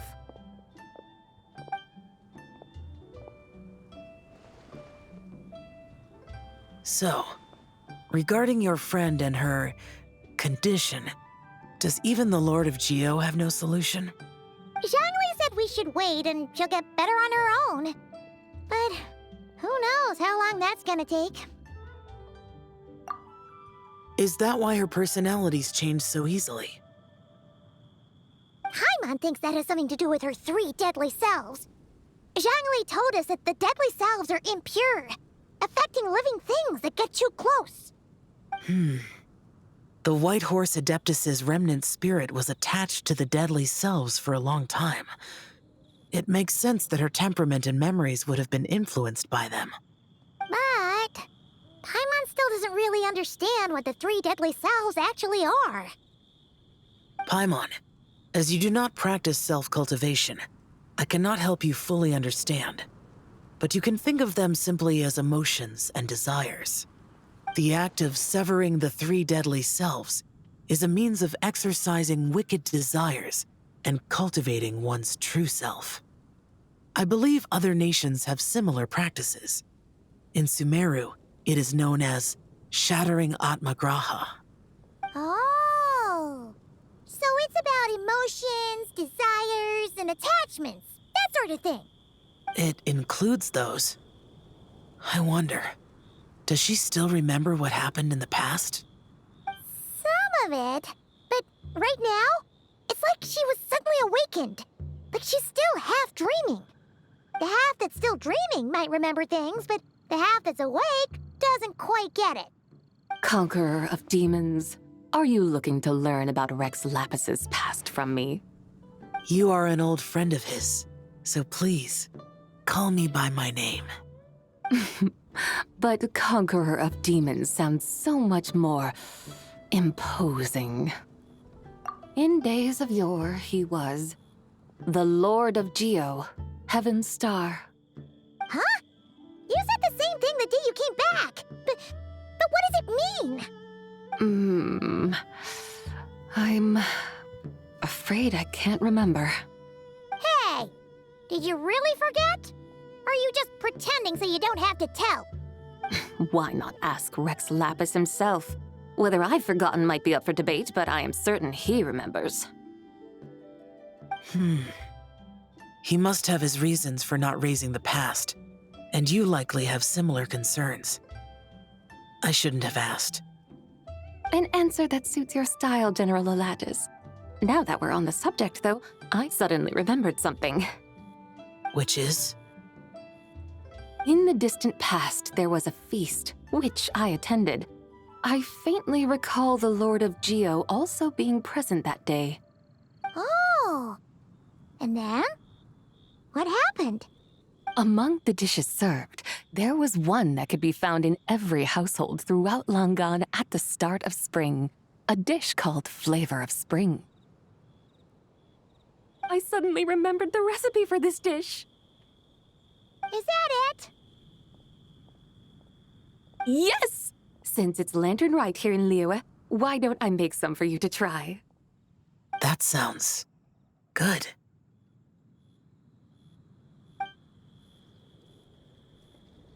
Wow!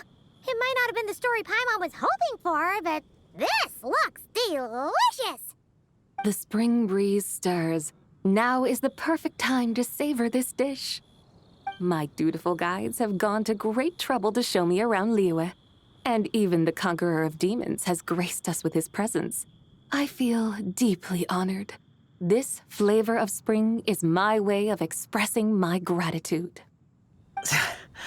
There's no need for such grand words. What's this?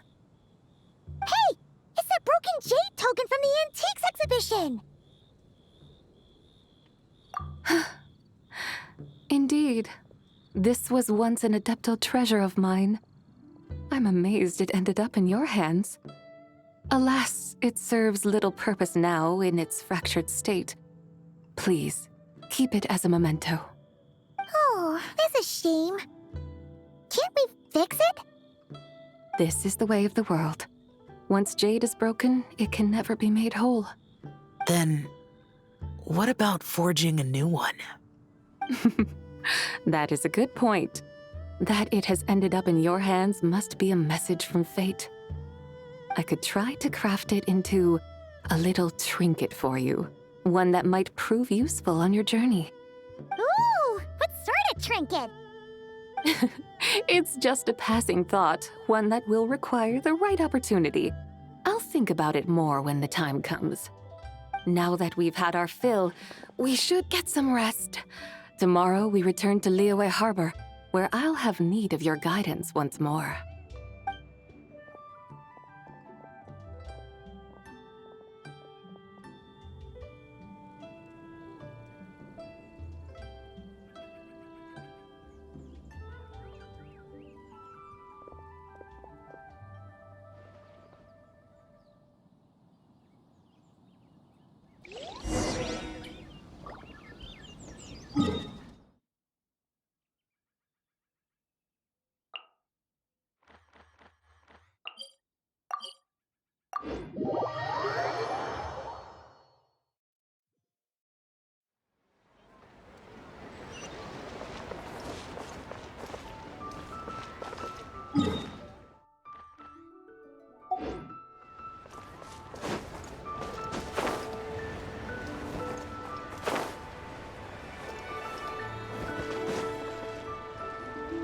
Chi-Chi, the lantern ride is almost over.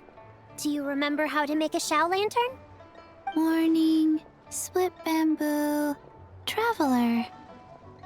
And get silk, make Paimon. You've got it all mixed up again. They're here again. Yow! Looking good in that new outfit, huh? Hey, it's Paimon! Dr. Baiju gave this to me as a gift. How does it suit me? Thank you. Wow!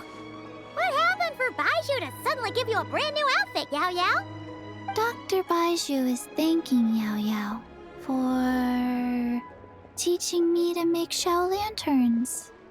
Chi-Chi and I were just playing together. Dr. Baiju's too kind. Oh, yeah, take a look at this. Dr. Baiju gave me these clothes, but it was Chi-Chi who wove this little basket. Wow! That's beautiful! When did you become so good with your hands, Chi-Chi? I learned to make Shao lanterns, thanks to Yao Yao. I also made a wish. What do I always say? The White Horse Adeptus answers prayers. Come, help this old man make an offering in thanks. Huh? Mr. Liu? What did you pray for? For my idiot son to finally come to his senses and not change Baiju Guest House's name, which he has. Huh? He's keeping the old name? Listen to this. My granddaughter planted a tea seedling in our village just a few days ago. She made a prayer to the White Horse Adeptus to help it grow. Overnight, her seedling flourished into a mature tea tree. Oh, that sure does sound like a miracle. Could the White Horse Adeptus really have helped it grow? Of course she did. Oh, Whitehorse Adeptus, how blessed is our family over whom you keep watch. Truly, this is an extraordinary miracle. You must record it in your family history without delay. Of course. Huh? Is that you, Miss Zibai? Indeed. I have a long-term booking at your guest house. Yes, I recall. Mr. Zhongli said to charge your expenses to the Wangsheng funeral parlor, if I remember correctly. That's Young Li.